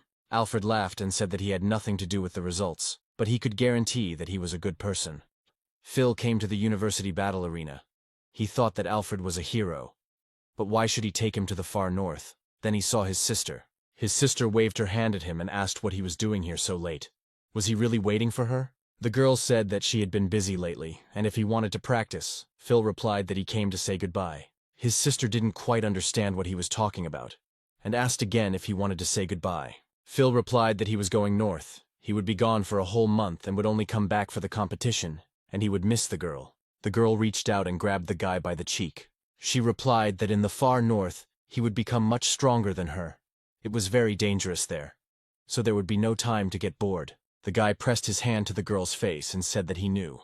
Phil ran back and shouted to his sister that it was time for him to go, and that he still needed to say goodbye to the others. The girl shouted to wait for her and ran up to the guy and hugged him tightly from behind. The girl closed her eyes, not letting go, and told him to hurry up. She would not see him out. The sister put a red bracelet on the boy's hand and told him to take care of it and always carry it with him. She stepped back and said that there were competitions going on all over the country, so he should take care of himself. She asked him to bring her a piece of non-melting ice and laughed. Phil ran after her, but she had already left. Her hair remained in his hand, and he looked at it with warmth in his soul. The guy was returning home with groceries, but some shadow was following him. Phil turned his head and asked how long he would continue to pursue him. Darwin realized that Phil had noticed him and said that the guy was not easy to find. Phil turned to face him and asked who he was and why he was following him. The guy replied that they didn't know each other personally, but he had definitely heard about him. Darwin gritted his teeth and gave his name, adding that the boy had cared very much about his sister, so he wanted to thank him. Phil angrily threw the bags on the ground and asked if he was the strongest in Taiki. Taking out his sword, the guy said that he knew Teresa was here too, and let her come out. The girl, coming out of the bushes, asked the boy where such anger came from. The princess folded her hands and said that she could not miss her brother teaching the boy a lesson. Darwin said seriously that whether he would teach a lesson or not depended only on the guy himself. He gave him the opportunity to return to his sister everything that he had taken. Phil looked at Darwin and asked if their whole family had memory problems. The guy didn't understand what he was talking about. The hero laughed and told Teresa that she had not told her brother the full story of their last meeting. The princess told her brother that the guy was talking nonsense and encouraged him to attack. Darwin told the guy that life teaches him nothing, and if Phil doesn't stop defiling their family, before he can finish speaking, he starts casting spells, and there are special marks on his palms. Phil realized that this was a call, and that this was who his sister took after. Darwin summoned a monster and said he would kill the guy. At the last moment, the hero managed to jump and avoid the attack. Stopping at an inaccessible distance, Phil began to examine the monster. The guy realized that Darwin and his monster had disgustingly powerful attacks. He had to dodge. Phil looked at the monster again. It had the same face as Darwin. Darwin ordered his cave explorer to grab the guy. The monster doused the space with a roar. The guy raised his head to the sky and saw a griffin, which surprised him greatly. The Arctic Griffin Lord attacked Darwin's monster. The brother and sister did not understand what was happening. Teresa screamed. Alfred appeared from behind Phil and turned to them, asking if they thought they were on their family's lands. And he landed right in front of the guy, covering his body and protecting him. Darwin was taken aback. He knew the voice and the skill of the Griffin Lord. Looking at the man, he realized that Alfred himself was standing in front of him. The man told them that they were brave. Darwin warned his sister that he was very dangerous. Alfred impaled the boy on his long sword and suspended him above the ground. The guy started coughing, his eyes were wild, and blood started pouring out of his mouth. Alfred asked seriously if Darwin recognized him. The boy replied that he was the elder. The man ordered the boy to surrender, because his researcher was no longer of any help to him, since no one had ever escaped the clutches of his griffin. The griffin was in full combat readiness and held the monster back with its powerful paws. Teresa fell to the ground in shock and began to cry, continuing to call for her brother. Darwin looked at the man and calmly said that he did not doubt his words. He tried to say something else, but his body was pierced through and he lost consciousness. Teresa let out a pitiful cry as her brother remained hanging on Alfred's sword. Phil, watching the events unfold, thought that Alfred had killed Darwin. The man said that the skill of the third transformation is a symbiosis with darkness. It allows the summoner to swap bodies with his subject, if he is alive, of course. Darwin's body, hanging in the air, began to dissolve. Phil realized that it meant the guy wasn't dead. Alfred turned around and ordered everyone to get out of here. If they don't leave, he's ready to kill the researcher guy. Teresa ran up to the monster that was grabbed by the griffin and screamed at him. The boy was reborn in the body of a monster. His eyes were white and his teeth were clenched in pain. The guy used symbiosis with darkness and told Alfred that he couldn't kill him because he was Taiki's heir. And if anyone dares to attack a representative of Taiki, all 23 participating countries will rise up against that person. Phil watched the transformation. Who would have thought that the summoner would survive, he thought. Alfred brought the sword to the guy and said that he knew everything. But there was another rule. Anyone who killed the attacker on the candidate would not be killed. The man said that he was not going to kill anyone. And besides, there was a competition this year. He would spare the guy and not make the situation worse. Darwin said he understood him. Now he knew that Phil was also a candidate. Alfred was angry, his eyes filled with anger. He said that he did not love their entire family. Throwing down his sword, he ordered that they not come here again. The sword stuck into one of the tentacles of darkness, and Darwin was pierced by hellish pain again. Darwin hugged Teresa and said that they were leaving. The little sister agreed to everything. The guy, without turning around, told Phil that since they were both candidates, they would not fight before the competition, and he was looking forward to their meeting. With a sharp glance, he added that the boy should pray, because in the future there would be no one to stand up for him. Phil approached Alfred and said that this Darwin was amazing. First he almost died himself, and then he throws around such words. The heroes went to the house. Alfred asked where the food for dinner was. The guy realized that they were destroyed by a monster. In the evening, the heroes threw a small party to relax. Some of the heroes relaxed, while others could not contain their emotions. Now Phil understood even more that it was time for him to leave. He was an important figure in the political world, and if he stayed, he would put his friends in danger. There was only a month left before the competition. The secrets of the far north were waiting for him to solve them, and he and Alfred flew out. The next day of the flight, the man told the boy that the main thing here was that he didn't freeze. The boy looked down and saw an unknown land. This is where the divine level weapon was hidden. A huge bloody moon appeared in front of the heroes. Alfred said that this was why he called the guy. After landing at the base, the man showed the boy where his squad of griffin riders was. At the moment his people had discovered about 114 routes to explore. The man pointed to the map and said that this was their goal. Phil asked again if he was talking about the blood moon.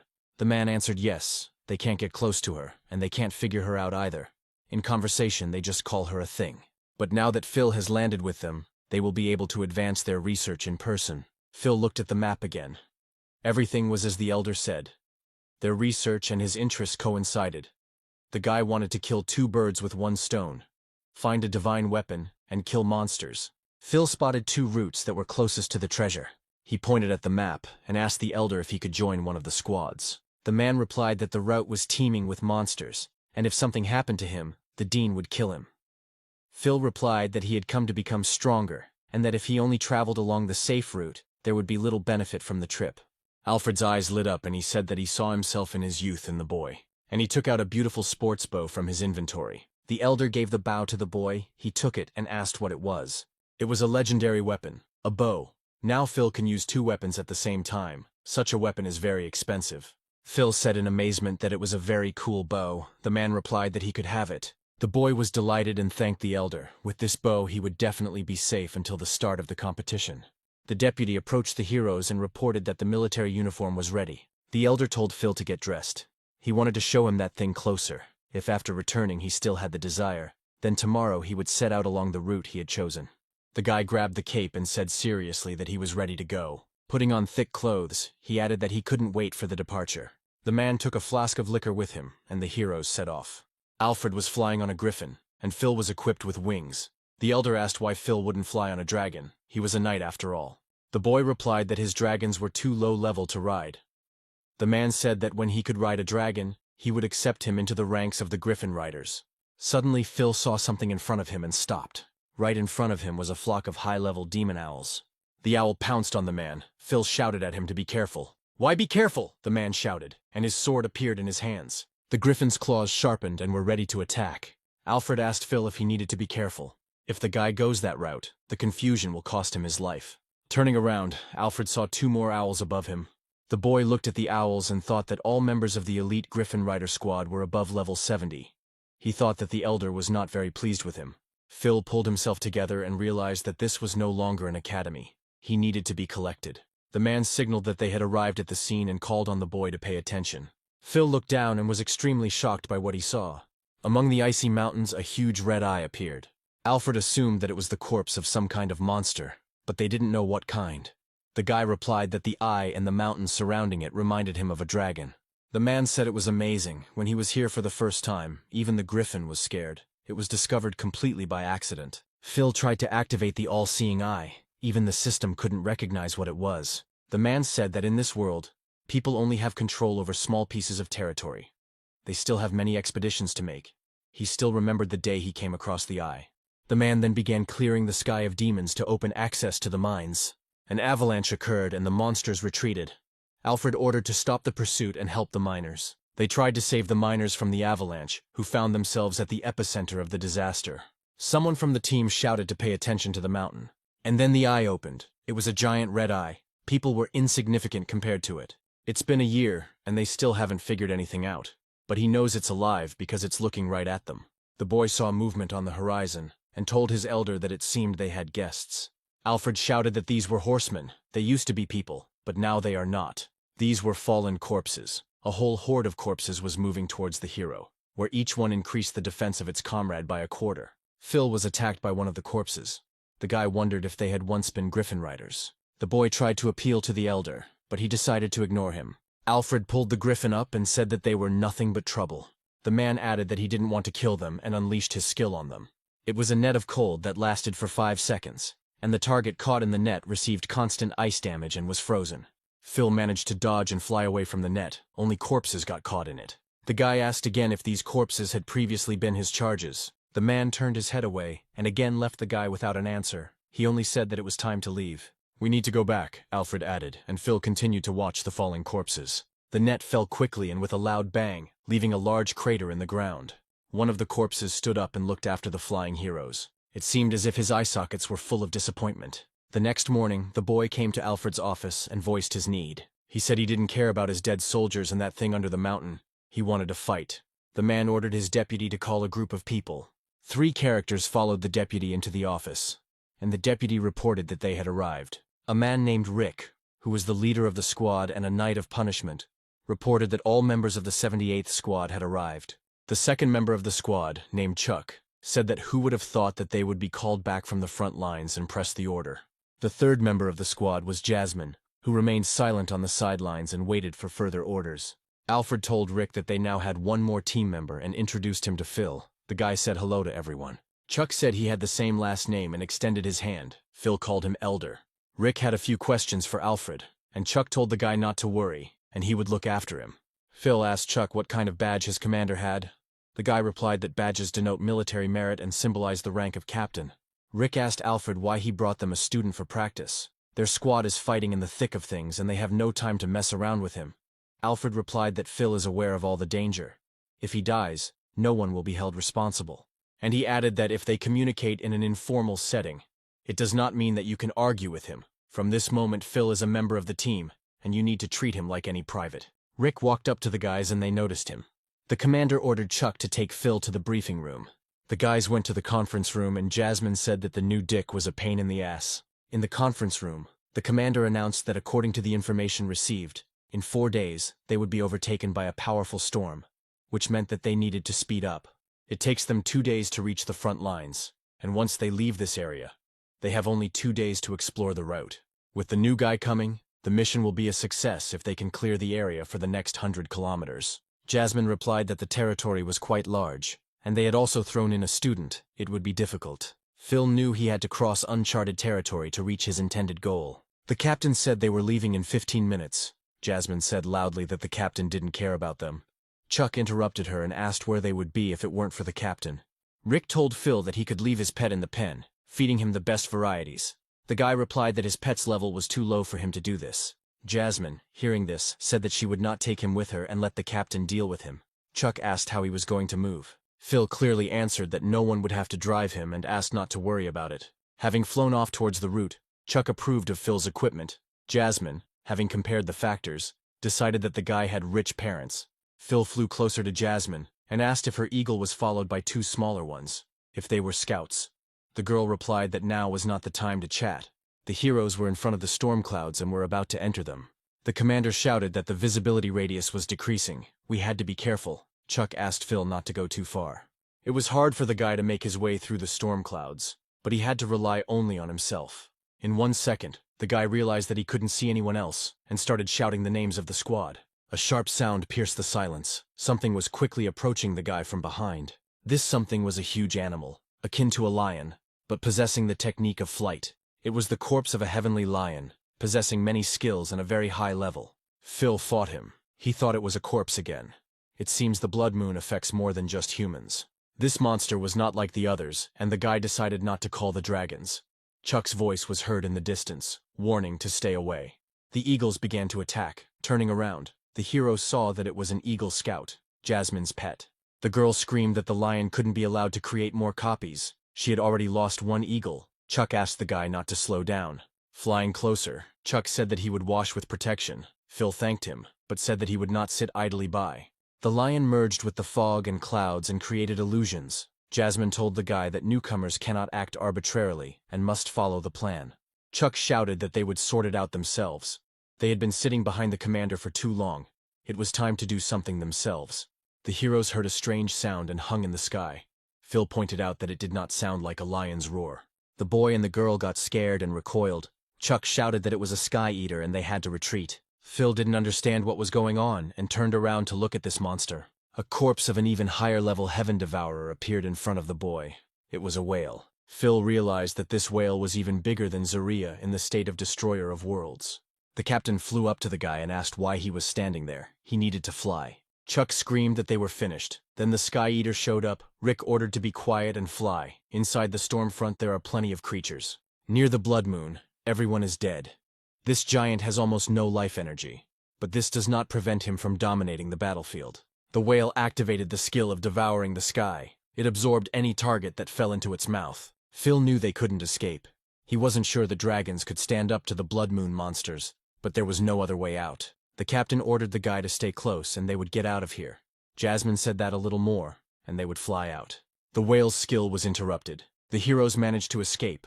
The danger passed. Phil asked if he would pursue them anymore. Rick replied that as soon as the devourer leaves the storm front, it immediately falls. It turns out that all dead monsters have their own strengths and weaknesses, each requiring a special approach. The whale fell from the sky with a loud crash, creating a cloud of dust and smoke around it. Keith used his skill. For him, the sky is like water.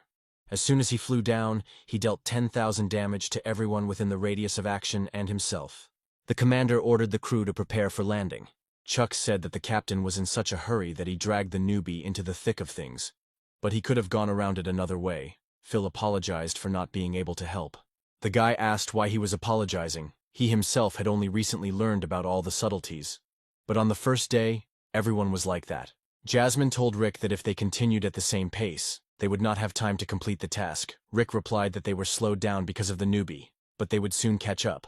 The girl stood up and screamed that she thought he and Chuck didn't care at all, and she was afraid that they wouldn't be able to do it in 4 days.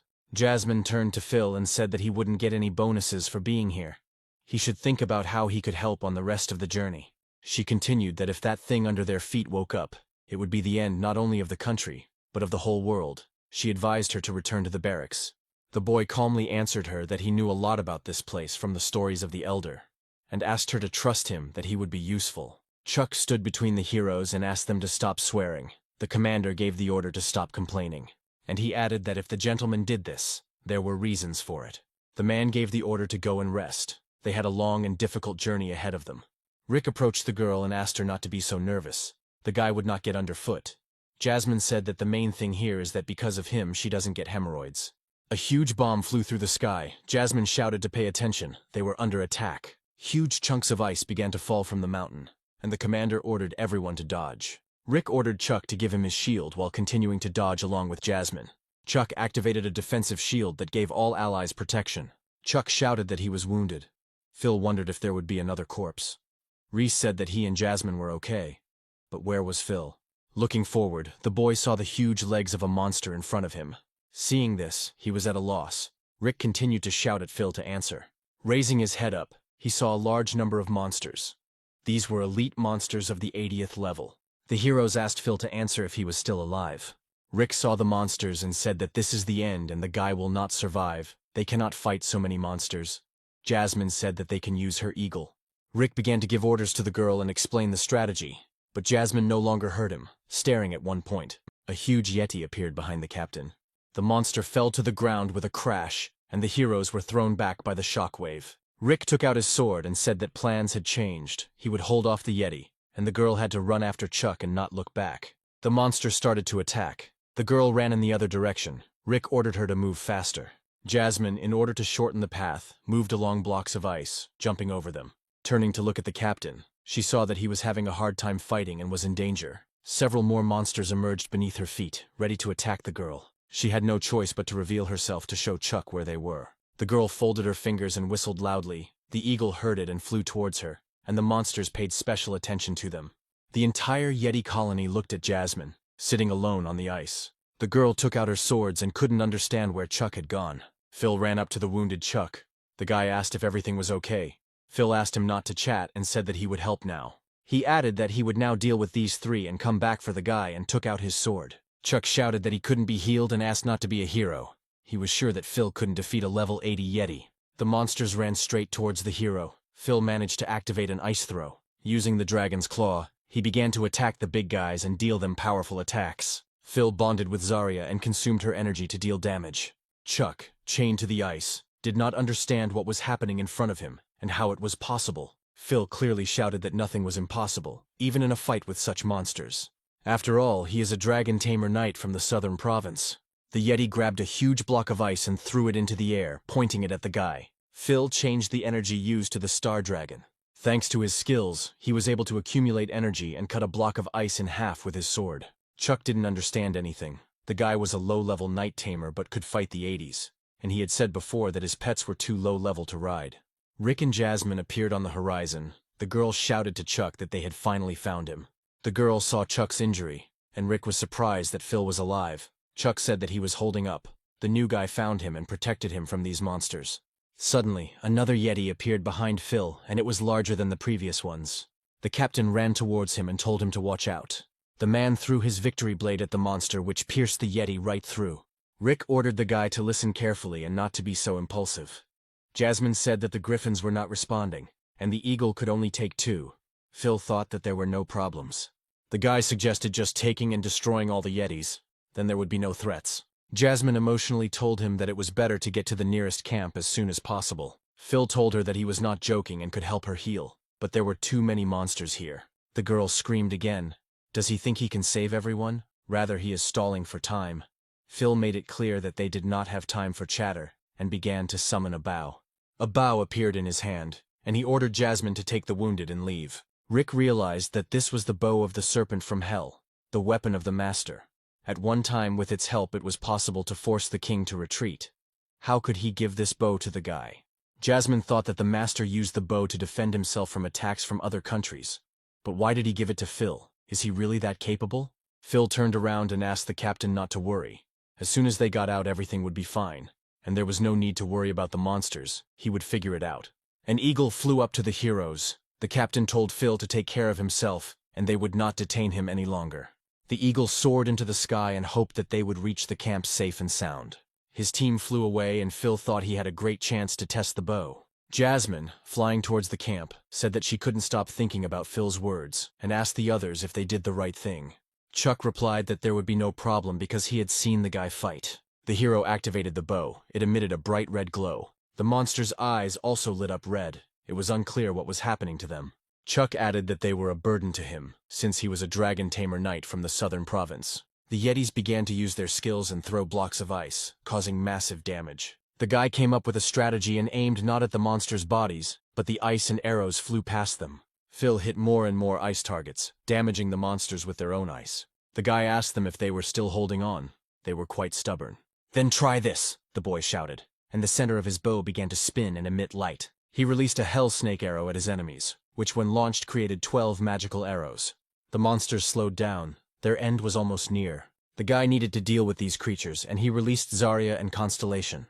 New effects were imposed on the Yeti. When he was not alone, it was much more difficult to defeat him. Phil saw this in time and ordered Constellation to get ready and use his skill. The guy ordered to activate the destroyed star, and the Constellation soared high into the sky. She began to create a star, then destroy it and cause massive damage over an area. The star was ready, and the Constellation flew away from it. The monsters felt the danger, and also began to retreat. A mind-blowing idea appeared in the guy's head. He ordered the Constellation to retreat, and was ready to blow up the star himself, using the snake's arrow. The charging time began. The yetis froze in horror near the star and did not understand what was happening. The arrow charged, and Phil released the arrow of the snake from hell, which summoned a star fragment and detonated it. Having reached its destination, the snake swallowed the star, and the entire space around was illuminated by a wave. There was a loud explosion, which even affected the team, which was already flying far from the scene of the events. The eagle flipped over in midair and the entire team fell off it. After some time, the eagle came to his senses and began to get the heroes out of the snow. He pulled out the commander, who was unharmed, but in slight shock. Jasmine ran up to Chuck. The guy was having a hard time resisting due to the injuries he had received. The commander saw something in front of him, and it was as if he had been doused with boiling water. As he got closer, he saw a gap in the snow and wondered if this was Phil's true power. In this crevice, there was a guy with dragons. The guy praised Constellation and said that she could rest, and Sister Zarya would deal with the rest. Phil ordered Zarya to scout the area for corpses. If she didn't find anyone, she would return to the others. At that moment, Rick shouted at the guy. The guy asked why they returned. The commander immediately asked if he had created such a powerful explosion. Coming closer, Rick looked at Zarya and asked who it was. Phil explained that it was Zarya and ordered her to change form. In an instant, the dragon changed into the form of the destroyer of worlds. Phil told her that he didn't like it here and asked her to clean up. Zarya activated her fire skill and flapped her wings, beginning to release burning flames. The team looked at the dragon in surprise. Jasmine said that it turns out that the guy really is the same Dragon Tamer from the southern province. Phil asked them what they had heard about him. Rick replied that the gentleman had always talked about the young tamer and said that he was their best candidate to represent the state. Jasmine added that she wasn't particularly interested in anyone. But there were a lot of rumors about Phil. Chuck added that apparently his brother had been hiding his power all this time. Phil replied that they were overestimating him, as he knew too little about these parts and had become a burden to them many times. The commander thanked the guy for his help and said that the guy was not like everyone else, but calmer and smarter. Jasmine admitted that she underestimated the guy and his abilities. Chuck added that now they are connected and will act together. Phil thanked the entire squad for their understanding. In an instant, Zarya's level rose to 30. Her contract became her second, and a new skill was activated. The heroes, seeing this, asked Phil what was happening to his dragon. The guy replied that Zarya had reached level 30. Chuck reminded him that earlier he had talked about the dragon having a low level in order to become a rider, and whether he understood correctly that it was now possible. Phil confirmed his guess and said that everything was correct. Now he could call himself a full-fledged knight and took out the dragon saddle. Zarya was filled with tongues of flame and her chest glowed. Jasmine urged everyone to look up at the sky. Chuck added that her flame was so powerful that it even rose into the sky. Phil didn't understand what was wrong with Zarya. He was very worried about these thoughts. Zarya became much more powerful. She went into her second dragon form in the state of a destroyer. Phil suggested that this was somehow connected with Zarya's transition to the second rank. Now she could be considered an adult. Rick shouted that in order to control such an animal, he needed the right equipment and he would prepare it now. Phil replied that nothing was needed and he had everything. The heroes did not understand why the guy refused, because their saddles were specially created for battle and gave a 10% increase in characteristics. Phil replied that his saddle was designed specifically for dragons. It could combine Zarya's power with his attacks. In other words, he could use her power. Jasmine asked what kind of wonder of the world this was. Rick replied that his brother never ceases to amaze him. Zarya descended to the ground. Phil began to install the saddle. Everyone was eager to see him in the saddle on the dragon. Jasmine said that she used to think that Phil was a burden, but now she wants such a saddle for herself. Rick answered her that such saddles are intended exclusively for dragons. The guy approached Zarya and thanked her with all his heart for everything she had done for him and helped him out every time, and suggested that they continue to be together. Jasmine continued to argue with Rick. Chuck asked her not to argue and to look at Phil. They were witnesses to the rise of the night. The guy equipped Zarya with a saddle in her chest, and her eyes lit up. The guy paid attention to his hands. He felt how he was filled with strength, and it seemed that with one hand he could destroy the whole world. The saddle gave him the ability to control the dragon's power, and his characteristics increased several thousand times. Rick said that Phil is the first true knight and the only one of his kind. Chuck added that when his brother saved him, it became clear that he was much stronger than him. Chuck thought about the past. He trained for 10 years to become a griffin rider. Back then he thought the power couldn't get any better, and then he met Phil. The guy confidently sat in the saddle, and Zarya became active. The dragon soared into the sky and rose a little higher. The heroes on the ground did not understand what was going on. Phil asked Zarya what she was feeling and asked her to use her premonition skill. The dragon's eyes flickered with light, and she used a skill that could detect hidden enemies. Through the snowstorm, the outlines of some monsters unknown to Phil could be seen. The heroes sat on the eagle, and Chuck assumed that there were hidden monsters ahead. Jasmine also tried to see at least something. The commander compared the data and realized that these were snow butterflies. He ordered no one to approach them, as they were very dangerous. Level 85 snow butterflies appeared in front of the heroes, using their stealth. Rick shouted that it was a night creature that hid in the blizzard and snowfall, and by the time they realized that it was here, they would be almost exhausted. The guy flew closer and asked again how dangerous she was. Phil and Zarya suddenly soared into the sky, and the guy said that this is what he needed. The hero ordered the dragon to prepare for an attack. Thanks to the saddle, now all attacks were accompanied by the dragon's energy. Phil and Zarya flew into the busiest cluster of butterflies. The guy took out his sword and began to attack. Chuck noted that these butterflies had killed countless of their comrades, but Phil didn't care about them. It was as if he was playing with them. Chuck turned to the captain and said that Phil had no problem killing butterflies, and maybe they should stop worrying. But the butterflies were already on top of them. The heroes only noticed them, and Phil had already destroyed those individuals that flew up to them. Chuck looked at the guy and the dragon and said that the guy could do ranged attacks too. The hero warned everyone to be careful and said that Zarya would drop the stealth effect. The dragon doused everything around with stunning flames, and the butterflies that were caught under it began to squeak. After landing, Phil said that the others were finished too. Chuck said that the guy saved them again. Chuck was delighted and told his partners that now they had nothing to fear. The dragon could throw off their stealth, and Phil could attack from a distance. The boy turned to the captain and said that he had figured out how to ride a horse. He assumed that the snowstorm would no longer be an obstacle, and that they should continue. Rick knew Phil was ready, but there were no stars in the sky due to the approaching snowstorm, so he assumed the forecast was wrong, and the storm would hit them much sooner. Everyone looked up to the sky. Jasmine said that she was afraid of this. Now they wouldn't have time to return to camp. Chuck said that he would slow everyone down, since he was still wounded. Phil clenched his fist and said that the butterflies would no longer be a hindrance to them. They had better continue killing monsters and exploring the area. This was a great chance to complete the task and get a reward. The guy extended his hand and said that they could all rely on him. He would be able to lead them out and successfully complete the mission.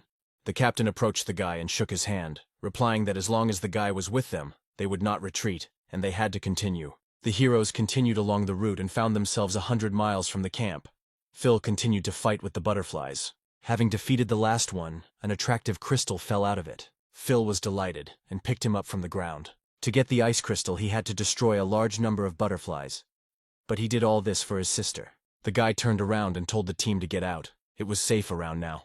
Rick asked if he understood correctly that the guy had killed more than 1,000 enemies single-handedly. The guy replied that he himself didn't know how many. Chuck said that elite monsters of such a high level weren't that easy to kill, being at 32nd.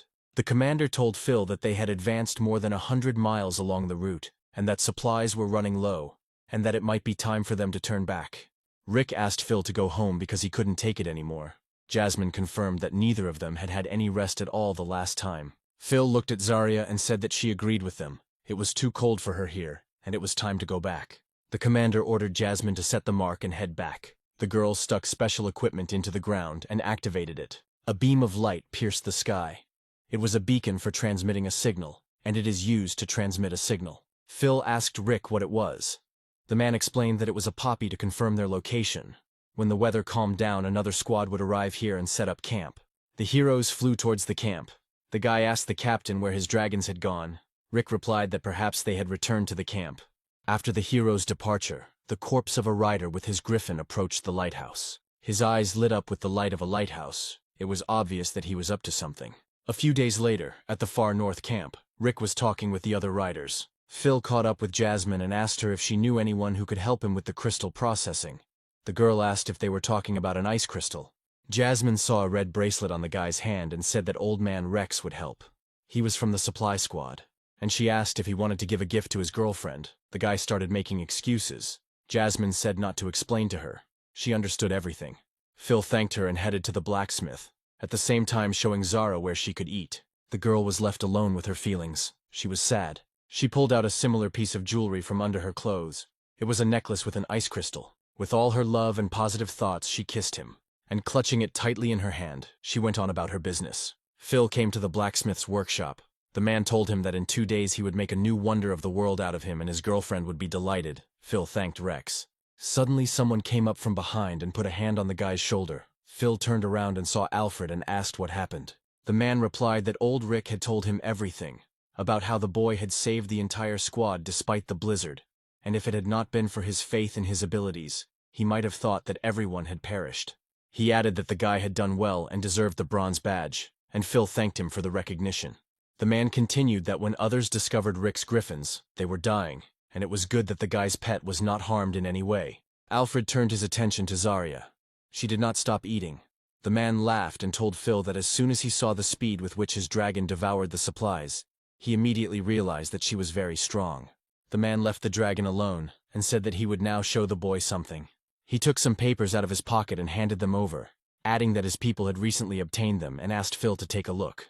Phil began to guess what was going on and could not refuse his elder. Alfred showed a photo of a huge skeleton and said that one of the tournament participants went to study the ruins, and his people followed him. A little later, they discovered these photos. Phil understood that this was a giant skeleton, and here in the north there was a giant eye. It was probably connected. Alfred called Phil to come with him and said that his people had also obtained a video. The guy understood that the video could understand everything, and they would definitely find out everything. The heroes proceeded to the office, and Alfred turned on the video. It showed a huge skeleton and 2 participants. The man said that they were there, and the woman claimed that outwardly it looked like the skeleton of a 6-winged angel. The woman pointed to the castle behind her and said that Mr. Charles had gone there. Phil assumed it was the temple. The man said that they lost contact with the expedition team, which included the 4th Awakening Master, after they went to explore the temple. The woman assumed that the light emanating from the temple was changing the creatures nearby, transforming them into stronger and more violent beasts. The man saw someone approaching them. The woman asked if this was their 4th Awakening Master, and was glad that the group had returned. But the man asked her to look at the wings. There was something wrong with them. The next moment the winged man pounced on the woman. The man screamed that it was time to run, and the guy became a slave to the sacred mountain. And that's where the video ends, Alfred said. His scout managed to escape from there alive, so they were able to watch this recording. As far as the man could tell, the slave was something stronger and more advanced than the puppet, but both had been mutated by the giant skeleton. Phil clarified that this is exactly the same as how the corpses of the fallen mutate near the blood moon. Terrible processes are happening around both. It seems these are signs of awakening. Alfred confirmed his suspicions and said that the scientists should work on it. Phil thought about all the events he had learned about. He looked at the photo and thought where they came from. Nothing was clear. Something told him that calling them gods was quite acceptable. Alfred opened the bottle and said that he knew what the boy was thinking about. But too little was known about the ancient gods. What confused him was that these monsters that the sacred mountain spawned were divided into two categories, slaves and puppets, while the blood moon only created desecrated corpses. The guy continued that, following logic, they should also divide the defiled creatures into two categories. The man also thought that the desecrated corpses were nothing more than puppets, which meant that there must be slaves somewhere. Phil agreed with the elder and asked what he knew about what happened to the people after the attack of the slave of the sacred mountain. The elder said that the slave killed all of Charles's family members and spared only him. Phil clarified that Charles was a participant in the international tournament from the Star Country. The man confirmed this and said that after his scouts escaped death at the hands of the slave, they noticed Charles meeting with the slave opposite the temple. And he did not attack Charles himself. After some conversation between them, he gave him a certain substance, which they called the essence of the sacred mountain. Charles was already very strong as a fighting priest. Having accepted this thing, he immediately began to transform, and changed his class to a hidden one, which they had never heard of. There was no evidence of such a class, and now it is impossible to get close to him, because his family is now in an uproar. Alfred said that at the competition, the guy will have to be wary of him. He has gained the power of one of the ancient gods, and will be the most difficult opponent. Phil assured the elder that he would not be afraid of anyone. No matter their strength, he would be the first. 2 days later, Phil returned to the forge and picked up the decoration.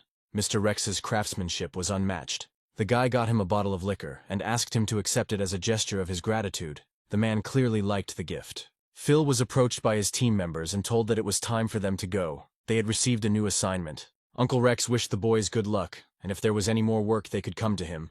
Phil said that they had agreed. Chuck saw that Phil was given a bronze badge, and he worked hard for it for a year, and they didn't give it to him. The guy replied that it was incredible, and in a couple of days on the front line he became higher in rank than them.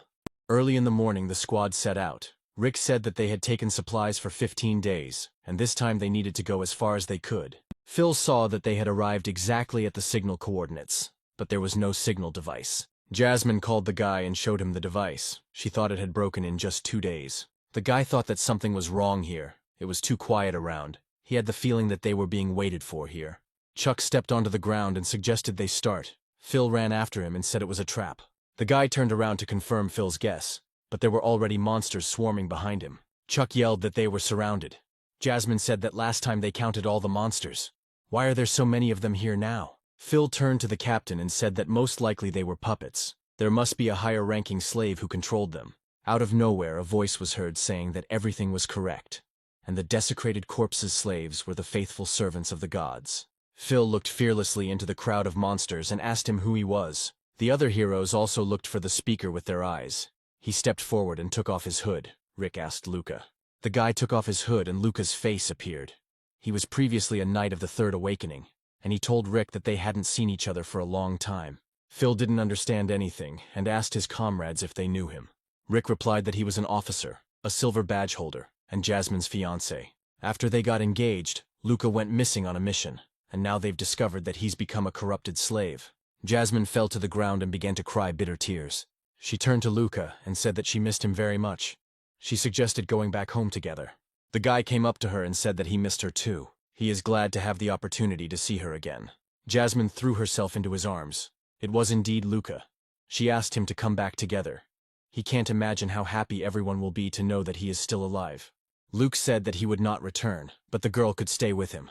The boy said languidly that they should all stay here and serve the gods who were about to awaken. The girl screamed in agony and asked Luca what he was doing. Luke replied that if they behaved as required, he would give them the essence of the gods, and they would become slaves and dedicate their lives to their resurrection. But if they refuse, then there can be only one outcome. the puppets will tear them apart, and they will join their ranks with their bodies. Phil hugged the girl very tightly and tried to reason with her so that she would wake up. Luke asked Jasmine to give him an answer whether she wanted to stay and serve the gods with him. Rick said there were too many puppets around. He began to doubt that they would be able to get out. Chuck replied that if Phil went for a breakthrough and they followed him, they would still be eaten. Rick suggested that the guy break through to the sensor and try to restore the signal.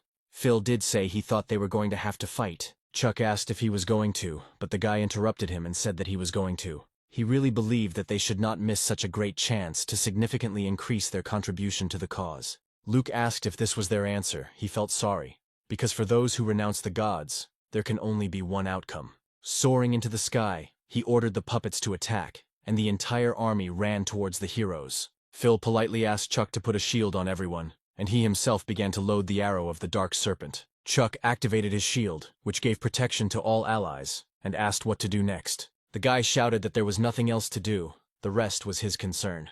And then he shot a charged arrow at Luca, which dealt him 500% damage. Chuck screamed that the shield was only up for 10 seconds, but Phil assured him that those seconds were more than enough for him. Luke was confused and did not know what to do, but the Tamer's firm strategy intervened in the battle. Phil abruptly ordered Zarya to assume her World Destroyer form. With one clear action, the guys saddled the dragon, and now they were much stronger. The commander calmly told Phil that they were all counting on him. Chuck continued to protect all heroes, but there were 4 seconds left before the defensive shield expired. Phil ordered Zarya to launch a combined attack to further increase their damage output. The boy and the dragon used the Skybreak skill at the same time, and everything around was covered in flames. The heroes on the ground were shocked by the guy's skills. Jasmine explained to Rick that Phil used a combined dragon and rider skill. Luke was defeated and fell down to the ground, but he did not understand how this was possible. Phil and Zarya went down to the team. The guy asked if Jasmine was okay. She replied that, thanks to them, she was now normal. Chuck suggested using the holy light chains on Luke to keep him from escaping, but Phil responded that there was no need for that, as he wouldn't be able to escape as long as Phil was around. Jasmine walked up to Luke's body and said that he didn't look like his old self, as if his consciousness had changed. Luca screamed and doused everything around with his scream and light. The guy understood that people like him had the energy of a desecrated corpse. Luca looked at Jasmine and told her to run. The girl saw that the guy had returned and told him to hold on. Luca managed to warn that he was not the only slave, and that there were a lot of them. They were all in the depths, and asked not to let them wake up. The girl screamed the guy's name. Her scream was filled with pain and despair. She said that it was only for a few seconds that Luca came back. Phil told her that she was right. It really was him. Rick approached the guy and said that they all survived only thanks to him and Zarya, and that they needed to urgently report this to their superiors. Energy burst out of the corpse in front of everyone. The captain asked what was going on and how she did it. Phil realized that the energy from the desecrated corpse was giving Luca power, and without a doubt, it was heading towards the blood moon. Phil went after her. This clot was the key. The guy couldn't let her return to her owner. The guy still managed to capture the essence of the desecrated corpse. The hero looked at it and remembered that Charles had obtained a similar thing after visiting the sacred mountain. But could this entity have the same properties? The heroes ran to their creatures. Rick asked Phil if it was safe to hold the thing without protection.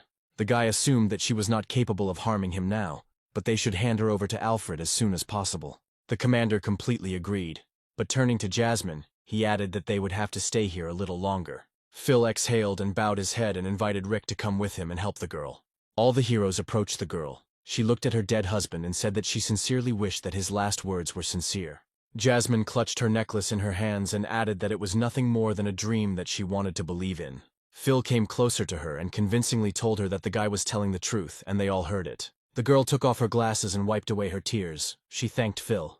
And at that very moment, turning around, she again became Phil's strong older sister, and asked the captain what his instructions would be. The rest of the group acted tactfully, treating her as if nothing had happened, and Rick ordered her to prepare to return to camp. That day, Jasmine realized that she had to say her last words to her lover and move on. A day later at noon, Phil was in Alfred's office. He put the essence in front of the man listened to him, and now he had the whole picture of how it was. The guy told him that based on all the information he had come to one hypothesis, and the man was ready to listen to it. Phil believed that in order to become a servant, one had to fulfill certain conditions. But animals were only capable of becoming ordinary puppets. This fact indicates that they do not have enough intelligence to become slaves. The same applies to the people who died in that area. But the servants of the ancient gods retain their consciousness and the ability to control themselves. With Luke it was not so. He was completely controlled by the corrupted entity. Alfred looked at the entity again and asked if he thought that one entity was not enough for this. In other words, it was necessary to receive confirmation from God. Phil confirmed the elder's speculations and said that Luke also mentioned that slaves were able to leave the place where God lived. Alfred said that the guy's hypothesis reminded him of some rumors. Several dozen countries shared information with them that some strange cults had been spotted on their territory, whose members claimed that they were blessed by the gods. They were extremely aggressive in developing their church and claimed that the gods would soon awaken. And if Luke told the truth, then it turns out that these bodybuilders are the servants and followers of the gods. Phil thought about the number of countries. He realized that it meant there were more than 10 gods too. The guy asked Alfred if this camp was the only inhabited place in the far north. The man replied that yes. The guy asked again how many members of the team were listed as missing. The man felt as if he had been doused with boiling water. He asked the guy again if he wanted to say that they all became slaves of the ancient gods. Phil replied that it was highly likely that they must all be slaves of the gods. Alfred understood everything. It would be far-sighted of him to send a squad to liquidate them in their tracks. The man bowed his head and added that his brothers would suffer a hard fate. They had served the country faithfully and truly, and now they would be wanted. The guy added that they had no other choice. He thought they would forgive them for it. The older one said that Phil was right. Having placed the entity on the table, he already understood what he could do with it. The guy suggested conducting a small experiment to confirm his hypothesis. Alfred asked how Phil planned to do this. They weren't going to test it on people. The hero asked to let his dragon try to do this. Alfred told the boy that his idea was absurd and they couldn't experiment on living beings. Phil calmed the man down and said that he had misunderstood when he suggested feeding the entity to the dragon. He did not mean his pet. The man was surprised and did not understand anything at all. And what other dragon were they talking about then? The heroes went outside. Alfred said that he saw that he had 5 dragons. Phil replied that only 3 of them were his pets. But the remaining 2 are servants of one of his dragons. The man clarified that Phil has a dragon that summons other dragons. The boy summoned Emerald and ordered her to summon the Dragon Kings. The dragon used her natural assimilation and summoned her servants. Alfred was shocked. He realized that these 2 were also summoned creatures. That is, the final boss of the dungeon is just a pet of one of Phil's dragons. The guy is clearly not looking for easy ways, the elder thought. This dragon was the weakest of his 5. The guy thought to feed the essence to him, and if he transformed, then he and the eldest would cope with him. Phil looked at Alfred, who nodded his head and suggested they begin. The guy turned to Emerald and told her that they needed to eat the essence and showed it to her. With one precise throw, the guy landed right in the mouth of a large dragon. The spirit swallowed the stone and for a few seconds everything was quiet, and nothing happened. But then, the dragon suddenly turned black and his eyes glowed. A purple cloud gathered around the dragon and he roared with a deafening cry. The other participants recoiled. Emerald was frightened. Alfred was ready to attack, but the boy asked him to wait a little longer. There was no point in killing the dragon now. The man noticed that the second dragon had also begun to transform, and if they waited now,